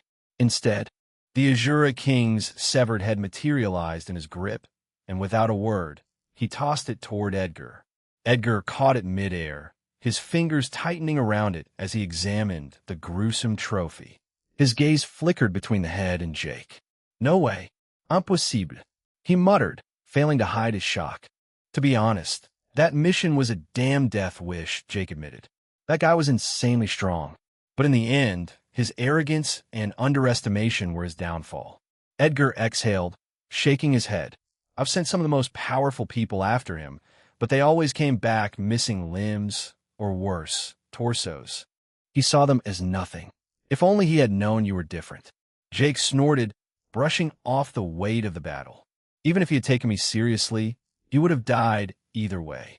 His voice was confident, but deep down he still felt the lingering chill of how close had come to death. As they stepped out of the lab and into the living quarters, a sudden blur shot toward Jake. Ophelia. Before he could react, she threw herself into his arms, nearly knocking him off balance. Then, without hesitation, she kissed him. "I'm glad you came back unscathed," she whispered against his lips. Only after the moment passed did they both remember Edgar was still standing there, watching them in complete silence. Edgar folded his arms, exhaling through his nose. "I had my suspicions about you two before," he mused. "But now, yeah, I get it." He turned away, walking into the living chamber. "I saw nothing. Anyway, Jake, since you fulfilled your part, let's seal our deal." Chapter 383, Contract signed. Jake and Ophelia followed Edgar into his office. He retrieved a stack of stapled documents and, after filling in a few details, handed them over to Jake. "That's our contract." Jake took the papers. Flipping through them carefully, they looked like ordinary documents. Yet as he read through them, he realized everything he had requested was written down exactly as he wanted. Did he print this while I was away? He wondered before picking up a pen and signing his name. Edgar followed suit, signing where required. The moment he did, the documents emitted a golden light. "The contract is sealed. Congratulations, King Jake," Edgar said, shaking his hand. Jake's expression remained unreadable. "King Jake, don't act like you don't know about the ridiculous treaty with the humans. I'm probably already on their watch list." Edgar paused for a moment before sighing. "Look, I may be influential, but I don't dictate humanity's actions. All I want is for humanity to thrive. Whatever their leaders do is not my concern. As long as innocent people aren't caught in the crossfire, I don't care what happens to the rest. Honestly, I hate those people anyway." He stood up, offering Jake another firm handshake. I see. By the way, the contract glowed after you signed it. What does that mean? Jake asked, curiosity flickering in his eyes. Edgar smirked. Simple. If I fail to uphold my end of the agreement, it'll swell up and explode into tiny, microscopic pieces of flesh. He paused, then added, also, it'll prioritize the Human Azura hybrid project and get it delivered to you as soon as possible along with the device for consciousness transfer. Since Misty ended up with a Valkyrie soul due to my mistake, it'll make things right. Just make sure you keep the Valkyrie in check. I trust you. Jake narrowed his eyes. Wait, you know Misty? Edgar chuckled. Misty, your sister? Of course. I sold the artificial birth pod to Derek and your mother. Derek was a close friend of mine, but we had a fallout when he vowed to slaughter innocent humans just because he felt wronged. Only cowards do that. His voice darkened slightly before he shook his head. Anyway, no need to dwell on the past. That's all I'll say about it. Good luck, Jake. Stay connected with my virtual library empire with that. He turned and left the room. Jake watched him go, a small smile forming on his lips. For once, someone had referred to him as himself rather than simply the Protoss. We should return, Ophelia said, walking after Alfonso. Jake and Ophelia returned to the witch's abode and went straight to Zella's quarters. You're back, Zella said as she noticed them entering. She was breastfeeding Xander. Seeing this, Jake's face paled. How are you even breastfeeding her with those fangs? Oh, you mean Xander's fangs? Zella chuckled. I was surprised too at first, but she's way smarter than she should be for her age. She's never hurt me. I see. Jake nodded, then sighed. I'm about to leave, though. Zella stopped breastfeeding and turned her full attention to him. Don't forget to let us know the moment you get back to Earth. Honestly, I'm a little embarrassed to visit the vampire planet after everything that happened. I want to return to Earth and apologize to Misty first. Jake raised a brow. What happened between you and Misty? And never mind. Zella stuttered, brushing off the question. Not pressing her further, Jake played with Xander for a few minutes before finally leaving. Back on the vampire planet, Jake headed straight to Old Man Duke's chamber. As he arrived, he noticed the usual guests were gone, making him chuckle. Normally, when Old Man Duke was done with his fun, he'd take a long nap. Jake considered turning around, but decided to step inside anyway. Inside, he found Old Man Duke at his desk, poring over some documents. You look busy, old man, Jake teased, taking a seat across from him. Well, I caught the treasurer siphoning funds, so I had him prosecuted and hired a new one. Now I have to cross-check the audits every week. My life just got harder, Old Man Duke grumbled. I was supposed to retire by now, live my life to the fullest, visit different planets. Always wanted to try a female Baylor. Go on. All right, Jake interrupted. I know you're trying to guilt-trip me, but I've already told you I'm not taking the throne. I just want to be a protector, a guardian who keeps things in check. Just be patient, grandfather. It's only a matter of time. A3, Duke sighed dramatically. This old body is tired of running a kingdom. But fine, they'll hold on for a few more years. What's a few more when I've been doing it for thousands? Anyway, he suddenly made a circle with his left fingers and poked his right index finger through it. Jake blinked. Huh? Duke rolled his eyes. I'm asking if you did it. What? Me and Zamira literally followed through during our marriage ritual. Jake said, confused. This boy. Duke shook his head. I mean, is she pregnant yet? You told me about Zagrith conceiving, but what about Zamira? What's wrong? Are you two not doing things properly? Jake hesitated, feeling a pang of guilt. I don't know why it's taking so long. I thought she conceived at first, but that wasn't the case. I believe ITLL happens soon. Maybe it's my fault, Jake thought. Misty only got pregnant after using pills, even though we had sex plenty of times. Vampires ovulate all the time. Maybe I just need to be more persistent. Anyway, Old Man Duke's voice cut through Jake's thoughts. Zamira came by today, and to be honest, she looked completely drained. I've never seen her like that before. I think this whole conception issue is weighing on her. After all, Zagrith, her maid, of all people, has already conceived.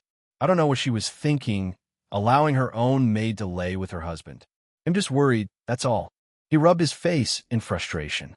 Zagrith and Zamir's relationship is more than just master and servant. It's like two sisters, Jake said, shaking his head. But he'll figure something out. He then shifted the conversation. I have something important to tell you. With that, he began revealing the details of his deal with Edgar Frost. Chapter 384, Fuck It. This is bliss. All my senses turn off as the nymphs tend to me in sync while circling their tongues around my skin. The sensation is just phenomenal, while still enjoying the way the 5 nymphs are taking care of me. Iliora crawls towards me, bringing her face closer to mine. Husband, I want my first time with a partner. She mutters before planting her lips against my lips. Shifting her weight closer, she brings her right leg across my body before settling against me. Surprisingly, she doesn't seem heavy or inconvenience me at all. If it was back on Earth, my stomach would have ruptured from her weight. Upon sitting down, Iliora continues to kiss me fiercely. The taste of her lips is just akin to the taste of cold water with mint in it. Ian, you wenches should allow us to serve as husband too. The remaining 3 nymphs apart from Aaliyah shouts in sync before crawling towards me too.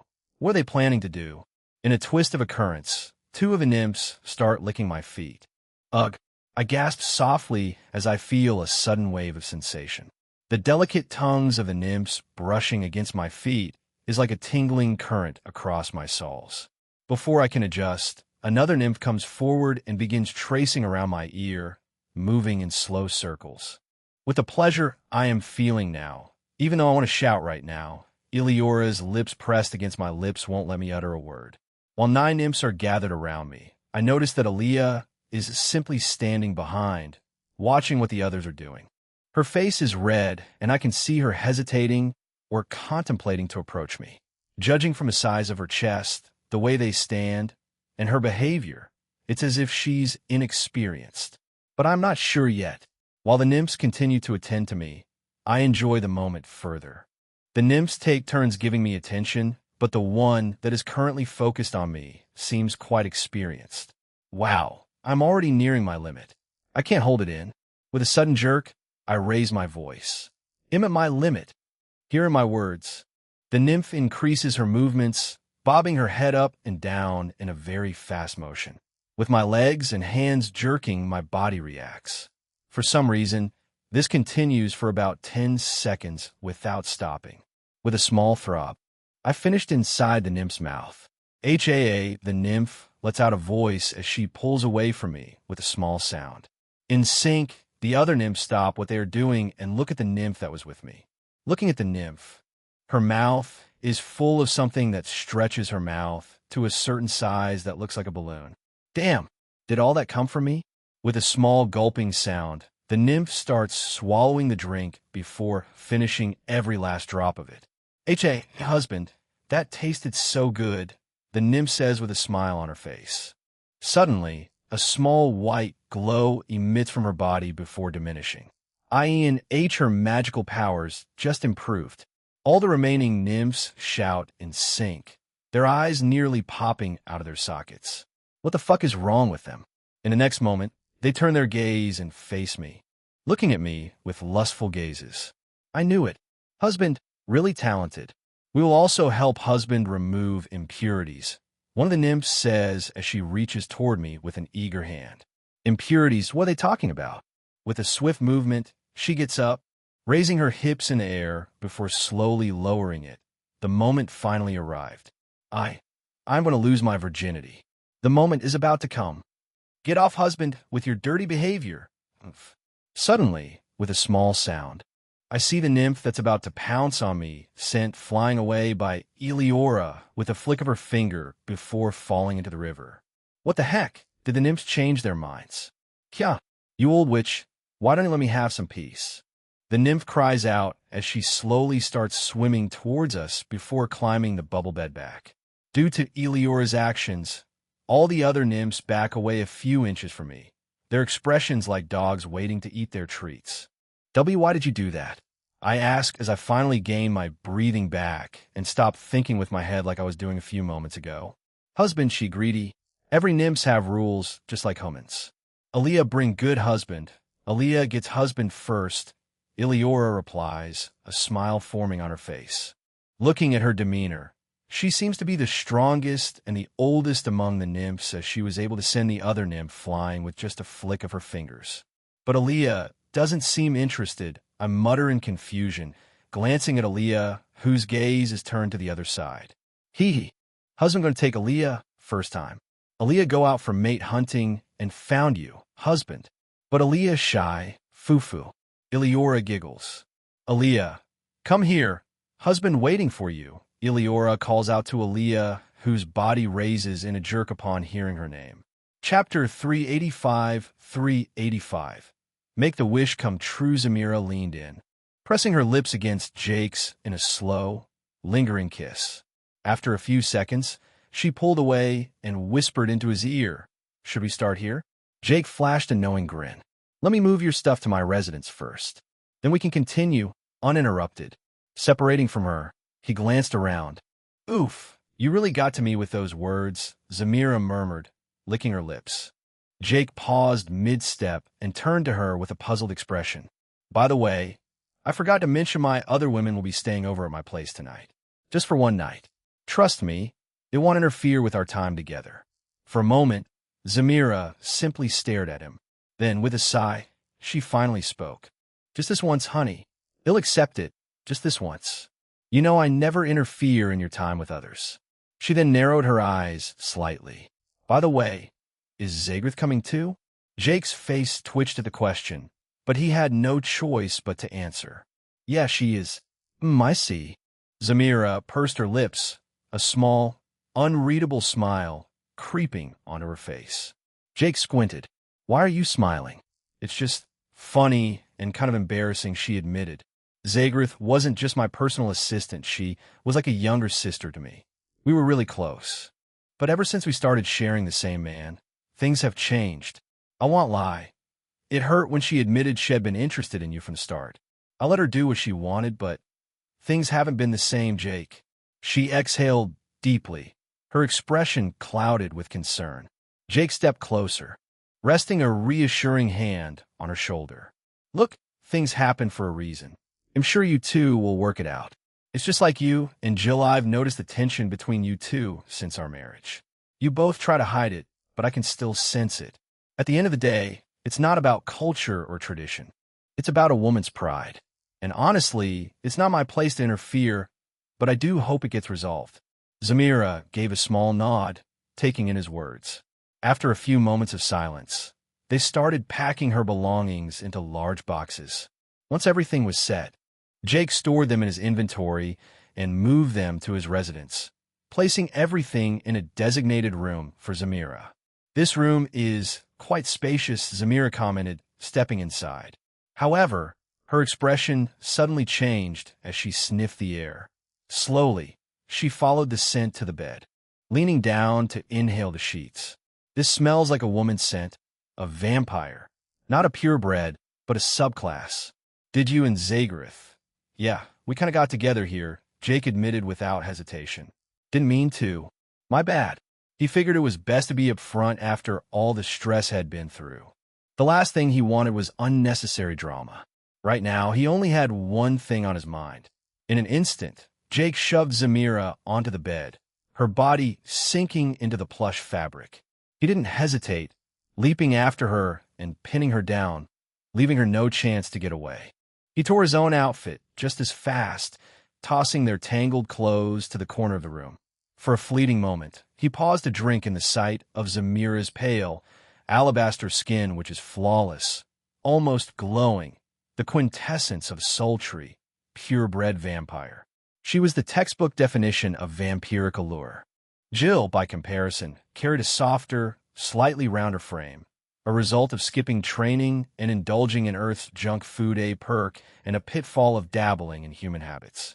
Still, Jill's curves didn't diminish her status as a true vampire. She and Zamira simply embodied different shades of their kind. Zamira, older and disciplined, sculpted her body through training and a strict diet.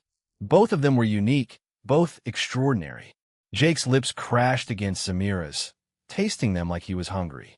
Caught in the heat, Zamira shifted to the center of the sprawling, king-sized bed, and Jake followed her lead. Settling atop her, he stretched her arms wide across the sheets, interlocking their fingers as he kissed her with a wild, unrelenting fervor. Minutes of fevered kisses passed, lost in the heat of the moment. Breaking the kiss, Jake trailed his mouth downward, latching onto one of her stiff nipples. A soft moan slipped from Zamira's lips. His fingers teased her other nipple, mirroring the rhythm of his tongue as he sucked with practiced skill. Even Zamira seemed caught off guard by his intensity today. He's getting better every time we do this, she thought, a flush creeping up her cheeks. Is that normal?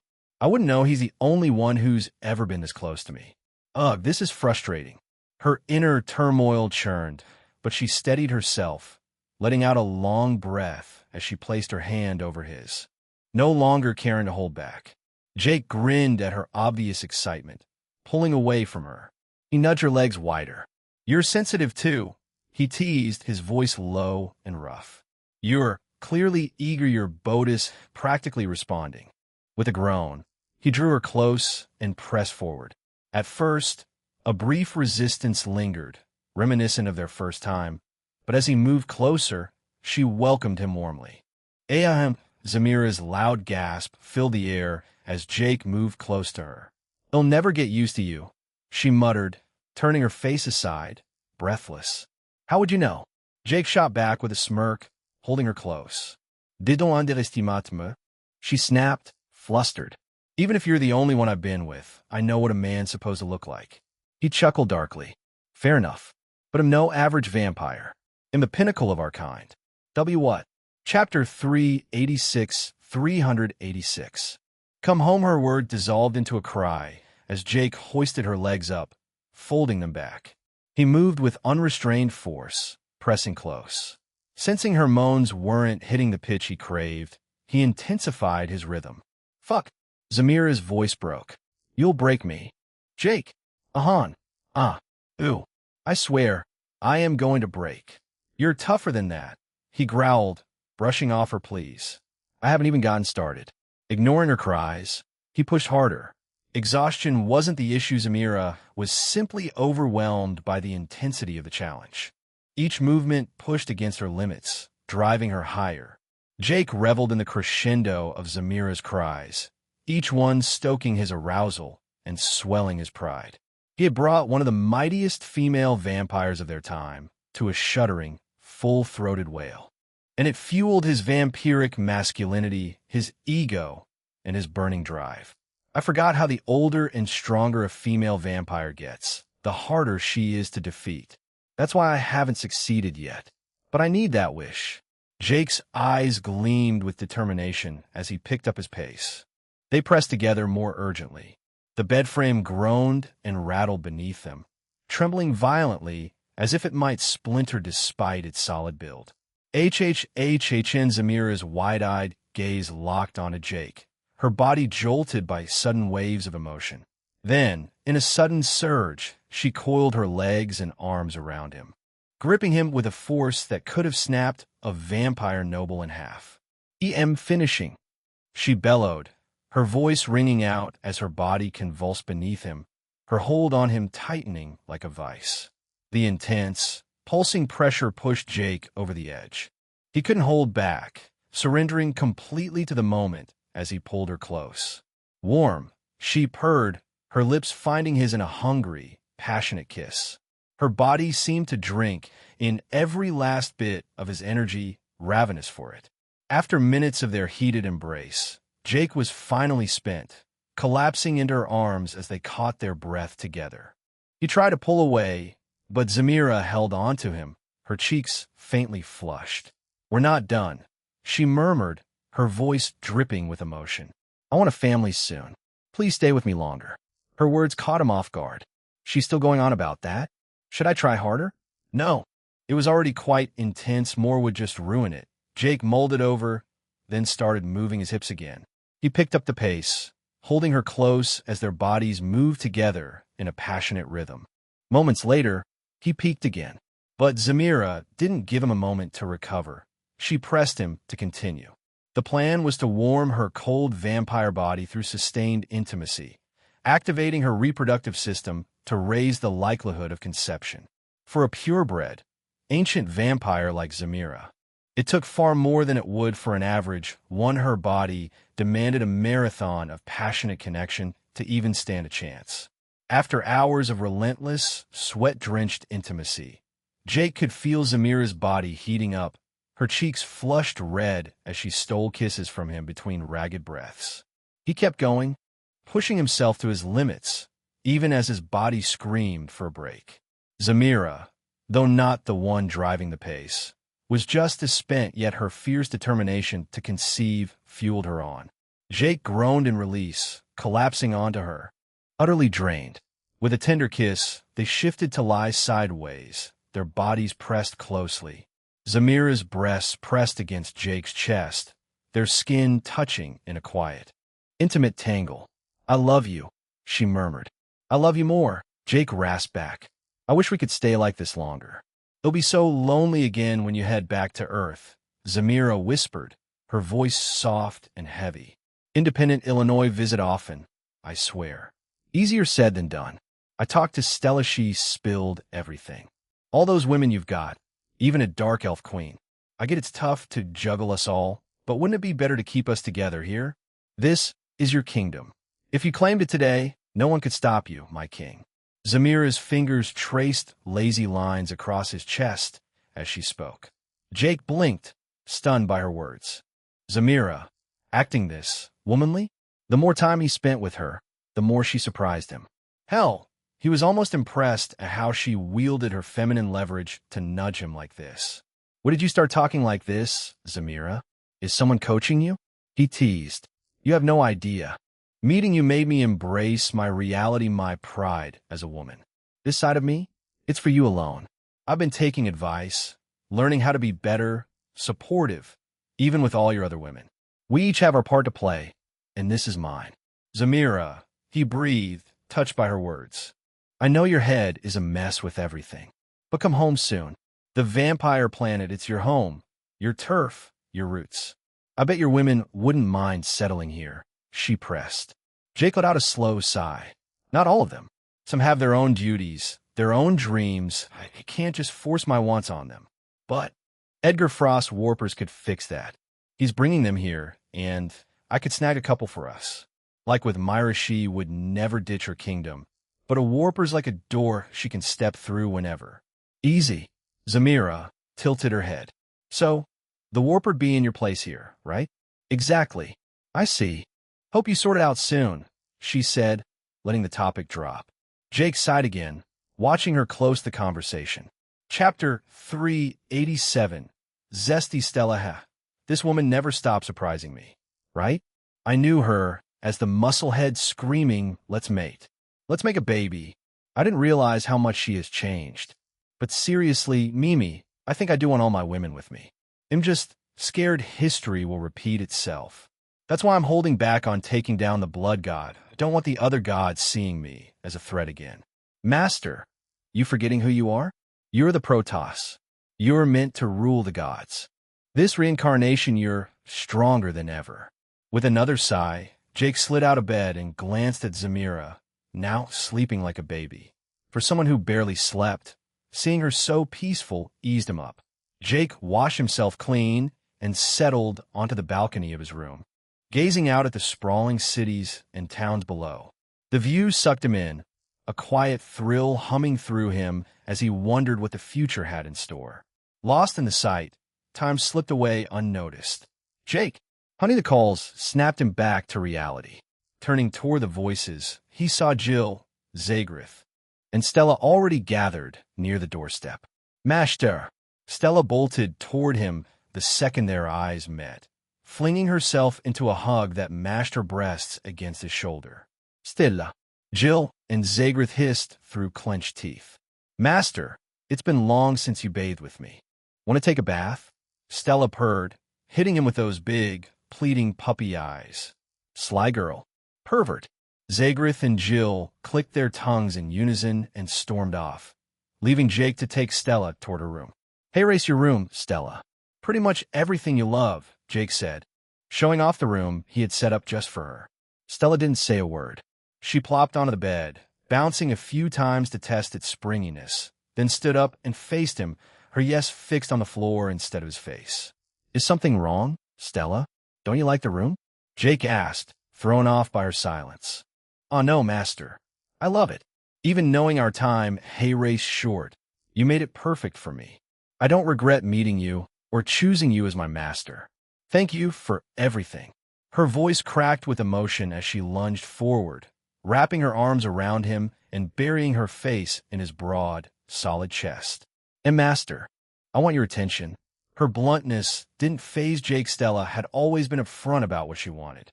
But this time, her request fell off, like she was being too pushy. "However, no. And master, I'm not giving you what you want right now. I'll do it when I feel like it. Know your place. Stella." Jake's tone turned sharp, his hand clamping down on her shoulder. "I'm sorry," Stella yelped, her face flaring red as embarrassment swallowed her. But Jake wasn't done. He ordered her to turn around and face the wall. Then he brought his hand down and landed a stinging smack on her backside. "Huh, now master." Stella crumpled to the floor in a lewd size pose, her cheeks blazing and her breathing hitching unevenly. Her body twitched and shuddered, like little jolts of electricity were sparking through her. "Oh, you finished already?" "Meet me outside," Jake said coolly, then strode out of the room. After Jake's departure, Stella remained seated on the floor. She raised her gown and adjusted her undergarments, noticing they were damp and wrinkled. Observing this, Stella's face broke into a frenzied grin. "Hee. I had begun to fear that my master's skill might have diminished. Yet it seems he has only grown more adept. I have no regrets in choosing him. He alone truly understands me, inside and out." Stella's laughter erupted in a wild, unrestrained cackle. Suddenly, she fell silent. Even if his touch were to falter, I would remain by his side. But I'm pleased to see he is still the same. Her laughter resumed with another round of intensity. Jake returned to his chamber and observed that Zamira was still asleep. He chose not to disturb her, closing the door gently behind him. Taking a circuitous route through the house, he passed the rear entrance and entered the living room. There he found Jill seated on the sofa, engrossed in a television program projected on a holographic screen. Then he settled beside her. "Where is Zagrith?" he asked. "She's in the kitchen. She purchased some groceries," Jill replied, her tone tinged with evident jealousy over Zagrith's culinary skills. Women often take offense at trivial matters. They are indeed wired differently. "That reminds me," Jake reflected silently. "Jill, I'd like to offer an apology. And this seems a fitting moment," he said, taking her hand lightly. Jill regarded him with a blend of confusion and curiosity. "I wish to apologize for everything that has happened and for how I've mistreated you, such as not eating the meals you prepare." "Wait," Jill interrupted, cutting him off mid-sentence. "You've already apologized today, Jake. I heard you fufufu. You're quite sweet when you're like this," she chuckled, pressing herself against his shoulder. "Oh, Jake muttered, scratching the back of his head in mild embarrassment. But he soon noticed Jill's eyes hinted at a deeper desire. "Zagrith is busy in the kitchen. We have some time to ourselves. I checked on Zamira and found out she's sound asleep. I suspect she's exhausted because she had a long day. I'd love to spend some time with you too." "I don't mind if it's right here," Jill murmured, her gaze hopeful. Jake sighed. "I'm hungry.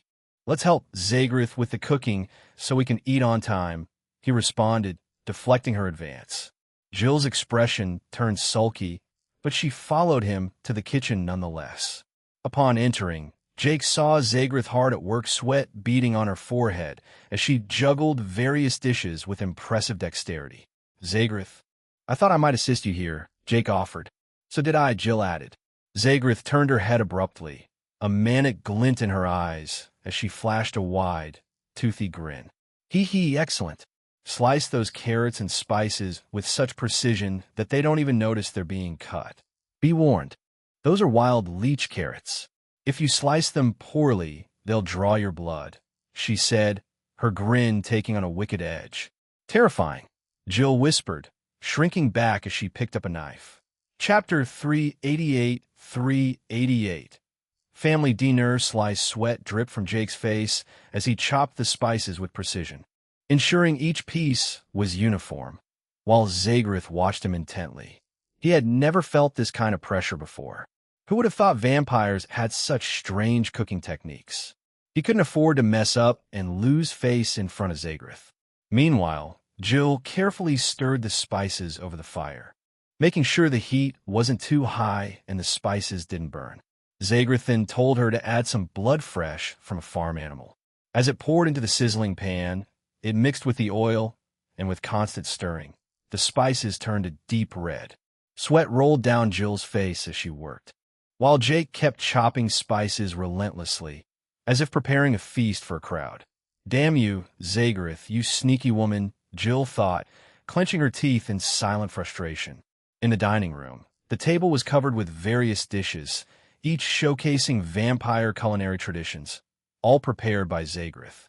Jake, reborn on Earth in this reincarnation, couldn't help but stare in awe. Even if similar dishes existed in his past life, those memories were lost to him. "This turned out better than I expected," Jill said, rubbing her hands together as Zagreth served her food. "You know," Zagreth said, "before humans and other races were discovered, we vampires used animal blood for drinking and cooking. We were proud of our culture until the great phenomenon happened. The smell of blood from intelligent beings like humans, dragonkin, elves, and others drew us in. Some became addicted and turned into murderous monsters. It ruined our reputation, but I'm glad things are starting to normalize here, even if other regions lag behind." She sighed heavily. "Normalize?" Jake said skeptically, glancing at the food while wondering why Zagreth hadn't served him yet. "Vampires still crave human blood. There are entire factories selling cheap blood packs." "I know," Zagreth replied, "but preferences are shifting back to animal blood. For example, 90% of restaurants use it now, or skip blood entirely for tourists. How would tourists feel if they learned human blood was in their food? Doesn't that seem strange?" She moved on to serve Zamira, who had just woken up, stirred by the tempting aroma. "I disagree," Stella said suddenly, raising her hand to challenge Zagreth. "Why? Human blood is delicious," Stella said with a wide, toothy grin. "I've had it plenty of times, and it's fantastic. Most races wouldn't mind it in their food. It's only gross when you drink it raw." Jake and Jill pressed their hands to their faces, groaning at Stella's words, while Zamira let out a quiet laugh. "You," Zagreth said through clenched teeth, moving to the last person, Jake, and began to serve his food. Unlike with the others, she took her time, her movements slow and deliberate, bending forward enough to show off her deep cleavage. "You know," Jake began, swallowing hard as his eyes fixed on Zagreth's voluptuous chest, "Edgar Frost is introducing his latest technology. He promised me we're done using human clones for blood. There's a new machine that'll produce human-like blood instead, with an even richer flavor." Zagreth played it up, biting and licking her lower lip as she leaned closer, teasing him. "I see. So that's how it is. Is your plate full enough, darling?" she asked suddenly. "Yes, just add more meat," Jake replied. Zagreth complied, piling one of his plates high with meat until it nearly overflowed. "Wow, why did you give Master so much meat and not me?" Stella complained, her voice sweet and showing off her cute demi-human charm. "Because he is the father of my unborn child and my husband. I cooked all this for him to start with," Zagreth answered, giving Stella a quick wink. "You're pregnant," Jill and Stella exclaimed simultaneously. Even Zamira, who had been silent, looked shocked, her mouth falling open, while Jake sat frozen. "Of course I am. I found out today," Zagreth announced, dropping the serving dish on the table and rushing upstairs. She returned moments later with a paper, handing it to Jake. "You went to the hospital?" Jake muttered, reading it. "Yes, I felt strange this morning, so I went. And there it is. Congratulations." "Congrats, Zagreth. No wonder you made so much food. Is this the baby shower?" Stella asked, her mouth full. "Urfani, Stella. This isn't the baby shower that's still a while away. I just cooked a lot because I was excited, Zagrith explained, sitting down to eat. Ahem. Congratulations, Zagrith. I'm happy for you. I guess you got ahead of me this time. Huh? Zamira said with a warm smile, surprising everyone who had expected her to be upset. Yes, I finally beat you at something. This calls for a big celebration. Zagrith cheered, her face turning into an exaggerated, teary-eyed expression. I hope you get pregnant soon, too, she added. Right soon, huh? Zamira murmured, then fell quiet. Let's eat, Jake said, clearing his throat as he noticed a hint of sadness in Zamira's eyes, a look of self-doubt. A few minutes later, Zamira stood. Go to my room. Meet me when you're done. Honey, let's get together, she said plainly, leaving the dining room and casting a tense mood over the table. Wow, Zamira's having so much fun. I wish I could talk to my partner like the UGG. Stella stopped mid-sentence, catching Jake's sharp side gaze. Well, since we're finishing up, I have something special, Jake said with a smile. He pulled out a long, finely crafted bottle. What's that? Jill asked. This is a 200-year-old aged rum. A gift from Edgar Frost, Jake said, pouring equal amounts for the women. Stella swallowed hers in one go, then winced. It burns. Always so impatient. Maybe you'll learn this time, Jill said under her breath, sipping hers slowly. Zagrith also drank hers in one gulp. Jake poured himself a larger share twice as much as the others and drank it down. Then they continued eating. A few minutes later, the women's faces turned red. My body feels warm, Master, Stella said, her voice slurring slightly. Chapter 389. Take turns. Stella's body flushed a bright red, the heat building until she couldn't take it anymore. With a sudden leap, she threw herself at Jake. Sully, Master, you can punish me later, but right now, Stella shouted as she lunged at him. Jake tried to stand and avoid her fierce attack, but he wasn't fast enough. Stella's hands locked onto his pants, pulling them down along with his underwear, exposing him. In one swift motion, Stella moved in close, catching him off guard and causing his legs to shake as he dropped back into his chair. Ugh, what a sensation, Jake groaned, relishing the wet, cool, slick feeling around his body, something he hadn't experienced in a long time. The rum didn't just make him tipsy. It also heightened his sensitivity to an extreme level. As if that wasn't enough, Zagrith and Jill joined in, their faces red as they approached the pair. Ahem. Sorry, husband, you're just too adorable like this. They giggled together, stripping off his jacket and shirt to reveal his bare chest. Then things took an odd turn as Jill and Zagrith began licking his neck, one on each side. The scene grew intensely intimate between them. Damn! Jake let out a loud groan, overwhelmed by sensation. His skin tingled under two cold, wet touches while Stella leaned in close, the moment charged with passion. Kissing him with an almost frantic intensity, a beastkin drawn to him completely. Not content with that, Jill and Zagrith pressed close to him, adjusting their clothes in the process. Well, handle everything today, husband. You just sit there, Jill whispered into his ear, her voice thick with desire.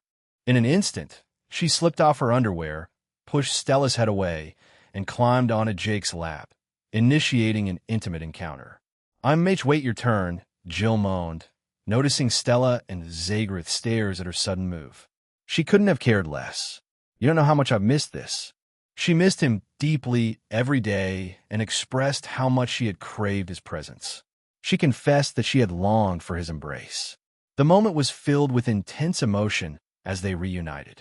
Come closer, Jake, she urged, pulling him into an embrace. For Jake, this was one of the best moments of his life. Yeah, I'm in heaven, someone pull me back to reality, Jake thought, grinning foolishly as he felt Jill's warmth beside him. He held her close, feeling happy and content, making her gasp and move more quickly. Then, with a sudden cry, Jill gripped Jake tightly. Oh yes, she shouted, her body shaking as she collapsed against him.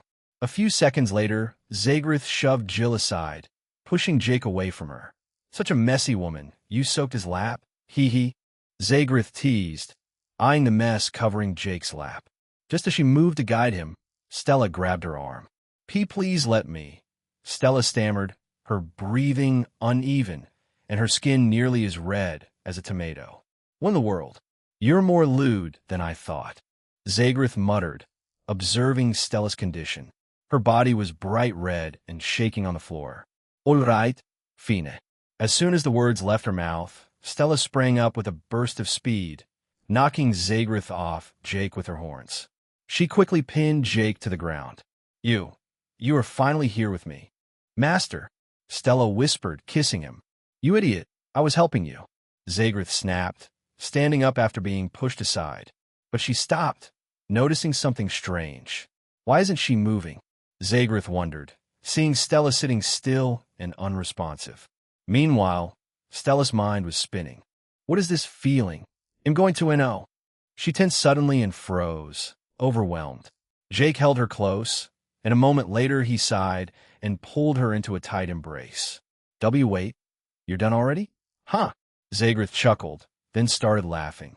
Jill, who had been lying on the floor, joined in, laughing as well. Why stop teasing me?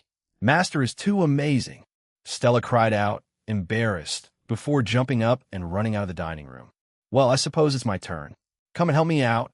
Honey, it's for the baby, Zagreth said with a wink, lowering herself onto Jake and beginning to move. Zagreth and Jill took turns, sharing an intimate moment with him until they couldn't continue. It was a different kind of closeness for them, one where they felt fully in control. They quietly hoped for more nights like this. Afterward, Jake stumbled into his room and saw Zamira lying on the bed. For a moment, he forgot they shared it as a couple, then remembered his promise to her. We're supposed to be together before resting, he thought, noticing Zamira wasn't fully asleep, just covered with the sheets. I know you're not asleep yet. Come here, Jake said, using the same direct tone she had used earlier. Really? After you've spent all your energy on the others? I don't want a weak child. We'll do it tomorrow, Zamira replied, pulling the sheets back over. I've still got energy left, he said, pulling her dress aside and getting straight to it. After a moment, she was already breathless.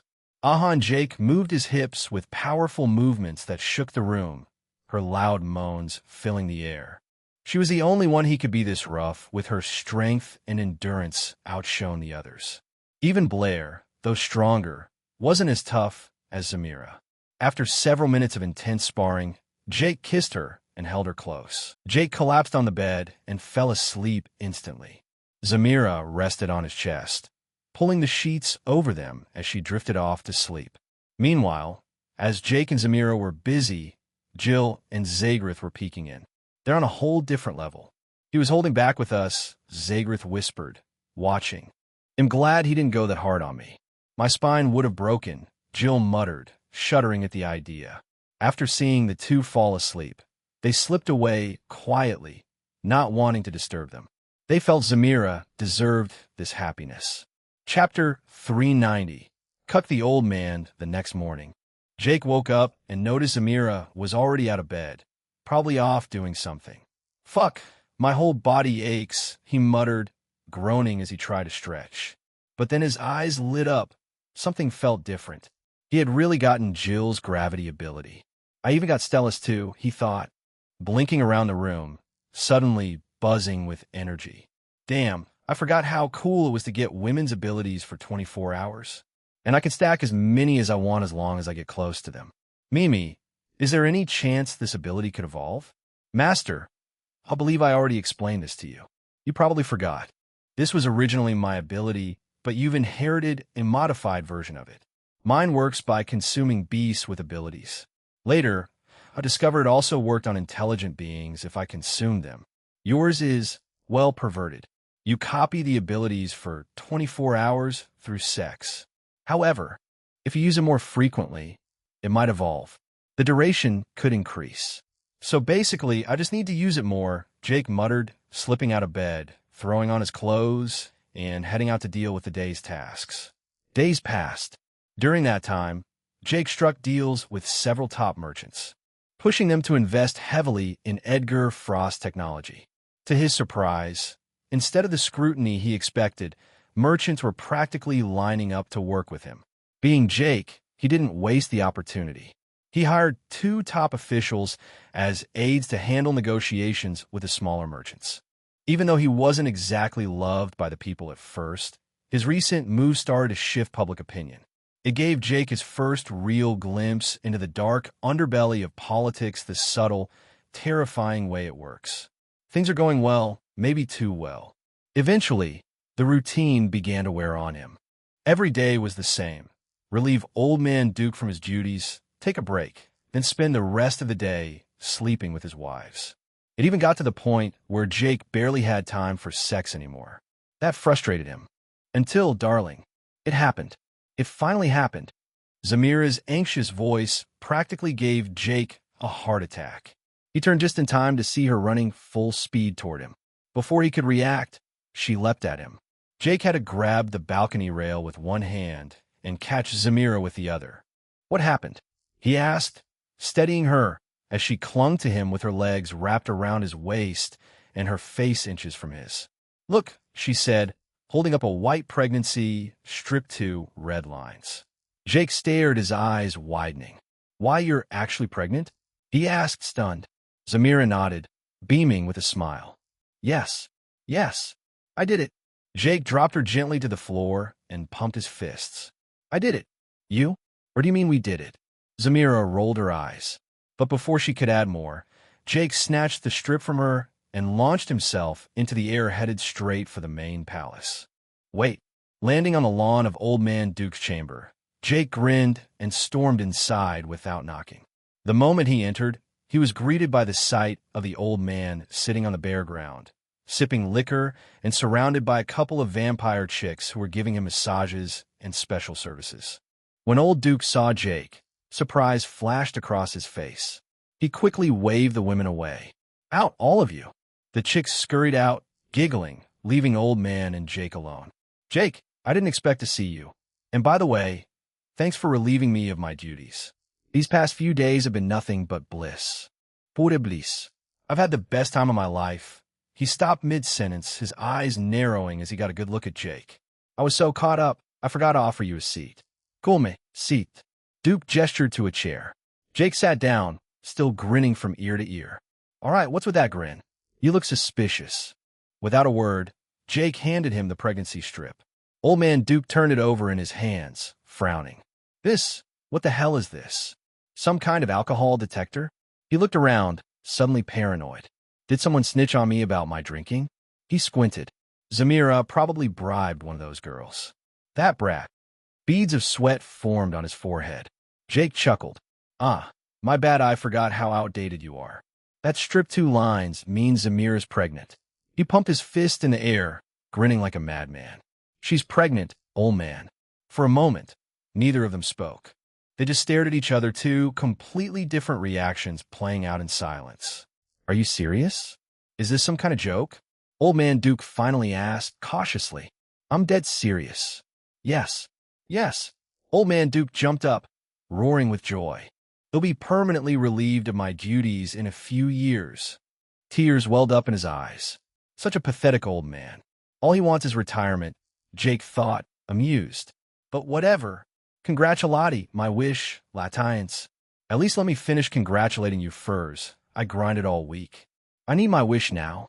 Jake cut in, making Old Duke grind his teeth in frustration. Fine. Say it already. Damn, you could have let me speak first, Old Man Duke snapped. Jake let out a long, dramatic sigh. You remember the promise, right? That you'd grant me one wish, any wish, as long as it's within your capability. You said it yourself. I did. As long as it doesn't involve killing me, he'll grant it. Spit it out. Jake nodded, then squared his shoulders. It's about Grandma Zunda. Duke's brows lifted slightly. I know you 2 aren't together anymore, but she's kind of hotter than even her daughters. And she's a scientist. A damn good one. I just think, why let a woman like that go to waste? Letting some outsider bag her would be a huge loss. It'd be better for everyone if she stayed as a core member of the family, right? Jake stopped when he realized Duke was staring straight into his soul. Chapter 391. You have my permission Jake froze when he realized Duke was staring straight into his soul. Maybe I shouldn't have asked for his approval. I just didn't want to ruin our relationship. See, let's just forget I said anything. Bwahaha. Duke suddenly burst into laughter, loud and raw. You never cease to amaze me, kid. Never. His laughter eventually died down, but the look of genuine amusement remained on his face. Don't feel bad, lad. Actually, you make a decent point. Yeah, it was a little weird the way you came asking for my blessing, but I appreciate that you considered me first before taking action. Zunda and we were never truly compatible. Our marriage was arranged family business, not love. I did try to be a good husband, but Zunda couldn't stand my frivolous lifestyle. Things really went downhill after Sid died, and I went into slumber. Old man Duke let out a small cough before continuing. When I woke up, I learned that our marriage rituals had been voided. So honestly, if you can manage to tame her, it'd be beneficial for the family. And if you actually pull it off, it'll even grant you another wish though this time. Nothing involving my life or any woman who's ever been romantically involved with me. He finished with a smirk. Tame, Jake echoed, turning the word over in his head. But what did you mean about not granting wishes involving any woman romantically connected to you? Duke raised an eyebrow. What? You think ideally you asked for one of my new girlfriends or something? Oh, wow. Jake chuckled. Wait, those chicks I usually see hanging around here. They're your girlfriends? Yes, all of them. I'm thinking of officially making them my mistresses and letting them live in the palace. Things are even easier now that Zamira is pregnant. She won't be thinking of revoking what I'm about to do. Ha! Old man Duke said, grinning like a teenager. Mistresses, huh? But they look pretty young. Like below 100 years of age. What if they want kids? I chose them carefully. None of them want kids. We had an agreement that if they ever change their minds, they're free to leave, Duke replied with a casual shrug. You made a tough call there, Jake said, nodding. Though now I've got a real problem, I need to find Zunda's location. Right now, covering the whole planet with my aura is kind of tough. Wait, what? Cover an entire planet? Is that supposed to be a joke? Duke scoffed.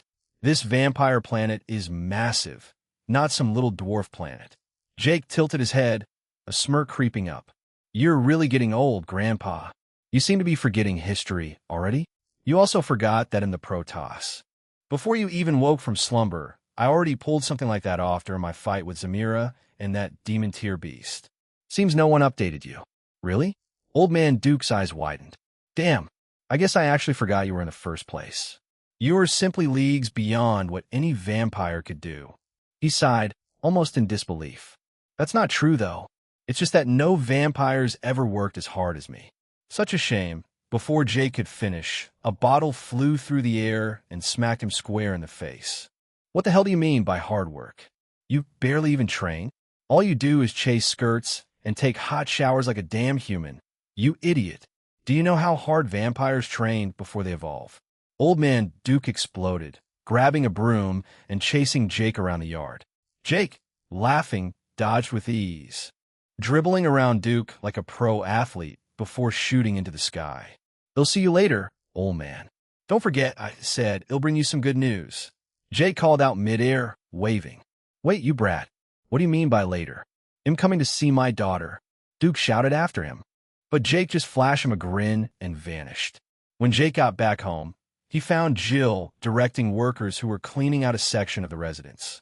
Others were hauling in a bunch of items, some heading straight into his and Zamira's shared room. Curious. Jake stepped inside, and the smell of fresh plastic hit him instantly. His eyes scanned the room, baby items everywhere. Cribs, a baby swing, a stroller, plush dolls, diapers, and stuff he didn't even know the name of. He let out a soft chuckle and made his way to the kitchen, where, just as he suspected, Zamira was busy cooking. Stella and Zagrith were also in the kitchen, assisting her. Wait, you're cooking? Jake raised an eyebrow, chuckling. Of course. She's actually good at it, Zagrith chimed in with a smile, giving Jake a sly wink. Zamira wiped her hands on a towel and walked over to hug Jake. It's a happy day for both of us, so I figured I'd make something special for the family. And, have a nice time with you, she said, ending it with a playful wink. What's going on? Why are they all winking today? Jake wondered, but before the thought could settle, a buzz vibrated in his pocket. It was the phone had gotten a few days ago. He picked it up and heard a familiar voice from the other end. "Mr. Jake, where are you? We've docked above the Red Planet and are preparing to land at the coordinates you sent. You even guessed the exact space requirements. They'll be waiting." The call ended, and a wide grin broke out on Jake's face. "This is double good news." "What is it, honey?" Zamira asked curiously. "Edgar's here. We'll be back in a jiffy," Jake said, already dashing out of the kitchen, then out of the residence, and finally blasting into the sky. Back in the kitchen, Zamira stood still, biting her bottom lip. At least he could have waited a bit longer. "Oh my, take it easy, Zamira," Jill said softly, wrapping her arms around her. "Don't forget, we female vampires start getting mood swings just a few days after conception. That's all this is. Jake's not that kind of guy anymore." She patted Zamira gently, soothing her. Chapter 392. Shipment soon after, Edgar Frost's ship began to descend. The moment it touched the atmosphere, it shook the entire planet, so much that Jake couldn't help but wonder how Edgar even managed to assemble the thing without blowing it up. But of course, everything had already been planned in advance. Behind the ship were hordes of healthy vampires, most of them skilled workers and people eager to get to work. As the vessel came down, its full structure began to take shape, an enormous metallic capsule, radiating heat and pulsing like it was alive. It also carried a strange odor, but that wasn't an issue for Jake. He had chosen this spot specifically with all of that in mind. The rumble of machines and trucks roared to life behind him. The merchants and workers, who brought their own gear, cheered as the ship finally landed and its thrusters powered down. With a loud hiss, a massive hatch opened.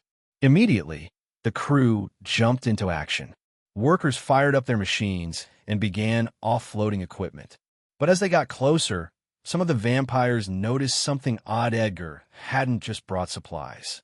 He brought a crew of humans too, each equipped with highly advanced tech. The sight dimmed the vampires' excitement. But before the mood could fully die, Edgar Frost appeared, hovering mid-air on a sleek board.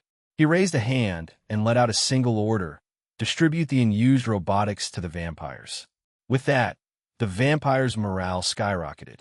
Within minutes, Edgar's crew taught the vampires how to operate the machines, and soon enough, they were working side by side with surprising synergy. Every item was neatly packed and hauled toward a nearby warehouse Jake had also prepared in advance. Spotting Jake on the ground, Edgar landed beside him and handed him a small device. "The body you requested is stored inside this," Edgar said. "All you need to do is activate it when you're near Amber Soul. I crafted this one just for her, made a few corrections from my previous mistake with the birth pod, which started it all. This might actually be the best clone I've ever made. Or maybe it's more than just a clone," he added with a proud smile. Jake smiled back, shaking his hand. "I really appreciate this. Now I've got something solid to defend myself with when I return to Earth," he said, grinning wide. "Ha, that's fair. But," Edgar raised a brow, "you shouldn't leave your women unattended for this long. That ends today, though, once we finish installing the warpers." He turned toward the mechas and continued, "Your tech's a bit outdated. You'll leave these new labor mechas here for you. If you need more, then you'll have to buy them off me." Jake's eyes widened. "Wait, you're giving these to us? For free?" he asked, staring at the 50 or so glistening machines. "Thank you so much," he said, giving Edgar a small but genuine bow. That part definitely hadn't been in their deal. "Haha, you make a good king," Edgar said. "Honestly, I didn't expect you to be so direct and sincere, especially with your reputation. The world paints the Protoss as some bloodthirsty monster." Jake's smile faded slightly. "That's the narrative they spun. They want people to see me as a monster. But really, I'm just someone who transcends their understanding. I don't have a problem with them. They're the ones who can't accept me. I was made to uphold balance and order." His voice trailed off as a shadow passed across his face. Realizing he was diving too deep, Jake quickly changed the topic. "These are the merchants I brought along. I want you to sign deals with them so they can handle things directly," Jake said, gesturing for the group behind him to step forward. Obediently, The merchants moved forward and began shaking hands with Edgar Frost. After some back-and-forth negotiations that lasted about 10 minutes, they finally struck a deal. Judging from the wide grins on the merchants' faces, it was clearly a favorable one. "Thank you, Your Highness," the merchants said in unison, bowing deeply to Jake. They had just secured the biggest deal of their lives: more money, more influence, and a serious leap in status. Of course, Jake had chosen these merchants for a reason. They were people he could sway, people he could rely on to follow orders if needed. But despite that, they were a surprisingly honest bunch, exactly what he needed right now. Edgar turned to Jake, his expression unreadable. "Jake, let me tell you something. I probably won't say this again after all. I'm just a businessman. Truth is, I've always respected vampire technology. Even though vampires didn't invest heavily in it, what they did create was solid. But that's changed. It's not like before. Don't get too hyped just because I'm selling you my tech. There's only so much I can reveal. I'm still on the human side, remember? That means I'm only allowed to sell basic tech non-defensive stuff. If this keeps up, you will eventually run into issues, inflation for one." He glanced at the mechas still being unloaded. "Let's be honest, not everyone can afford my tech. You can't expect a regular vampire to buy my latest high-end machines. If you really want to make a difference, start building tech for your local market. Stuff the average vampire can afford. Export it. Scale it. That'll boost your economy and your reputation." Edgar paused, eyes narrowing slightly. "I'm telling you this because someone needs to. People underestimate how untapped the tech business is. Despite how popular my company is, only 2% of the world's population actually uses my tech. That tells you something." He mounted his hoverboard and adjusted a control panel. "Anyway, I've said my piece. We'll be heading out now. My men will stick around for a few days to replace the artificial sun blockers." He looked back at Jake. "This time, it's not just a blocker. On the flip side, it's fitted with a smart artificial sun engineered just for vampires. Over time, ITLL increase brightness gradually. Your people will start adapting.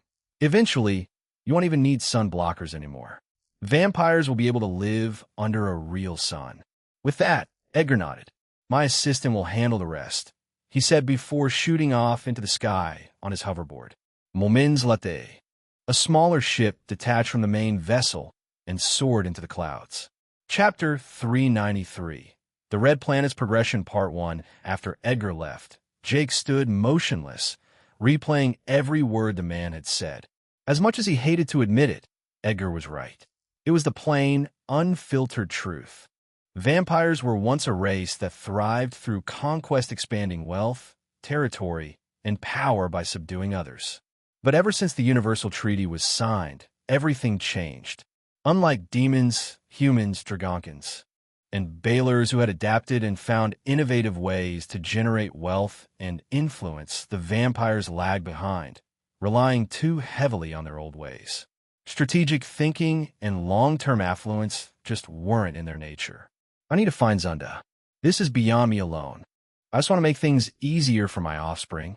Jake's thoughts were interrupted by a young, blonde-haired human man wearing a factory-style jumpsuit. "I'm sorry for touching you, Sir, Your Majesty," the man stammered, backing away quickly as Jake turned to face him. Jake's crimson eyes locked onto him, sending a chill down the assistant's spine. "Shit, what the hell was that? This man is terrifying. I can't even move my legs. I'm not paid enough to be dealing with monsters like him." The man thought, sweat forming fast across his forehead. "Haha, no need for the royal treatment. You could just call me Jake," Jake said, flashing a warm smile and extending a hand. The man hesitated, then nervously shook it with trembling fingers. I wouldn't dare call you that," he said. "I'm Liam, Mr. Edgar's personal assistant. He'll be supervising the installation project here." He bowed politely, then quickly brought out a compact 18-inch box and flipped it open. Inside, dozens of small metallic spheres emitted a soft, pulsing blue glow. "My boss instructed me to hand these over to you. These are mini Warpers, still prototypes, by the way. He hasn't officially released them yet," Liam explained, his tone growing more confident now that he was in his tech comfort zone. You need to plan each of these at different coordinates to use them properly. The great thing is they don't require repeated code input. They're interconnected and have their own unique signatures. You can even warp between different public and private portals if you input a destination code. Pretty cutting-edge tech, huh? He added, beaming with pride. Jake raised an eyebrow, impressed. So, I can use any of these to teleport to another location. As long as I have the right code? Exactly. And more features are in the works, but even now, it's insanely efficient. Anyway, now that you know the basics, the rest is up to you. He'll be around if anything comes up. With that, Liam turned and walked away, his steps hurried. This guy's weird. I can sense fear from him, yet he seems strong, probably Godslayer level. Interesting, Jake thought as he placed the box into his inventory. After checking on the workers one last time, he called the 2 assistants head hired to oversee things in his absence. With that sorted, he headed home. Once back at the residence, he slipped into one of the empty rooms. Grinning, he approached the closet and pulled out one of the warper balls. Just as Liam had instructed, he pressed down on it firmly. Instantly, the orb shot out of his hand, zipping through the air so fast that Jake could barely track it with his eyes. Before his eyes, the metallic sphere began to shift, mechanical parts protruding and snapping into place with quick, precise movements. Within seconds, it transformed into a large, glowing doorway. A soft, bluish translucent light shimmered across its surface, pulsing like a heartbeat. Jake took a step forward, trying to walk through it, but a strange force pushed him back. Fantasizing, Jake muttered, narrowing his eyes as he examined the doorway. It wasn't like the conventional mini-teleporters, which often sent people to vaguely marked coordinates. This was on a whole different level. Warpers, unlike teleporters, warped objects, or people with pinpoint accuracy tearing through space and spitting them out at exact coordinates within milliseconds. They said more features are coming. I hope one day it can even warp me to places without needing a paired warper or teleport link, Jake mused aloud. In that moment, the difference clicked in his head. Teleporters traverse space, but warpers cut through it. It wasn't just travel. It was space manipulation. A warper felt like stepping through a seamless doorway, while teleporters still carried that disjointed, disorienting shift. He sighed, his mind already trying to piece together Edgar's long-term vision for the tech. With a final glance at the warper, Jake left the room and headed toward the living area. The moment he entered the living room, Zagrith and Jill ambushed him, each taking one arm and dragging him forward. "Where have you been?" Jill scolded. "Zamira has been acting strange since you left. Her mood swings are above the ceiling." "What? What do you mean mood swings?" Jake asked, confused, trying to resist. But they were already pushing him toward the dining room. Neither of them answered. They sat him down in a chair and tucked a napkin around his neck like he was about to be force-fed. Across the table sat Zamira, wearing a gentle smile. Jake's eyes darted around the room. It had been transformed. The decorations, the lighting, even the air, it all felt like a celebration. Jill shot him a wink, pulling Zagrith along with her. "We're leaving you two alone. We'll eat somewhere else." Zagrith looked reluctant, but Jill had already dragged her off. "They chose to give us some privacy," Zamira said softly, as if trying to clear the air. "I didn't force them." "I know. I'm just surprised. This whole setup, these decorations, the food, it's extravagant," Jake said, his gaze wandering over the elaborate spread. "She made all this herself," Jake thought, his eyes lingering on a juicy, half-cooked steak juiced up in blood, topped with vibrant vegetables. Beside it sat saucy ribs, thick bread, and an aromatic dipping sauce. "This is the happiest day of my life," Zamira began, her voice low but sincere. "For the first time, I feel like I've achieved something real. I've done so many things, won battles, cleared beast nests, but nothing ever filled that empty space in me. Until you. You're the missing piece I didn't know I needed." She placed her hands on the table, reaching toward him. Jake took her hands gently. "I'm glad I made an impact in your life, King Mother," he said with a wink. Those two words lit something in Zamira. A wave of desire hit her like lightning as if Jake's voice has been laced with enchantment. With no hesitation, she slid around the table and into his lap, her lips pressing hungrily against his. Chapter 394. Abandoned City. At the same time, Zamira pressed close to Jake, moving rhythmically and letting out soft, muffled sounds. Her motions stirred Jake, who responded with equal passion, his hands gliding over her dress to hold her close. "Oh!" Jake gently pulled her dress down from her shoulders, then removed her bra. "They look different," Jake whispered, captivated. He leaned forward, offering her a gentle, comforting smile as they shared a quiet, intimate moment together. His fingers gently holding the other, sending a warm feeling through her body. With his free hand, Jake undid her dress past her waist. After pausing on her shoulders, he slid her dress off completely. Jake's hands rested on her sides, lifting her slightly as he supported her descent. Zamira let out a deep, sultry moan as Jake drew her close. She began to move, their rhythm syncing as Jake supported her. Zamira moved with growing intensity in the dining room, her emotions building until they overwhelmed her. After several fervent minutes, Jake's hands tightened on her, and they reached the peak of the moment together. They shared another lingering kiss, before heading to the bedroom to relax. An hour later, Jake and Zamira lay together on the bed, looking completely worn out. "I think this was what I really needed," Zamira said, her fingers tracing Jake's chest. "I'm sorry we didn't even eat. I got too caught up in the moment." "No need to apologize," Jake reassured her, stroking her hair. "It's just what happens between couples." "Thank you," Zamira muttered softly. Jake leaned back, staring at the ceiling, his thoughts drifting back to his conversation with Edgar Frost. Should I ask Zamira about Zunda's location? She's her daughter, she should know where her mom is hiding. But if I ask, she might start asking questions. He decided against it. No need to complicate things. Instead, he encouraged her to eat. He was starving. The next day, Jake made his way to Old Man Duke's chambers. Entering quietly, he found the old vampire still sleeping soundly on the bed. A mischievous grin curled across Jake's face. He had planned this. Without hesitation, he leaned close and blew a loud, sharp whistle right into Duke's ear. The old man shot up like lightning had struck him, his chest heaving, eyes wide, and his heart practically almost leaping from his rib cage. Jake chuckled and tossed him a blood pack. Old Man Duke grabbed it with trembling hands and drank deeply. A few seconds later, his breathing calmed, and the color returned to his face. "Old man, I bet you caught a glimpse of Thanatos just now," Jake teased. "I swear, you'll be the death of me one day," Old Man Duke groaned. "Nobody has ever snuck up on me in my sleep. You're something else. I may be old, but I haven't gone soft. Just so, I barely drink blood anymore, which is why I got weak a lot." Jake smirked. "You should thank me for the cardio." Duke narrowed his eyes.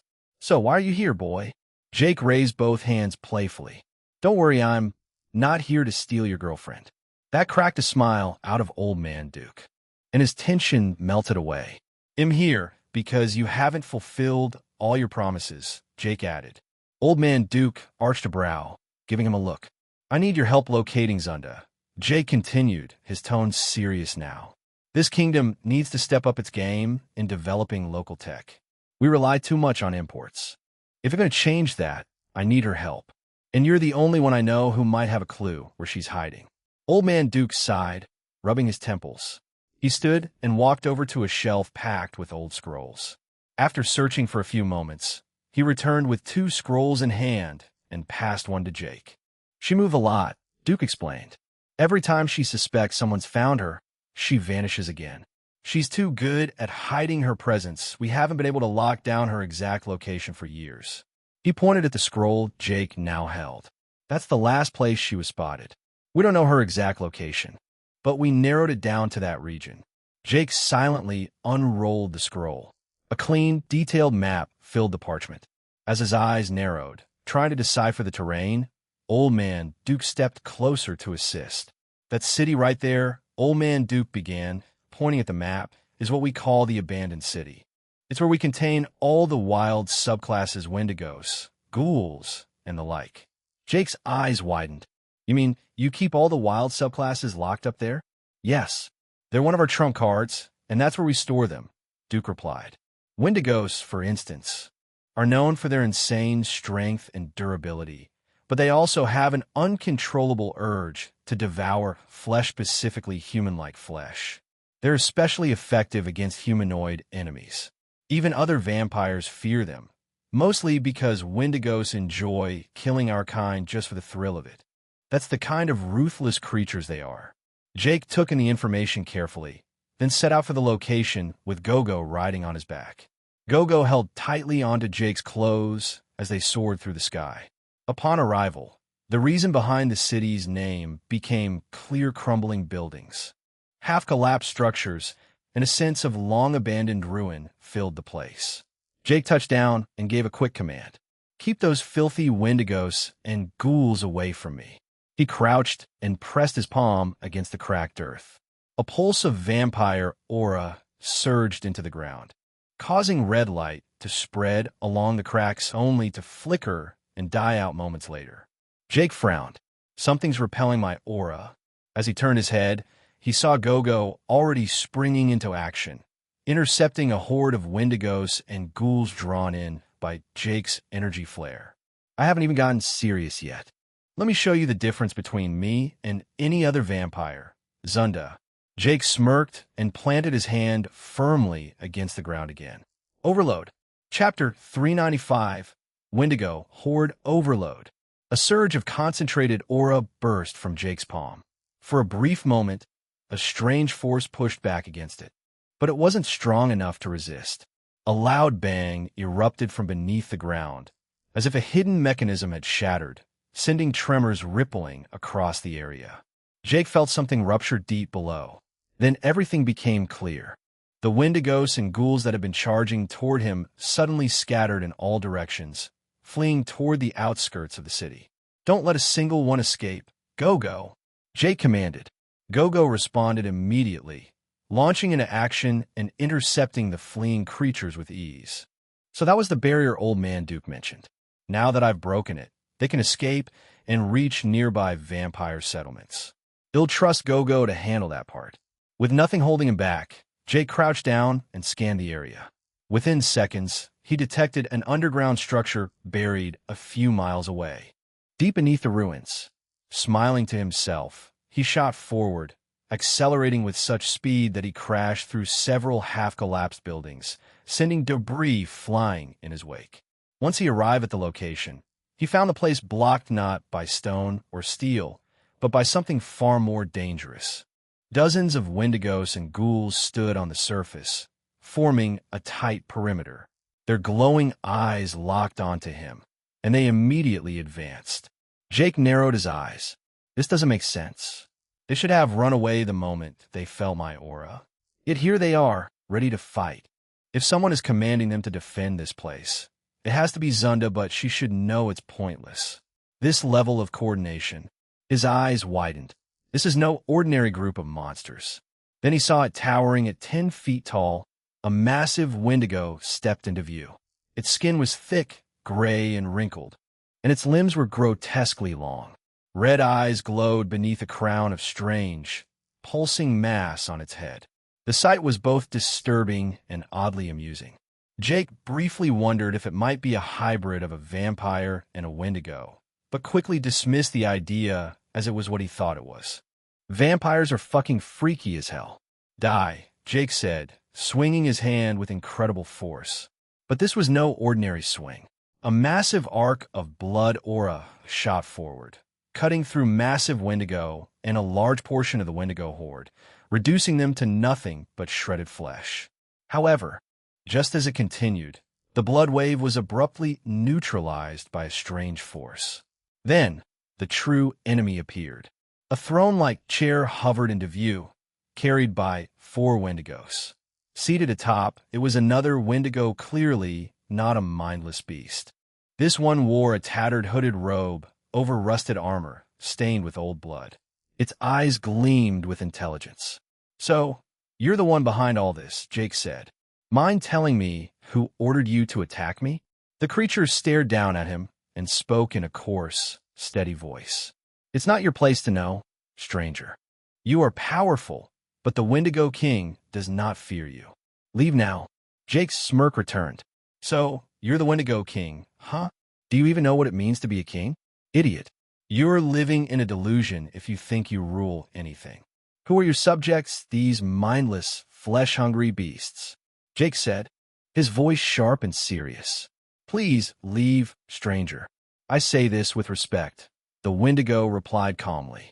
It doesn't matter if they're mindless. At the end of the day, they saw me fit to lead them. Jake raised an eyebrow, slightly caught off guard by the creature's intelligence. And if I don't leave, what then? The Wendigo King's expression darkened.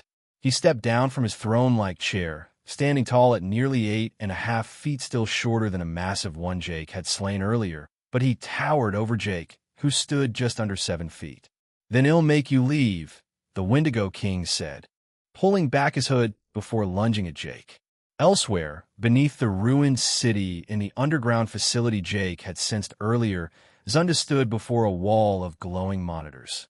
Her sharp eyes were locked onto one feed, in particular showing Jake placing his hand to the ground and commanding Gogo to fend off the Wendigos. The room was a control center, dimly lit, with 5 vampires seated at various consoles, busily working. How did it come to this? Zunda muttered, watching Jake force his aura into the city's defenses. This intruder is trying to break through the anti-detection field. I don't think the system can hold him for much long. The operator didn't finish his sentence before a deafening explosion shook the entire underground. Dust fell from the ceiling. Everyone froze. Deploy the strongest Wendigos. Zunda ordered through gritted teeth. Yes, ma'am. Meanwhile, on the surface, Jake and the Wendigo King clashed like titans, their blows sending shockwaves through the city ruins. They burst through crumbling buildings, crashing through walls like a blade through paper. To Jake's surprise, the Wendigo King kept up with his speed. There's no doubt. This thing's at Godslayer level. Its arms are sharp enough to cut me even while I'm coated in KI. Fascinating. If I had fought it before becoming a vampire lord, I might have actually lost. They tore through more buildings. The Wendigo King striking Jake with relentless force from every angle. However, Jake's eyes suddenly flared a bright, menacing red. A surge of aura exploded from his body. He caught the Wendigo King's right arm mid-punch, and in the same motion, seized his left, locking both in a bone-crushing grip. The Wendigo King struggled, panic flashing in his eyes. You're nothing but trash. Jake growled before ramming his forehead into the Wendigo King's face with brutal force, sending the creature flying. Boom! Jake didn't give him a chance to recover. In an instant, he launched into the air, caught the Wendigo King mid-flight by the neck, and veered downward. With monstrous force, he slammed the creature into the ground, shaking the earth and sending debris in every direction. When the dust cleared, the Wendigo King lay motionless. His spine was shattered. Jake approached, gazing down with a smirk. I like you. You're fearless, and you never stop pushing your limits. So because of that, I'll spare your life. But you're still going to pay for all the stress you caused me with your little deceptions. A sheepish smile crossed Jake's face. Chapter 396. Yes or no, Jake calmly broke the limbs of the Wendigo King, drawing a cry of pain from the creature. He knew it wouldn't last long. Wendigos, like vampires, possessed rapid regeneration, though at a slower rate. He waited patiently, giving the Wendigo time to recover from the spinal damage and broken limbs. Jake understood the nature of lower-ranked Wendigos. With their leader immobilized, their instincts would push them to tear him apart and fight for dominance. Letting that happen would be a waste. This one's the strongest of them all. I can't afford to lose such a valuable asset over something as stupid as pride, Jake thought, scanning the surrounding ruins for signs of movement, making sure no Wendigo tried to sneak away while he waited. After a short while, the Wendigo King stirred, then rose to his knees before Jake. Thank you for saving me. From now on, I will obey your commands, the Wendigo said. My name is Psyche. Almost immediately, the other Wendigos followed suit, bowing their heads in submission. Jake raised a brow. Why did you pledge loyalty to me? You don't know who I am. You know nothing about my intentions. Because you are king, Psyche replied without hesitation. I can smell it on you. My instincts told me to follow you. I see, Jake muttered, but I have no interest in being king. And beyond that, you'll serve my son in the future. For now, you answer to me. Psyche hesitated, then lowered his gaze. Your son must be able to defeat me first. He must be worthy. If he isn't, I cannot follow him. Forgive me, master. Jake nodded. Fair enough. For now, keep the Wendigos from leaving the city. And don't touch that demon-rank beast, it's an ally. He motioned for Psyche to rise, then turned toward the spot where he had detected the underground structure. He could have blasted straight through it, but he wasn't here to destroy anything. The last thing he wanted was to hurt Zunda or make her sad. Drawing Excalibur, Jake stabbed it into the ground. A pulse of energy shot down from the blade, opening a narrow, manhole-sized tunnel. Once it was done, he withdrew the sword and jumped in. Bam! He landed with a heavy thud on solid ground and quickly glanced around. Activating Yo, he scanned the entire underground layout. An elaborate villa sat beneath the city. Without wasting time, Jake sprinted through the tunnels, heading toward the nearest signs of life. After a few seconds, he slid to a stop. Several vampires stood ahead, armed to the teeth and dressed in light combat gear. From their stance, Jake could tell that they were guards. When they saw him, their expressions shifted from alert to anxious. Slowly, they began backing away, wary of every step he took. I'm not here to fight, Jake said calmly, raising one hand. I came to see Her Highness Zunda. The guards hesitated, then gradually lowered their weapons. One of them stepped forward and bowed. We apologize for pointing weapons at you. We knew it wouldn't help, but we couldn't bear to see Her Highness' hard work threatened, he said. It's fine, Jake replied, his tone relaxed. I just want to see her. Tell her grandson is here. They all exchanged glances, then nodded. One of the guards gestured toward a female vampire who clearly stood out not because of her presence, but the way she held her spear, untrained and clumsy. Hey, are you the one taking me to Her Highness? Jake asked suddenly, startling the meek girl who had been shaking in place. Why, yes, sir, she blurted out, her voice unexpectedly loud. Jake chuckled. Her voice was light and childish, fitting for someone as timid as her. All right, drop the spear. It's making me nervous, Jake said jokingly. Without hesitation, the girl tossed it to the ground and began leading him through the tunnel. You're a vampire noble, and you have the potential to evolve into a vampire lord, Jake said from behind. But you look ridiculous. Why are you holding back? I don't like to kill, sir, she stammered. I see. Jake didn't press further. He simply followed her in silence, glancing around as they walked. After a few minutes, they emerged from the tunnel, and a massive building with several apartments came into view. It didn't have the usual vampire architectural style, which caught Jake off guard. Still, he followed her. Eventually, they stopped at one of the flats. Inside, it was moderately furnished basic couches, home entertainment systems, and what looked like research junk scattered around. Opposite the living room was a door, and from it came a sharp, chemical-like odor. That's probably Zunda's personal lab, Jake thought as he settled into the couch. So this is Her Highness' personal space, huh? He asked. The girl nodded quickly. Yes, sir. Please wait a few minutes for Her Highness. While you wait, I'll make you some coffee. She left, and soon returned with a cup of black coffee, which she served without a word. In the middle of his first sip, Zunda suddenly emerged. You can leave now. Thank you, Zunda said to the girl. Okay, Your Highness. As the girl exited, Zunda walked to the door, locked it behind her, then returned and sat down opposite Jake. Jake's gaze remained fixed on her the entire time because of what she was wearing. A long black lingerie dress, not see-through, not overtly revealing, but clung to her figure in a way that left nothing to the imagination, not even the outline of her nipples. How are you doing, Jake? Zunda asked with a smile.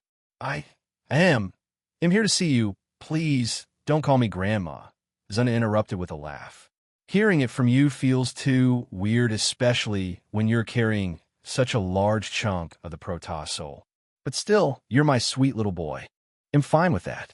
And for the record, you look as beautiful as ever, Jake said, smiling faintly. Zunda's expression suddenly shifted, becoming serious. There are 2 reasons you could be here. Based on my age and experience, I'm 100% sure it's one of them, she said. He'll ask the first question. Just answer yes or no. Chapter 397. Second guess fine. So, the first question is, are you here to take me back to Duke? I'm sure he must struck some kind of deal with you to bring me back, Zunda said. Jake's eyes widened. I'm not here for that. Though yeah, I did get your location from old man Duke, but only because I asked. He didn't send me to bring you back, he replied, shaking his head. Zunda narrowed her eyes and let out a heavy sigh, her chest rising and falling in rhythm. If you're not here for that, then I'm guessing you came for more personal reasons. Am I right? Yeah, personal, Jake said, though confusion was beginning to settle in. That must be my second guess. Zunda's voice shifted, as if certain about something. I figured this would happen eventually. It's the pattern. The way of the Protoss, she said, rising from her seat. Very well. Since you're here for that, we might as well get started. As if on cue, cool music began to play. Zunda walked toward him slowly, seductively, her movements calculated. Jake stared, further confused, but since everything seemed to be going well, he decided to play along. As she walked toward him, Jake took a moment to appreciate her figure and beauty. Despite being the mother of Jill and Zamira, Zunda looked incredibly young, proof that she clearly took good care of herself. Vampires were practically almost immortal, but even then, Zunda seemed untouched by time, especially when compared to old man Duke, whose white hair had already set in. Though Duke's aging could probably be blamed on the stress of running a kingdom and the toll from burning through chunks of his life force in desperate moments. Zunda looked like a perfect blend of Jill and Zamira, her features shaped by a more undiluted strain of vampire femininity. Unlike Zamira, whose body was more toned from years of training, or Jill, who leaned slightly toward the chubbier side, Zunda carried a refined balance of both. With a bold and audacious move, Zunda approached Jake closely and settled onto his lap with a provocative smile. Jake's eyes widened in sheer disbelief. The moment felt like something out of a vivid, surreal dream. What is going on here? Jake thought to himself, but before he could fully process the situation, Zunda grabbed one of his hands and pressed it firmly against her, silently encouraging him to continue. Forget it. They'll let my instincts take over, Jake mused inwardly with a smirk. In that instant, he switched off his overanalyzing mind and allowed his bold confidence to guide him. Spreading his palm, he repositioned it on Zunda's chest and pressed firmly, his fingers pushing in her soft clothing. Zunda let out a soft, teasing sound, urging him to continue. Her commanding demeanor, as she prompted him to keep touching her, irritated Jake just enough. Using his other hand, he gently removed the delicate straps of her lingerie, letting the fabric slip past her waist. Yet, for a woman who had given birth, her figure was remarkably well-preserved and captivating. Drawn to the sight, Jake leaned in closer, holding her gently. Zunda let out a soft sigh, her body shifting slightly under his touch. After about a minute of fervent sucking, her nipples now elongated in his mouth, Zunda gently pushed Jake's head away, breaking the suction with a soft sound. Her face was flushed red, and her breathing came in ragged, uneven gasps. But in an unexpected turn, she leaned forward and pressed her lips against his in a fierce, passionate kiss. Their mouths locked, tongues entwining. They even bit each other's lips with their fangs, drawing tiny drops of blood that they both licked away, an ancient ritual in vampire culture. In the heat of their passion, Zunda began pressing herself against Jake through his pants as their kiss deepened. Jake could feel the unmistakable warmth of her body against his. Slowly, her movements became smooth and rhythmic, resembling a sensual lap dance. This woman, I don't get why she's doing this, but damn, she's skilled, Jake thought, noting every move Zunda made. The encounter was nothing short of exhilarating. As Jake reflected on her expertise, Zunda escalated the moment further by lifting her lingerie higher. Then Jake saw something that stunned him. She's not wearing any underwear. Did she plan this? A flurry of questions raced through Jake's mind, but with his body fully in control of critical thinking, he decided to go with the flow. With quick precision, Zunda pulled down his pants, which sprang free the moment it was released. It pulsed with veins as Zunda stroked it a few times, her hips hovering tantalizingly above him. Lowering herself slowly, Zunda moved down onto Jake. It was slightly hairy, and he could feel himself brushing against coarse strands as he moved closer, though the dim lighting obscured the details from his view. Zunda let out a sharp "ahan" as she pulled Jake closer, holding him tightly, though there wasn't quite enough room. "So huge," Zunda exclaimed, her voice filled with pleasure. She began to move her hips slowly, setting her own rhythm, while Jake's hands rested on her waist, guiding her motions. With every sway of Zunda's hips, Jake sighed, clearly captivated by the closeness of the moment. The sensation was so intense he felt on the verge of giving in completely. Tension showed across his neck and face, his jaw clenched as if he were straining to hold back, determined not to let go too soon.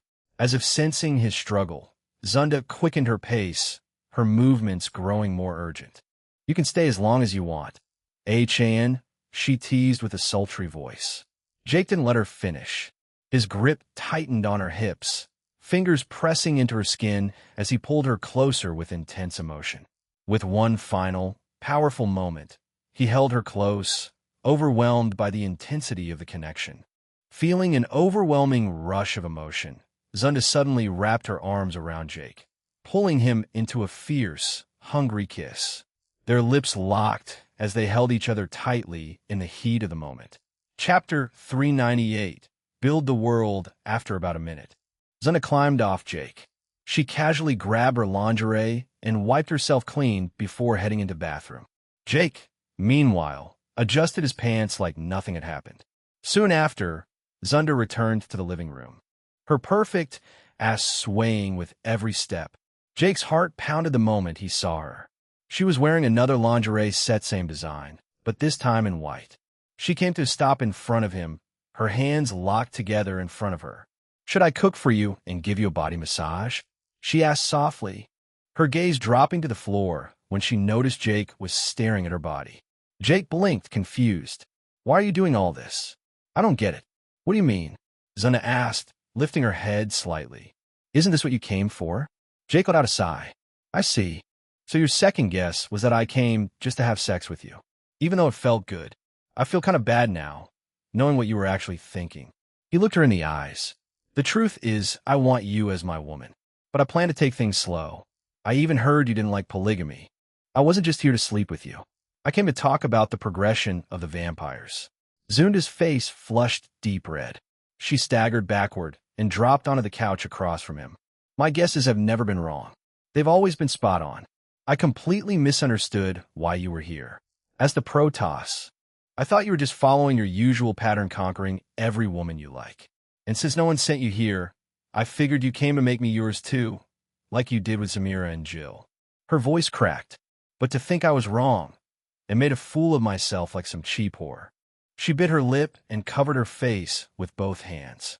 Jake sighed and stood up, moving to sit beside her. He pulled her gently into a hug. "You didn't make a fool of yourself," he said softly. "I did plan to take you for myself, but not in the way you're thinking. I even told old man Duke I wanted you, and he gave me his blessing. He said you two weren't together anymore after SID's death. And as for Zamira, I didn't force her into anything. We fell for each other after I beat her in a duel. Jill's situation, that's a bit more complicated. But no, I'm not a monster that goes about picking women without caring about their feelings." Zunda slowly lowered her hands, her expression softening. "I get it. I'm sorry for letting things turn out like this. I guess I still had that historical image of the Protoss stuck in my head." "I'm not like that," Jake said. "That's all just propaganda written to make me seem enigmatic and controlling. Sure, I love chasing skirts, but I also love my women and take care of them." He leaned back slightly. "Also, I want to tell you about my deal with Edgar Frost. Didn't you notice the massive ship that landed?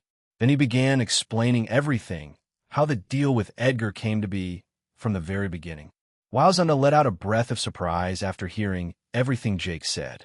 Her face was slightly flushed, and her body leaned against his, completely absorbed in his words. Jake swallowed hard, his throat suddenly dry, especially when one of her shoulder straps slipped off, revealing part of her chest. Her snowy white hair and eyebrows, even whiter than Jill's, only made his heart beat faster. I didn't even know a ship had landed, Zunda said, eyes wide. We've been so wrapped up in our research. For instance, we recently succeeded in one of our major experiments, making Wendigo smarter, less drawn to intelligent beings' flesh, and even pushing them to evolve. One of them actually evolved. He's now controlling the rest of the Wendigos. He claims to be indebted to me, follows my orders, but he said that wasn't enough to count as pledging loyalty. We're still monitoring him, but so far, he hasn't been a threat. If they keep evolving, we could eventually integrate them into society like other intelligent subclasses. Oh, you mean that Wendigo who calls himself king? Psyche, I think that's what he called himself. He already pledged loyalty to me, Jake said with a small smile. Honestly, he's more intelligent than some subclasses that already walk free. If all Wendigos could even be half as sharp as Psyche, we might actually be able to clear out the stereotypes around them. And yeah, he's still evolving. He's definitely different. Why you made him pledge loyalty to you? As expected of you, Zunda exclaimed, eyes sparkling. And you even share the same aspirations as me. It's a little frustrating, though. You've already done so many of the things I've always dreamed of, like the artificial sun project to help vampires adapt to sunlight. But at the same time, I'm glad you did. I really am, she added, her expression soft but unreadable. Jake nodded slowly. And that's exactly the point of this conversation and why I came to you in the first place. I don't want vampires to rely too much on Edgar Frostech. You're a brilliant scientist too, and I want you to start designing affordable tech power weapons, advanced mechas, gadgets the average vampire can actually get their hands on.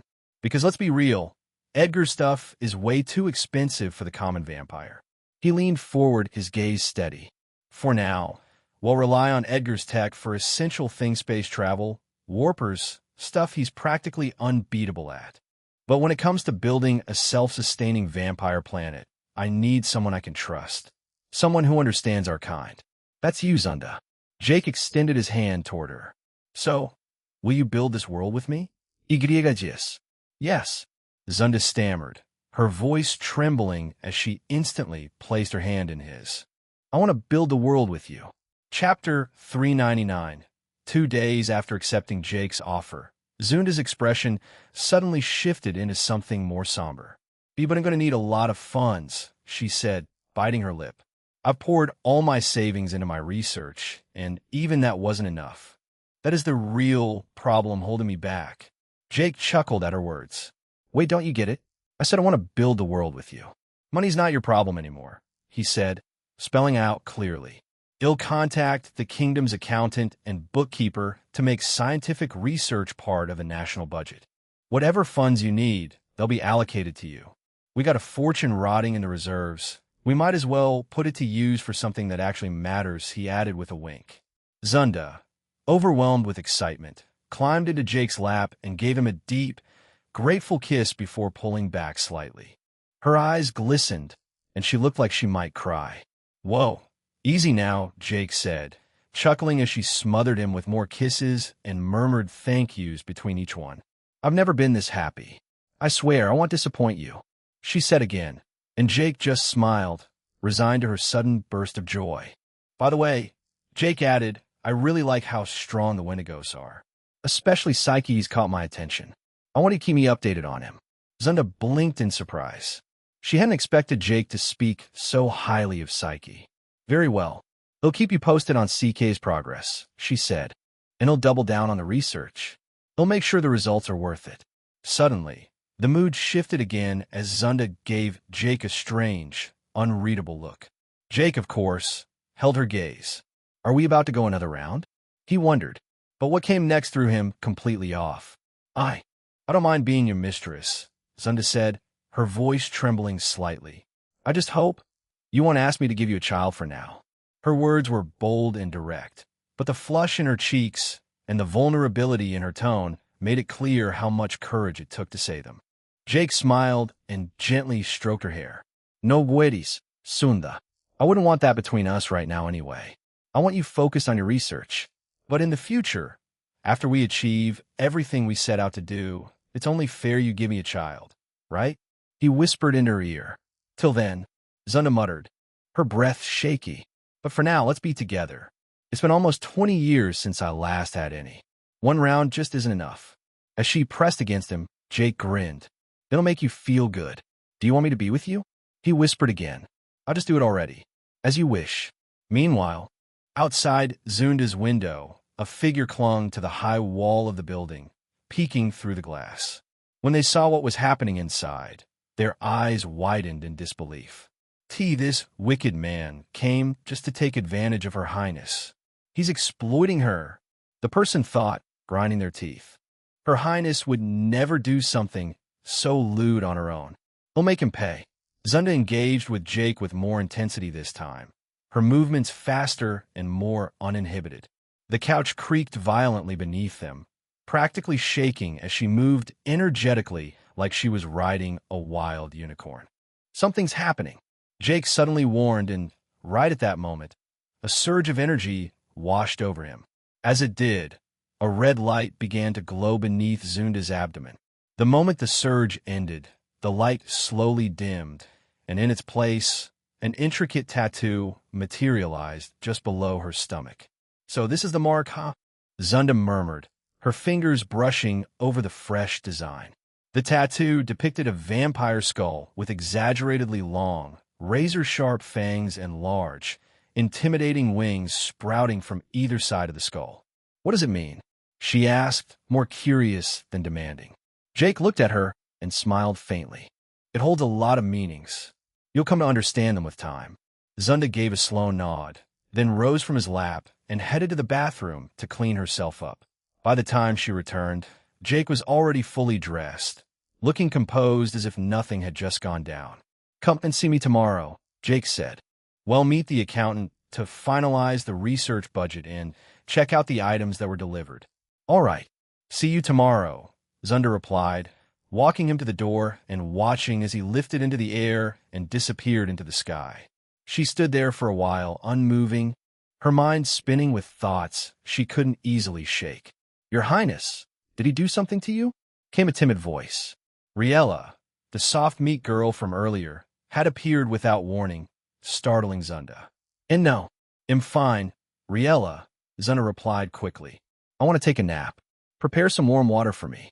With that, she turned and quietly made her way to her room. Jake returned to the kingdom and slipped straight into his room through the window. Luckily, Zamira wasn't inside, so he let out a quiet sigh of relief.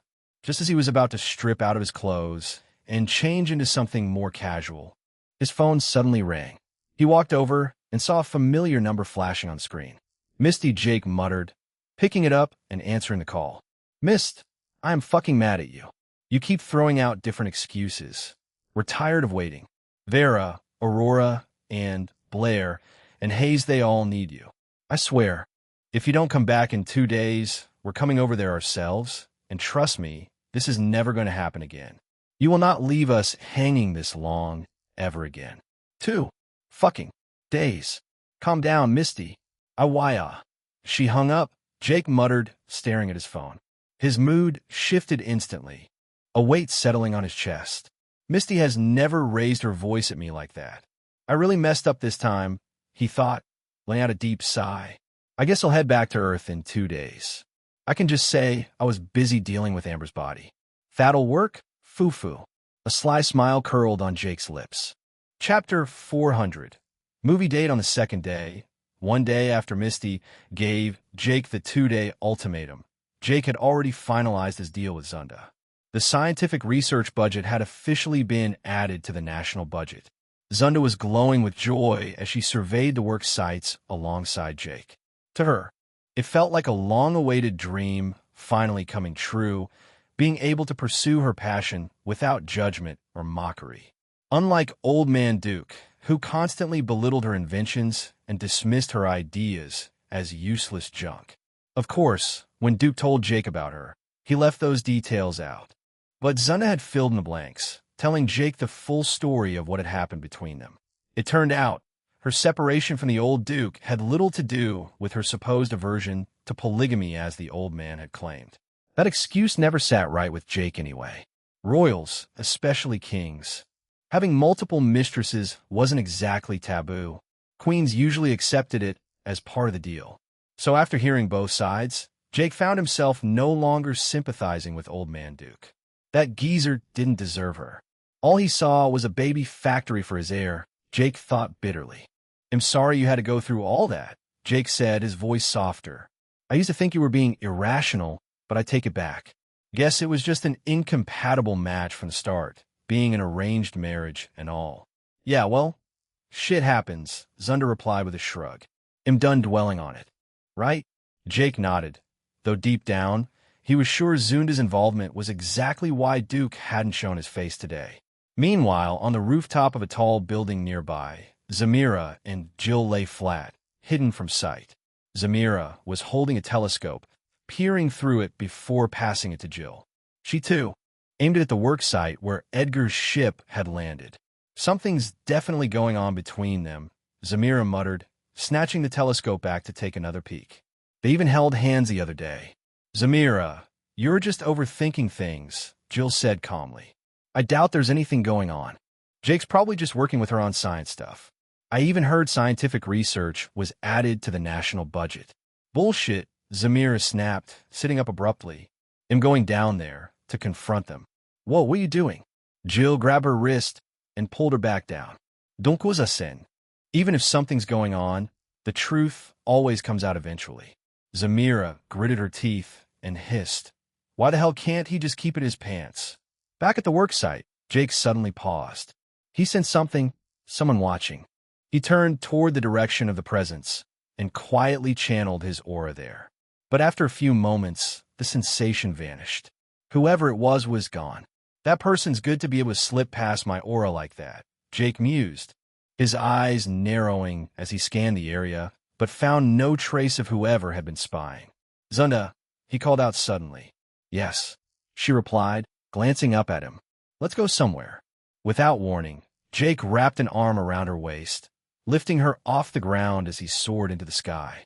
They flew far from the kingdom, away from prying eyes and familiar territory, before landing quietly on the side of a smooth, tiled highway. Cars passed by, their lights streaking across the open road, but otherwise, the area was empty. What are we doing here?" Zunda asked, her voice shaky with unease. Jake chuckled at her nervous reaction. Of course, she wasn't the battle-hardened type like Zamira or even Jill. She could hold her own in a fight, sure, but she wasn't leveling cities like Zamira and Jill. "I want you to take off your jewelry necklace, earrings, all of it," Jake said, gently helping her with the pieces. "We're going on a date. I don't want thieves targeting you with all that expensive-looking stuff." Zunda complied, then reached over and tousled Jake's hair, making it a little messy to disguise his identity too. "But you said a date," she stammered, cheeks turning red. "I've never been on one before. I've only heard about them. So, what kind of date are we going on?" "A movie date," Jake answered, and without giving her time to process, he picked her up again and launched into the air. Within minutes, they arrived at a large city, one bigger than Glelom's, but with a smaller population. It was perfect, less chance of running into anyone they knew. Jake bought 2 tickets, and they headed into the theater. The room was half filled, scattered with people. They grabbed some snacks, popcorn, blood candies, and a few drinks before settling into their seats. The movie began shortly after. It was a horror flick about a vampire hunting cannibal. It was grim, grotesque, and oddly captivating. Midway through the movie, Zunda leaned closer to Jake. Her body brushed up against his. Her eyes shimmered in the dim light of the screen. "I never thought I'd get to experience something this simple, yet this fun," she thought, blushing faintly. This man, Jake, immersed in the movie, suddenly jolted slightly as he felt something cold slip into his pants. He looked down. Zunda was giving him a sultry stare, her hand slipping somewhere unexpected. What is she doing? He opened his mouth to say something, but thought better of it and kept quiet. Zunda lowered his pants further and stroked him with more intent. Then, without hesitation, she leaned in close and kissed him intimately, slowly at first, then deeper. Her lips were very cold, but her touch was skilled, moving just right, coaxing reactions out of him that made his head spin. As the moment intensified, Jake groaned softly and grabbed the back of her head, overwhelmed by the experience until he couldn't hold back anymore. Then he finished, breathing heavily. "Your loss, old man Duke. She's mine now," Jake thought, smirking to himself.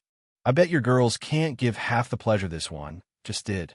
Zunda finished, licking her lips contentedly before tucking him back into his pants and calmly returning to watch the movie as if nothing had happened.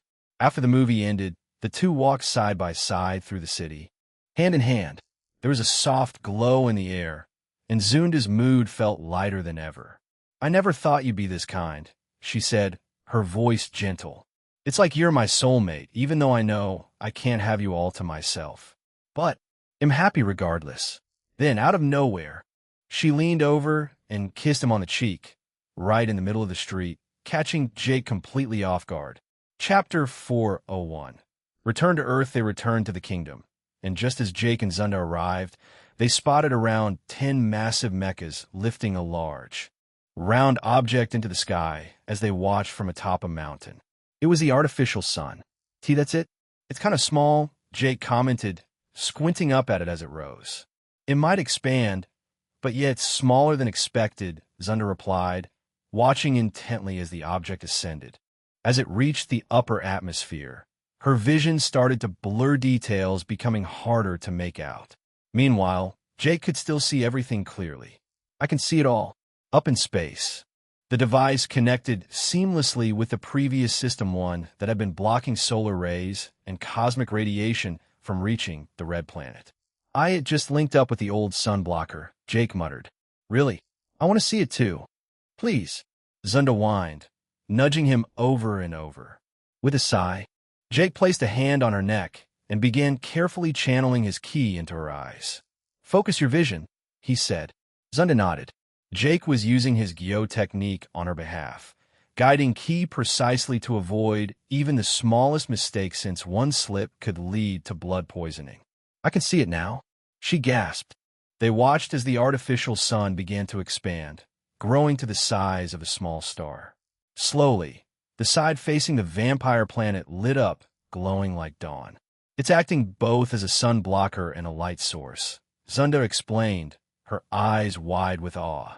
"It filters out harmful radiation and converts solar energy into safe light for vampires. It basically leeches power from the main sun. Over time, ITLL increase its output, and it even has a built-in day-night cycle to give the tech time to cool down and reset. It's all nanotech." Jake blinked, scratching the back of his head. None of that made sense to me. Then suddenly, the entire vampire planet lit up. The gradual increase in brightness mimicked a sunrise brighter than Earth's, but still soft enough to be called beautiful. Jake looked toward the vampire settlements and saw pure chaos. People were screaming and running for shelter as if Judgment Day had arrived. "I thought they announced this on TV and all media outlets, that an artificial sun was being launched today to help us overcome our major weakness," Jake said, his brows furrowed. "Haha, you can't expect them not to panic." Zunda laughed softly. "The sun's a trauma for us. For so long, we believed it was instant death. Even though some vampires survived brief exposure, it was rare. Most would turn to dust, especially at peak intensity. But now with this tech, we're finally taking the first step toward adapting, maybe even evolving genetically to withstand the sun." Jake nodded, then looked on in amazement as the same terrified citizens began emerging from their shelters, cautiously stepping into the light. When they realized the sun wasn't hurting them, their fear turned into joy. Celebration erupted. Cheers filled the streets. People waved posters and banners reading "We love you, Prince Jake," and "Prince Jake for King." The adoration was overwhelming. Some citizens even began marching toward the palace, but they were intercepted by soldiers and gently redirected back to their homes. Watching everything unfold, Zunda suddenly pulled Jake into a hug, burying her face in his chest. I wish you had reincarnated earlier and met me. I would have had all my kids for you. I wouldn't have been forced into marriage. The vampires would have been leaps ahead in research. Thank you, Jake. Thank you for everything you've done. In just a few months, you've accomplished things we couldn't even manage in decades, she said, her voice trembling as tears of joy streamed down her face. Jake could feel the weight of her emotions. He gently ran his hand through her hair. What is this feeling? He wondered. Aside from lust, I think I actually like Zunda. Like a lot. I only ever get this emotional with Misty. It's my duty to give my people the best, he said softly. Zunda looked up at him with tear-stained eyes. Then why don't you want to become king? We'll talk about that some other time, Jake replied, brushing her hair back gently. They stayed like that, in silence, wrapped in each other's arms, their shadows stretched over the mountain. Two figures quietly taking in the view and the cool breeze until the sun dipped below the horizon. Whatever Jake was feeling for Zunda, it wasn't something he could explain. It just felt different. The day had finally come. Jake was heading back to Earth. The day before, he had visited Myra and Kira to apologize for being gone so long. Mira's baby bump was already visible, while Kira's pregnancy was still in its early stages. He made sure to set up warpers for them and explained how they worked. Myra was especially happy about the idea, knowing she could visit him anytime once all the coordinates were set brought her peace of mind. Even though I've set a warper here on the vampire planet, it wouldn't be fair to the others back on Earth if I didn't spend at least a week with them, Jake thought as he made the final preparations. Had also installed a warper in Zunda's research facility per her request. Jill and Stella had packed their luggage and stored it all inside a space ring. Gogo stood nearby, looking up at Jake with watery eyes, like he was about to cry. In the background, Guida hovered in her ethereal form, making faces and mocking Zamira. Hee, look who's going to be lonely, Guida teased, sticking her tongue out. Didn't you say I was going to be sealed away, in sword form, forever? Guess who's the loser now? You're annoying, Zamira muttered, choosing to ignore her entirely. That only made Guida more irritated. Meanwhile, Jake knelt in front of Gogo and brought their faces close. Don't worry, Zamira is going to take good care of you. And Carter will take you out to hunt some beasts too, okay? He said gently. Gogo wiped his tears and nodded. We should just farm his crystal. You've gotten too soft, master. All right, clearly you haven't learned your lesson, Jake said, cutting her off mid-sentence as he swiftly reverted Guida back into her sword form Excalibur. Phew. Finally, Zamira exhaled and walked over, giving Jake one last kiss. Don't take too long to come back to us, she said, speaking for both herself and Zagrith, who was currently away on a special mission. At that moment, Old Man Duke also stepped in, offering his farewell. He'll miss you, lad. Don't keep us waiting, the old man said as he pulled Jake into a firm hug. Just then, a car descended from the sky and parked in front of Jake's residence. The door opened, and Carter stepped out in his butler attire. He gave a deep bow. It's time, Your Highness. Chapter 402. A new house. Jake, Jill, and Stella boarded the flying car, and within moments, the vehicle gently rose into the atmosphere. Suddenly, it accelerated, soaring at high speed, gradually disappearing from Zamira and Zagrith's sight. Zamira and Zagrith watched the car until it faded beyond the horizon, each letting out a heavy sigh. Inside the car, Jake gazed at the cities and buildings below, imagining how they would look once he transformed the vampire planet. With a quiet sigh, he settled back into his seat, enjoying the ride. After some time, they arrived at the teleport station. As usual, it was quiet, with only a few people present. This time, the station was clean and well-maintained, like others of its kind. Jake had ordered all teleport stations to be properly cared for, assigning workers to ensure their upkeep. Jake, Jill, and Stella walked toward the teleporter, waving at Carter before stepping inside. As they entered, They felt the familiar disorienting sensation that always accompanied teleportation.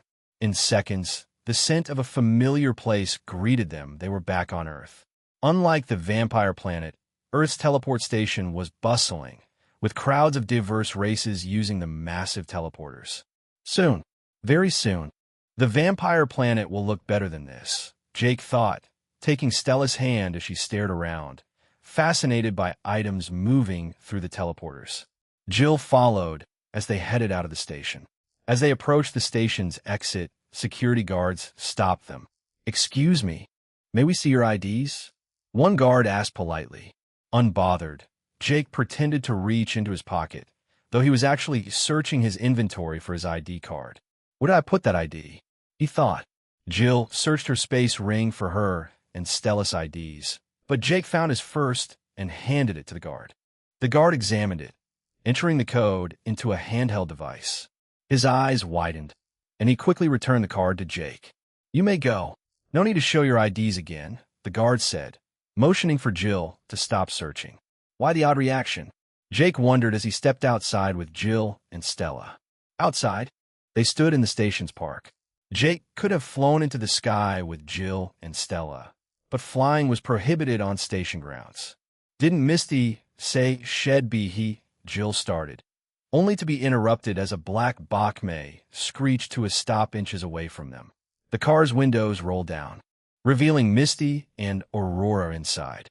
The doors swung open, and Misty and Aurora rushed out, tackling Jake with such force that he fell to the ground. Even on the ground, they hugged and kissed him, breathing in his familiar scent. "We missed you, you foolish husband. Why were you gone so long?" Misty said, holding him tightly. Aurora said nothing, only clinging to Jake. She wasn't talkative, but Jake understood the depth of her emotions. Using his strength, Jake stood, carrying the two women who refused to let go. He glanced at Jill, who stood with her arms crossed. "Looks like you were driving us home," Jake said with a smile. "Oomph. She didn't even greet her own mother," Jill muttered, getting into the driver's seat and starting the car as Jake guided the two women and Stella inside. Jill drove off, heading toward what she thought was their home.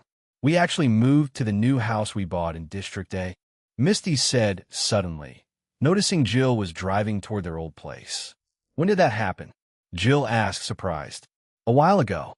We had to move since the previous house couldn't contain us anymore. You know, it was originally meant for just Jake and me and our two unborn beautiful kids. But with how things turned out, we needed more space," Misty explained. "I see," Jill muttered. "Don't worry, Mom. I renovated the old place and raised the rent. That area is a lot safer now, so we're getting good tenants and they're paying well." "I made you a lot of money," Misty said, smiling. But Jill let out a sigh. "All that money for what? I don't even care about money like I used to. I worked hard for you and Jake before, but now you two are doing better than me financially. I just want to see everyone happy." Then, turning her attention, she asked, "By the way, Aurora, how's your supermarket doing?" Since coming back to Earth, Jill had somewhat slipped back into mom mode. "Well, my supermarket's one of the biggest in District A now," Aurora replied, her tone a little lower, though I do get a lot of hate from some locals. You know, being a vampire-owned business. My workers get harassed, so I hired a bunch of humans too.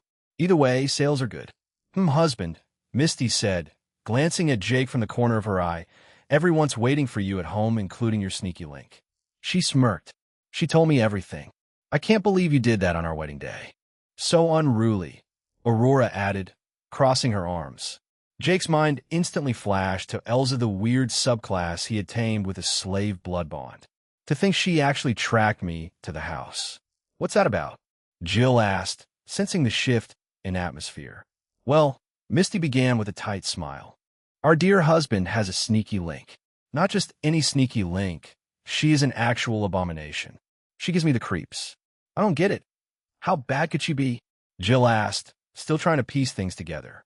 "She's a half vampire, half demon," Aurora answered flatly. "Oh," Jill said, her lips forming a perfect O as she eyed Jake in the rearview mirror. "So, basically, another Stella?" "Phil, no. Stella is way better than her. That girl's on a whole other level of creepy," Misty and Aurora said in unison. Wait, am I bothering you guys that you're comparing me to someone? Stella asked out of nowhere. Now don't get us wrong, Stella. We like you, Misty said quickly. We're just saying she's strange, like you're strange, being a giraffe. Whatever that meant, Stella nodded slowly, as if she understood, scratching the back of her head. Soon after, they arrived at the new house, a grand mansion towering with presents.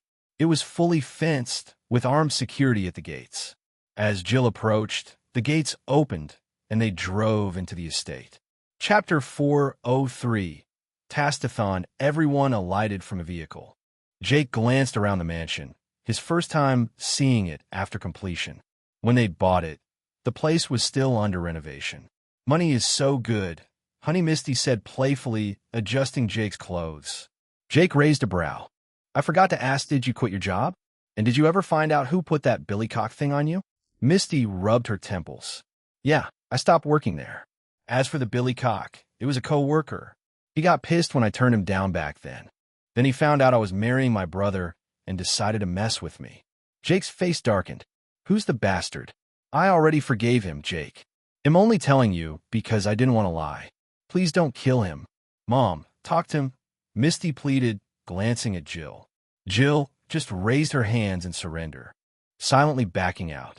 Jake exhaled. Fine. I won't do anything since you insist. But why did you quit?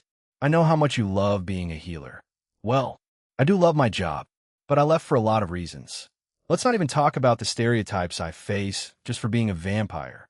On top of that, I want to focus on staying healthy during the pregnancy. But most of all, I want to move to our home planet. Aurora agrees with me, Misty admitted. Jake blinked. Wait, you may. Before he could finish, Aurora suddenly started pushing him toward the main building. Misty, you backstabbing traitor. We agreed to tell him together after he rested, Aurora barked, still shoving him forward. Once inside, Jake was greeted by several uniformed workers standing in the lounge. A tall vampire with long black hair and a thick mustache stepped forward, bowing respectfully. Welcome home, master, the man said. His suit looked freshly pressed and molded perfectly to his frame, like he was born to wear it. This is Liam, our butler, Aurora introduced. One of the most skilled out there. He's got sharp tactical instincts and strength comparable to a vampire lord or even higher. Jake gave a nod. I see. He'll test that strength later. He climbed the spiral staircase that led upstairs. At the top, he entered the living room and paused. Eyes. Hungry eyes. Hayes and Vera, Elsa, and Blair were all standing there, staring at him like predators sizing up prey. Jill, Misty, Aurora, and Stella joined them, and every single one of them locked eyes on him. Jake looked around, confused. You guys aren't happy to see me? Without warning, they all lunged at him, dragging him into a chaotic group hug. You idiot husband. How dare you show your face after all this time? I've missed you. Idiot. The chaos lasted several minutes, until Jake was on the verge of collapse. Fuck this. Why am I being beaten up instead of smothered in love? Jake groaned inwardly, struggling to catch his breath. You deserve to be tied to a stake instead, master. Eventually, Jake pulled himself away from the chaos and raised his hands. All right, calm down. I know you're all mad at me. But listen, I've been searching for the body I promised Amber. That shut them up. They all glanced at one another silently. Amber, the one who sometimes took over Misty's body, they all knew her. And they knew what that promise meant. We're sorry for not asking why it took you so long. They apologized in unison. It's fine, Jake waved it off. Did you get it? Misty asked, her eyes lighting up. Jake gave a nod, and instantly, Misty's eyes widened, then she dashed out of the living room like a blur. Jake walked over to the mirror, feeling stings on his face. The moment he saw his reflection, it all made sense. Swollen eyes, and they're not healing. That was key. Which one of them landed the hit? He thought, glancing at his women. But they all acted completely normal, like the bumps on his face didn't exist. TCH. They planned this. Damn it, I let my guard down, thinking I was safe. Jake clenched his jaw, then sighed. As much as it stung, he knew he had it coming. After everything, a punch to the face was probably getting off easy. Jill strolled over, eyeing the wounds on his face. She gently touched one of the bumps and rubbed her fingers over it. They were really pissed.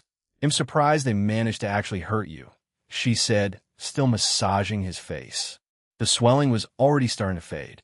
Yeah, guess I deserved it, Jake chuckled, sinking into her soft touch. Have you seen Blair, Vera, and Hayes' stomachs yet? Jill asked. Jake's eyes darted to them, and then he saw it. They were all visibly heavily pregnant. He froze. His hands slowly curled into fists. This is exactly why I avoided having kids in my past life. I knew I wouldn't have time for them. Just like with Xander. I barely spend time with her. And now, Jake clenched his fist harder. No, I'm not letting history repeat itself. I'm going to make this right. Jill noticed his reaction and gave his shoulder a reassuring pat. It's going to be okay. You might want to consider bringing us all to the vampire planet. At least there, we have control and the support of the Cat Clan and Dark Elves. Just think about it. Before he could respond, Blair and Vera tugged him away into another part of the mansion. It was the dining room, but the word dining room didn't even do it justice. The table stretched across the space like it belonged in a royal banquet hall, and every inch of it was covered in dishes.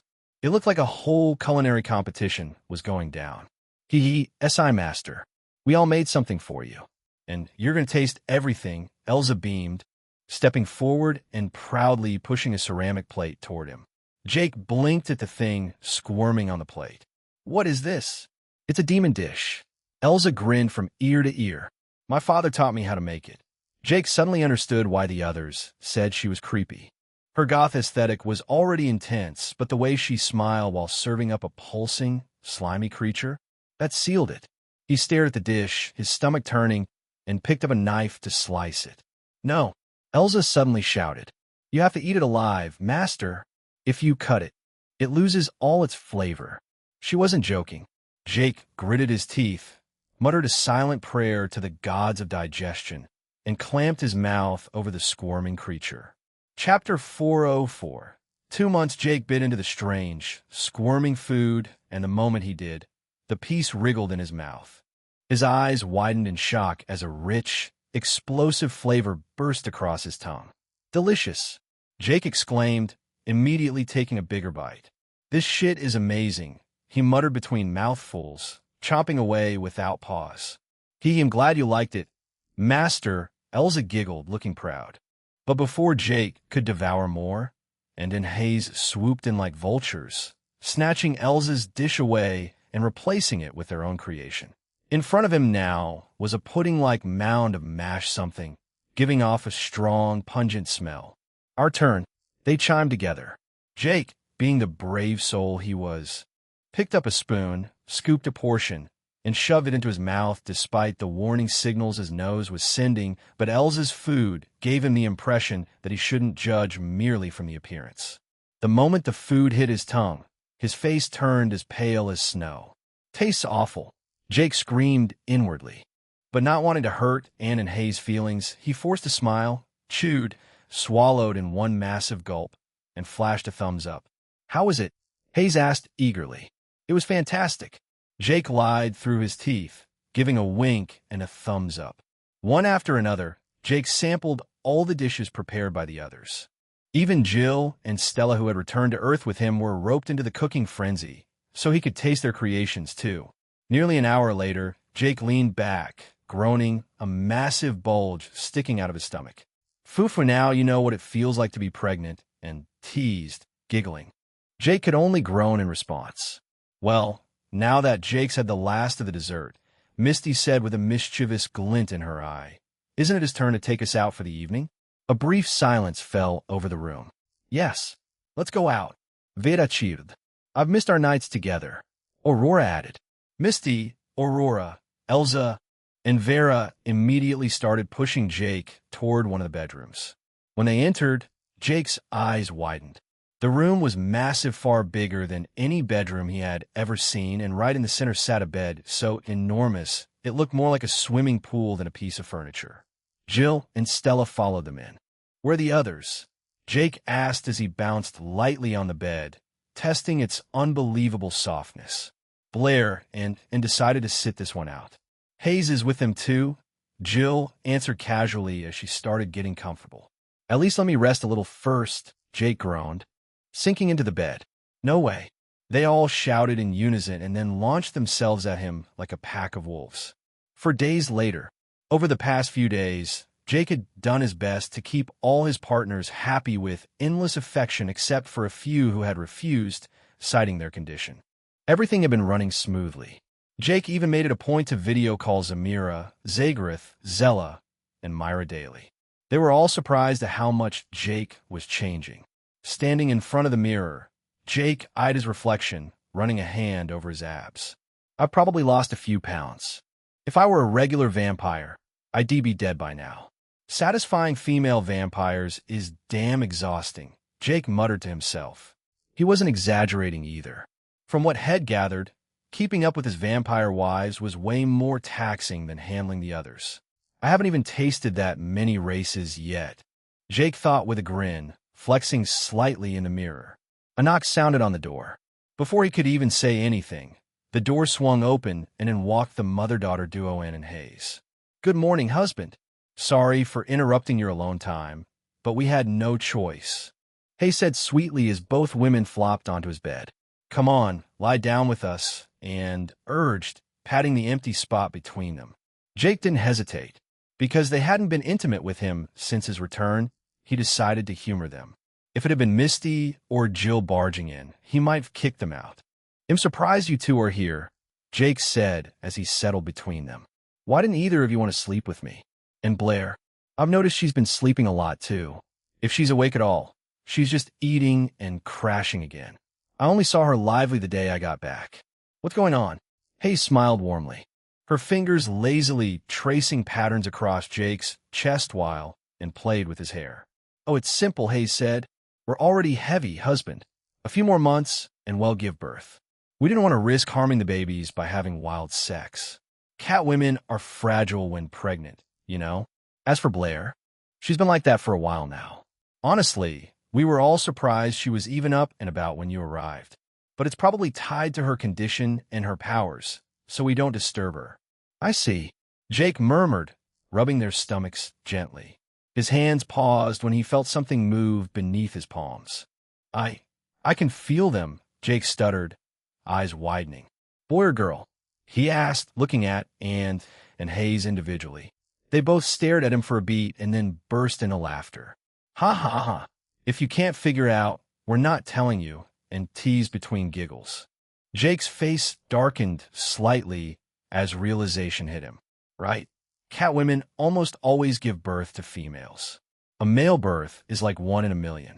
I thought maybe mine would be different, Jake muttered, feeling a little sheepish. Who knows? Hayes said playfully. Only time will tell. We have about 2 months left before we deliver. You should start preparing yourself mentally. Oh, and one more thing my clan has been asking for you. Since I'm their leader, they're dying to meet my husband.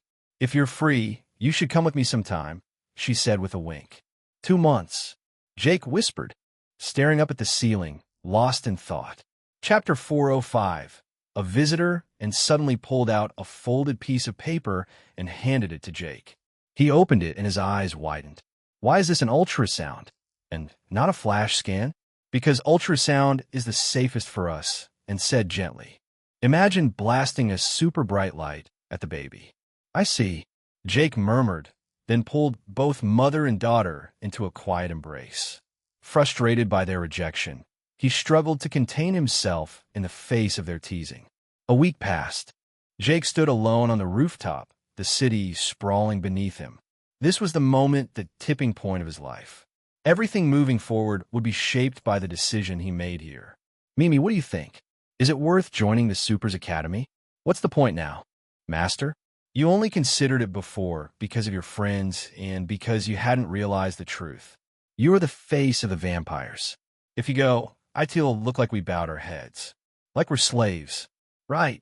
I know. I just wanted to hear it from someone else, Jake said quietly. So what now? Plenty, Master. This is just the calm before the storm. But haven't you been underestimating the system lately? In what way? You haven't completed a mission it gave you a long time ago. And hold on. I think we've got company. Suddenly, Jake's senses flared. A foul aura spilled into the air. Thick and rotten, it nearly made him gag. His eyes narrowed. Whoever it was, they weren't hiding. They wanted him to notice. Why don't you come out and talk instead of playing games? Jake called, calm but sharp. Or maybe you do want to play. I'm fine with that too. Silence. Seconds passed. Then a minute. Still nothing. I see. So that's how you want to do this. Jake exhaled and unleashed his aura. It was powerful, wide-reaching. It spread over the building like a wave, and immediately he felt the intruder's presence. They were crouched in the flower garden. Jake blinked, vanishing from the rooftop and reappearing beside the intruder. Then his hand closed around their neck. Got you, he paused. His eyes widened. A doll? He stared at the thing in his grip. A small, white, faceless doll. This person's on another level. Jake thought grimly. Then a voice echoed behind him back on the rooftop. Sultry. Mocking. Female. Why so tense, Protoss? The voice cooed. Are you afraid the gods might finally come knocking? Hee. You're just a scared little cat after all. The words hit like a slap. Jake's face paled. She knew where to strike, and she did it without mercy. He blinked again, returning to the rooftop. A silhouette darted back just as he arrived, wind whipping her coat's massive collar. She stopped at the edge, standing tall and still. A woman. Jake could tell from her frame, and using Gyo, he confirmed it. But even Gyo had its limits. Her mask shielded her face completely. A werewolf, and a powerful one. Jake narrowed his eyes. You're not a god. So who sent you? The woman suddenly burst into laughter at Jake's question. Who sent me? Please.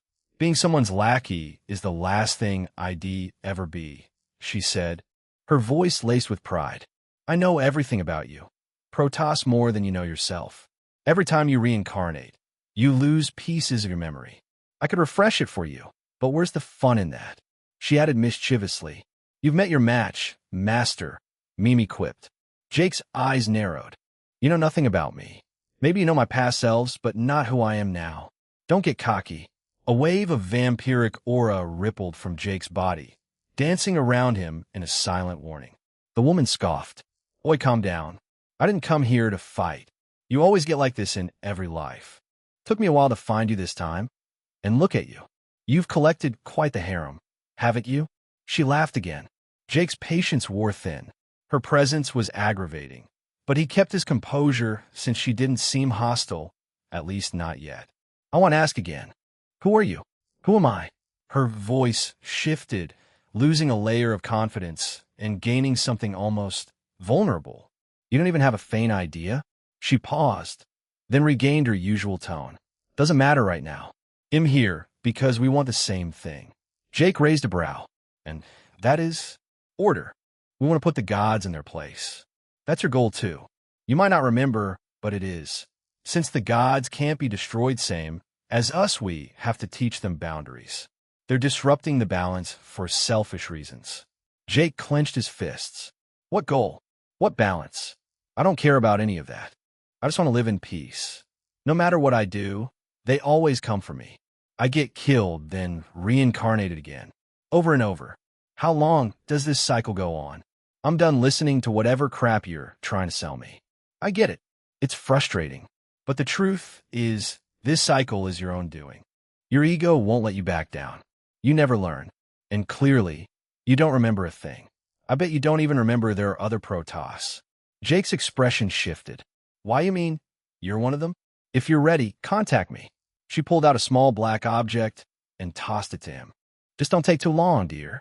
Jake caught it mid-air, but before he could say a word, her body disintegrated into dust. That voice, there was something in it. A sadness. Oh, wait. Who was she? Was she important to me? Jake stared at the object in his hand, a black flute. He tucked it into his inventory, his eyes lingering on the spot where she had stood. I'll see you soon, he whispered, reaching out to the empty air. Who do you want to see soon? A voice interrupted, startling him. Jake spun around. Blair Dash. What are you doing here? I sensed a malicious aura while I was sleeping. So, I came to check it out, she replied, watching him closely. It's nothing. Just go back to sleep. Come on, let's go, Jake said, already leaping off the rooftop. Jump. I'll catch you. Blair hesitated, her thoughts racing. He's hiding something. I saw it. Someone was here. That aura, it had to be one of the gods. She leapt after him. I need to inform the others, she thought, her gaze hard. Chapter 406. Steamy morning after the incident with the werewolf. Jake had become a shut-in, lying around all day. It wasn't like he never left his room, he just didn't step outside the residence. Had been pondering over everything the werewolf told him. The existence of other Protoss. Why hadn't he heard about it from people with vast knowledge? From Alfonso, the Celestial Monkey Emperor, and many others? It didn't make sense. Or maybe he really was the only known Protoss. That would explain why the gods were so hell-bent on targeting him. It was the only conclusion Jake could come up with, especially since the werewolf blamed his predicaments on his ego. But no matter how he looked at it, things still didn't quite add up. Now he lay on his bed, Blair beside him. She was heavily pregnant, her fingers gently tracing the outline of his defined abs. Jake enjoyed her soft touch and the familiar scent of her shampoo lingering in the air, until Blair suddenly broke the silence. I want to ask you something, honey. Why haven't you gone out these past few days? You didn't even hang out with Tony and the others. I didn't want to ask the question before, but I can't keep quiet any longer, she said, lifting her head and staring into his eyes. Her blue eyes peeked out from beneath a veil of tousled blonde hair. I guess it's because I'm a vampire. I perceive time differently than humans, so it feels like I've still got plenty of time to catch up with them. Besides, how is Tony doing? Well, my brother is fine. He didn't end up joining the Super Academy. Instead, he signed up with a faction of travelers as a rookie. With his ability, he'll eventually rank up and join the elite team anyway. Better than wasting years at the Academy just to end up in the same place. Honestly, I think the Academy is a waste of time for people with abilities above S rank, Blair explained. I see. What about Barry and Zach? Haven't heard from them since the wedding with Misty and Aurora, Jake asked. I'm not sure about Zach. He completely disappeared. Only my brother might know how he's doing. Blair muttered, then suddenly started giggling. B. Barry is now a streamer, she said between laughs. A streamer? That's not bad. He was always a computer whiz. Did some light hacking back then, too. But why would he give up on becoming a super? Jake mused. Wait, he's not just a streamer. He's a clown streamer. He eats all sorts of junk food his fans tell him to eat. He's making loads of money, sure, but he's basically killing himself. Barry's not the guy you remember anymore. He has probably gained over 250 pounds extra, Blair said, still laughing. Then her tone shifted. By the way, why was his mom always looking for you back at the old place? She came every single day. I swear, if she knew where we live now, she'd be here too. She looked at Jake with suspicion, her eyes narrowing. What the hell did you do? Blair asked, her voice sharp with sudden realization as everything clicked into place. Barry's mom had only one reason to be that desperate to find him. I wasn't anything, Jake said with an innocent look. She probably just wants to see me because I'm her son's best friend. I mean, I wouldn't do anything lewd with my best friend's mom, right? That's hard to believe. I don't even want to think about it, Blair replied, shaking her head. She clearly didn't buy it. With those huge jugs on Barry's mom's chest, there's no way nothing happened. Blair thought to herself and snorted at Jake. You really don't believe me? Let's leave that for now, Blair said, crawling closer. Right now, I'm in the mood. She slowly tugged down Jake's pants. You're always ready. I wonder if that's part of being a vampire, Blair said, blushing. That's exclusive to you, Jake grinned. You have no idea how much effort it takes to satisfy multiple women.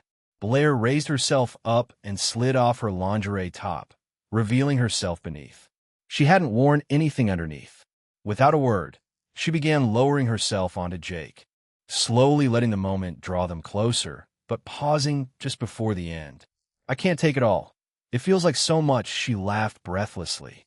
Jake, without a word, adjusted the distance slightly with his ability, letting her settle in without her noticing. She began moving closer. She moved with a steady, swinging rhythm, gentle, yet full of passion. Jake was completely immersed in the feeling.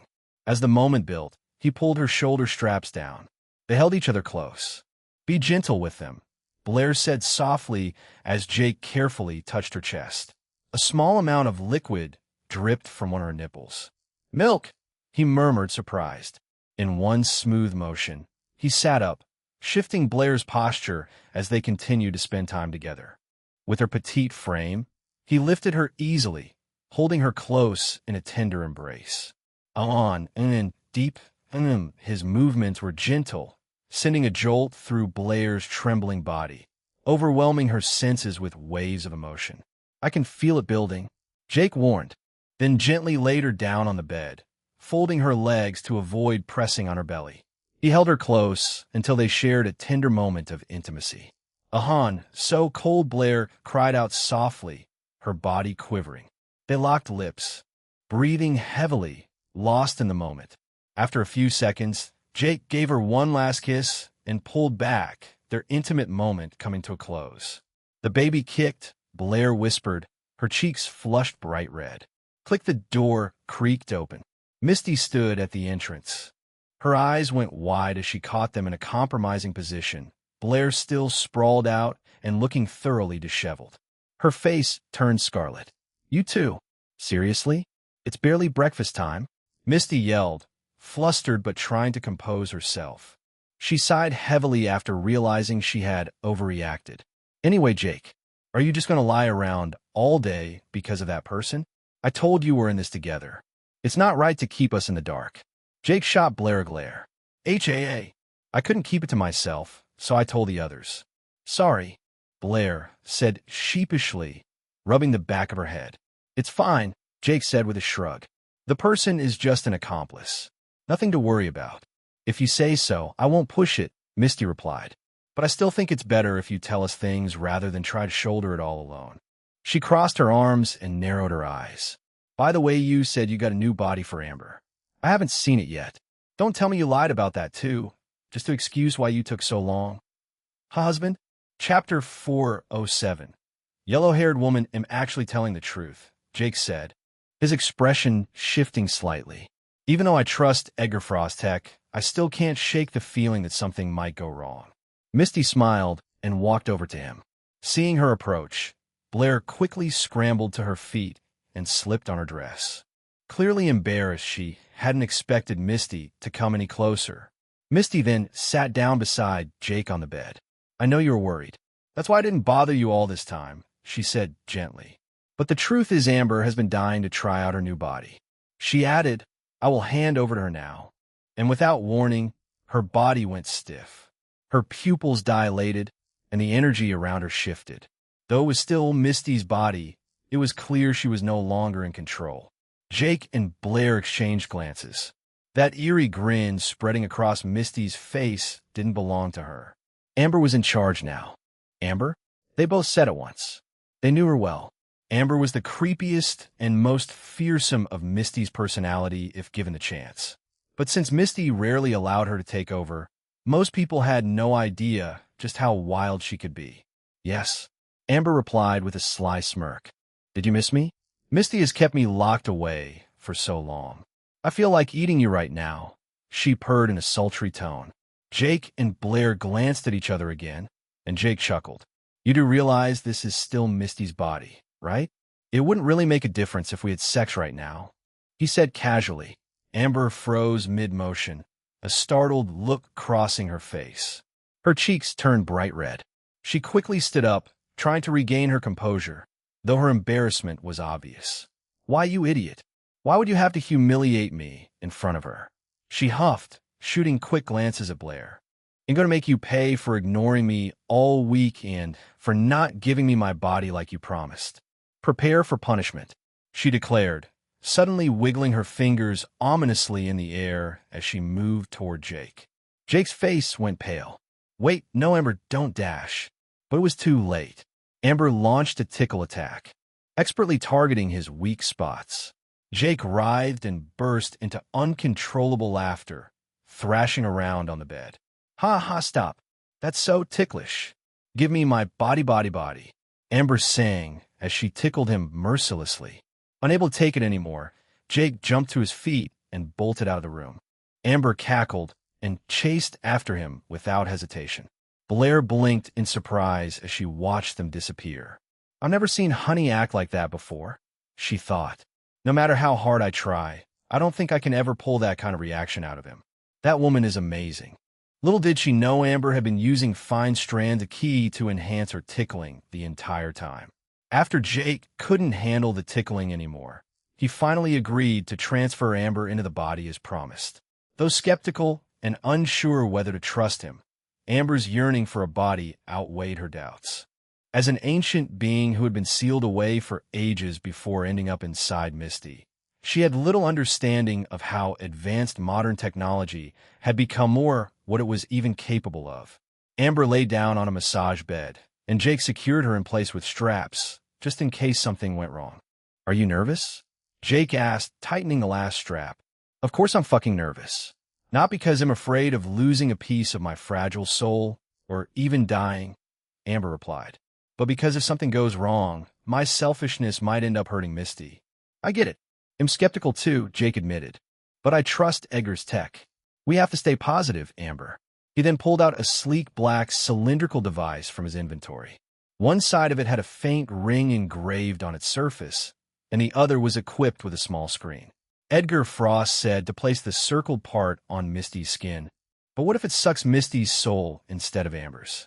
Jake thought, a lump forming in his throat. "I'll never forgive myself if that happens." Just as he was about to activate the device, the door swung open and in came all his women, their faces full of worry and curiosity, especially Jill, who stepped forward first. "We heard you were about to give Amber a body," she said. "We rushed here as soon as we found out. We want to witness everything." Her concern as a mother was visible, unlike the others. She only knew Amber as one of Misty's personalities. Transferring her into a separate body sounded more like fantasy than science. Jake nodded quietly and turned back to Amber. He powered on the device and pressed the circled part gently against her forehead. He could have chosen any part of her body, but something about the head made it feel more precise, more hopeful. The device whirred to life. On the small screen, a red 0 lit up. Then came 1. The numbers climbed slowly, or maybe it just felt slow because of the tension gripping the room. Jake held steady, keeping the device firmly in place. As the number reached 60, it shifted from red to green, then cyan, and finally blue. The moment it hit 100, a loud click echoed through the room. Amber's body went limp.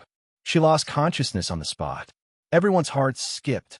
The device didn't glow or vibrate or pulse, nothing. Just silence. Jake looked down at the device, his hands trembling. "Is it broken?" he muttered. He turned to glance at the others, but they were all staring back at him, their eyes sharp with concern. Suddenly, without warning, just like the warper balls had done before, the device jolted out of Jake's hands and began spinning violently mid-air. Sparks of electricity danced around it as it hovered. Then, slowly, a figure began to materialize. From the toes to the legs and upwards, right before their eyes, within mere seconds, a woman with long, golden-yellow hair took form, completely naked and floating mid-air. Just as her body began to fall, Jake instinctively stepped forward and caught her. Chapter 408. Amber's new body as Jake caught her in his arms. He felt her body coated in a layer of transparent, slimy fluid. It felt unsettling against his skin, but he held her close nonetheless. Her warmth resembled that of a living human, and her features were nothing but flawless, just like the body Edgar had described. Upon closer inspection, Jake noticed small, scattered patches of reddish skin across her body. They were faint but noticeable. Luckily, they were in places that could be easily covered with clothing. Activating Yo, Jake also sensed a familiar aura emanating from her, eerily similar to the one he had felt from the Azura King. But this time it was subdued and controlled. She really is a hybrid, just like Edgar said, Jake thought, eyes narrowing slightly. "Amber, wake up," he said softly, sensing her breath quicken and her body twitch slightly in his arms. Slowly, her eyelids fluttered open, blinking several times. She wiped the fluid off her face with one hand before meeting Jake's gaze. "I'm fine. I want to stand," Amber muttered. Jake gently placed her on her feet, keeping close in case she lost balance. She rose smoothly, standing beside him with a natural ease. And that's when Jake noticed she was tall. Surprisingly tall. Almost as tall as Zamira, maybe the exact same height. She has a striking figure, and even her hair is golden, just like her lashes and brows. Jake observed, carefully studying her appearance. Suddenly, Amber waved her fingers in front of his face, snapping him out of his daze. "Why don't you stop staring at my tits and check on Misty instead?" she said dryly, a smirk tugging at her lips. That snapped everyone else out of their trance too. Each of them had unknowingly gotten lost in the surreal scene before them. In a flash, they all rushed to Misty, their attention shifting with concern. Jake reached her first, gently tapping her cheek. She was still breathing, but her consciousness hadn't returned fully. Jake instinctively wanted to push some aura into her, but just as he raised his hand, her eyelids began to twitch. Misty bolted upright on the massage bed, her eyes locking immediately onto Amber now, standing with that bright, unmistakable grin. Her mouth parted in disbelief. "Amber!" Misty cried, scrambling to her feet. She rushed toward her and wrapped her in a tight hug, completely ignoring the slimy fluid still clinging to Amber's skin. Tears streamed freely down Misty's cheeks. "I was so scared. When you left, and I couldn't take back control of my body, it felt like I was trapped in a void. I thought I lost you. I'm just glad you're back, even though it won't be the same. I won't have someone inside my head to argue with anymore," she said, half laughing, half sobbing into Amber's shoulder. Amber held her tightly. "It's okay, Misty. I'll miss watching everything from inside, but having a body of my own has always been my dream.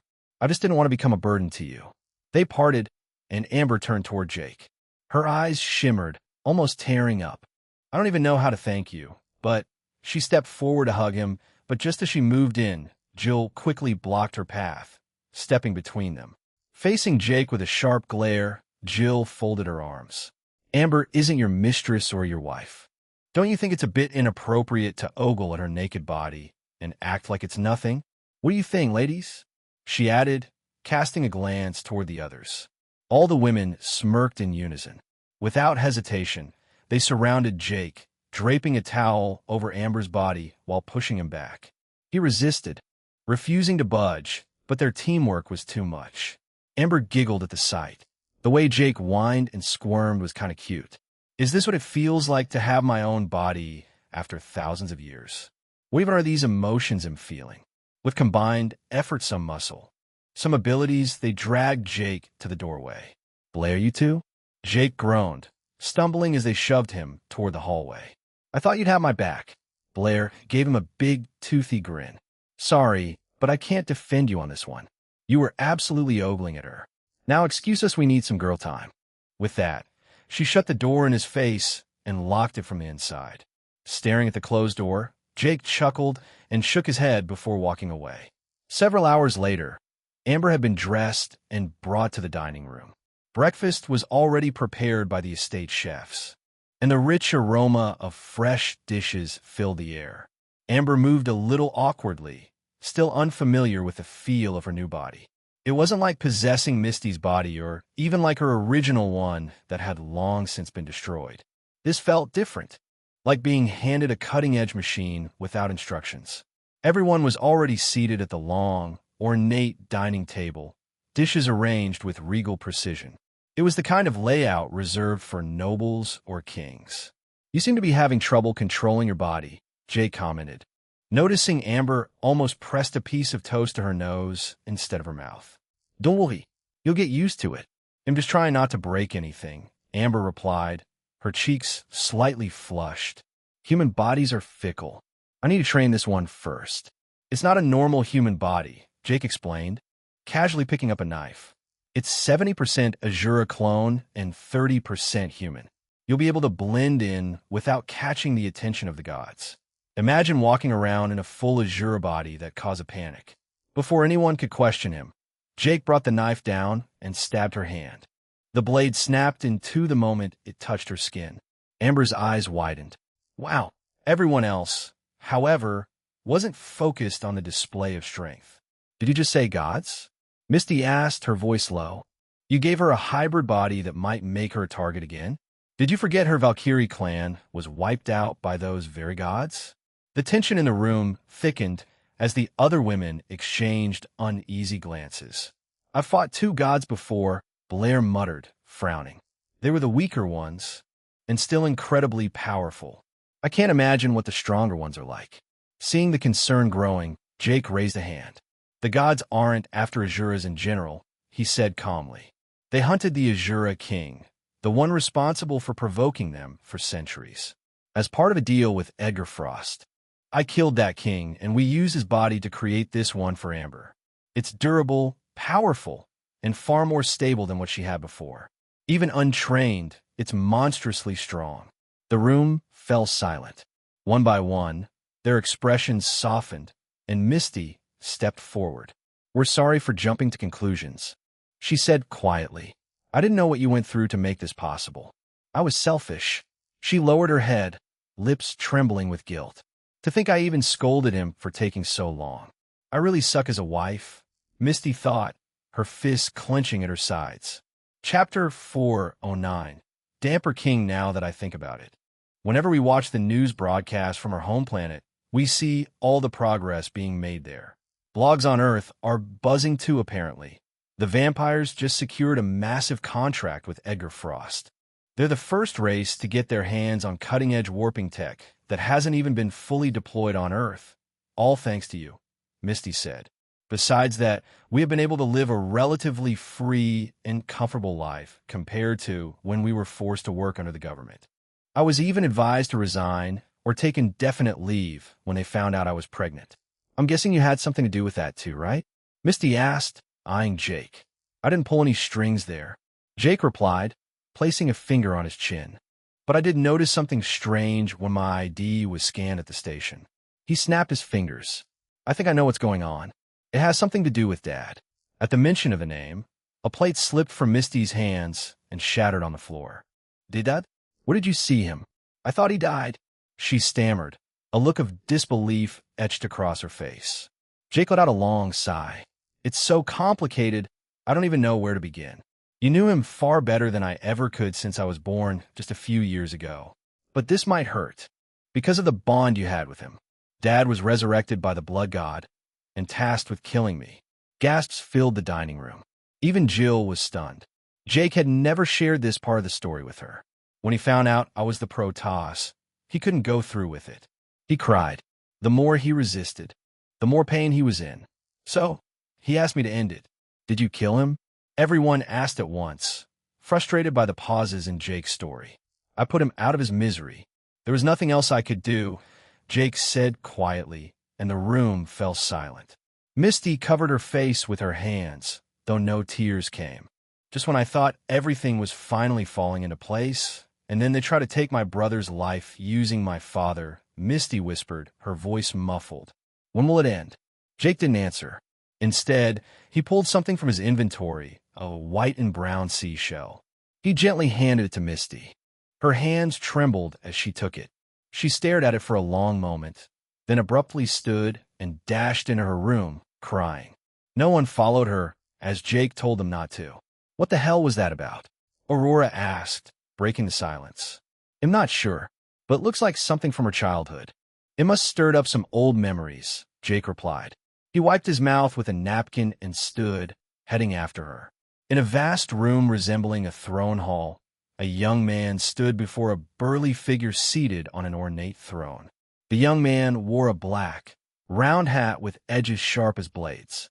The man on the throne had a thick, well-groomed beard and sharply arched brows. But the most striking features were his glowing yellow eyes and the crown resting on his head. The man seated on the throne was none other than the first Damper King, Gallic, the legendary warrior who led the Damper Revolution and freed the Dampiers from the vampires, who had once treated them as nothing more than tools of war. Standing before him was his youngest son, Maxwell, the most gifted and promising of his 4 children. Maxwell, I saw the developments and reforms happening on the vampire planet. Why didn't you include that in your report? Gallic asked, his tone sharp. I apologize, Your Majesty. I must have overlooked it. Please forgive me, Maxwell said, bowing deeply. Fine, Galak granted. But don't let that happen again. I specifically told you to keep tabs on them. He leaned forward slightly. That narcissistic old vampire king is no longer active, and his insane son-in-law has suddenly backed off from war. But to think, Derek was alive all this time. His voice lowered, laced with bitterness. Are you absolutely sure about what you saw? Galak asked again, his eyes narrowing. Yes, Your Majesty. I witnessed his son kill him with his own hands under Derek's instruction. From what I could tell, Derek seemed to be under the control of a higher being, Maxwell reported. Galak exhaled deeply. Things just keep getting more twisted. That higher being must be the blood god Derek fought back in the day. For him to fall under its control. Derek of all people. He was a monster, he said, rubbing his chin thoughtfully. Let's set that aside for now. Do you believe the vampires have truly changed? Or is this all a facade? Galak asked, surprising Maxwell since he rarely asked for his opinion. Maxwell straightened. Derek's son, who also happens to be the Vampire King's grandson, is the one in charge now. He's acting as a sort of regent. And he married the cold princess Zamira. Galak burst into laughter. That boy, he keeps surprising me. He's got taste, I'll give him that. But to think he convinced someone as ruthless and cunning as Zamira to marry him, that's unbelievable. His grin widened, though the disbelief lingered. Even if Jake was stronger, Zamira had a reputation for using poison and manipulation to eliminate her enemies. She could have easily tried something crazy. Is he stronger than Derek? No, I doubt it, Galak murmured, shaking his head. I've met him and his friend once about a year ago. I even sparred with his friend. At the time,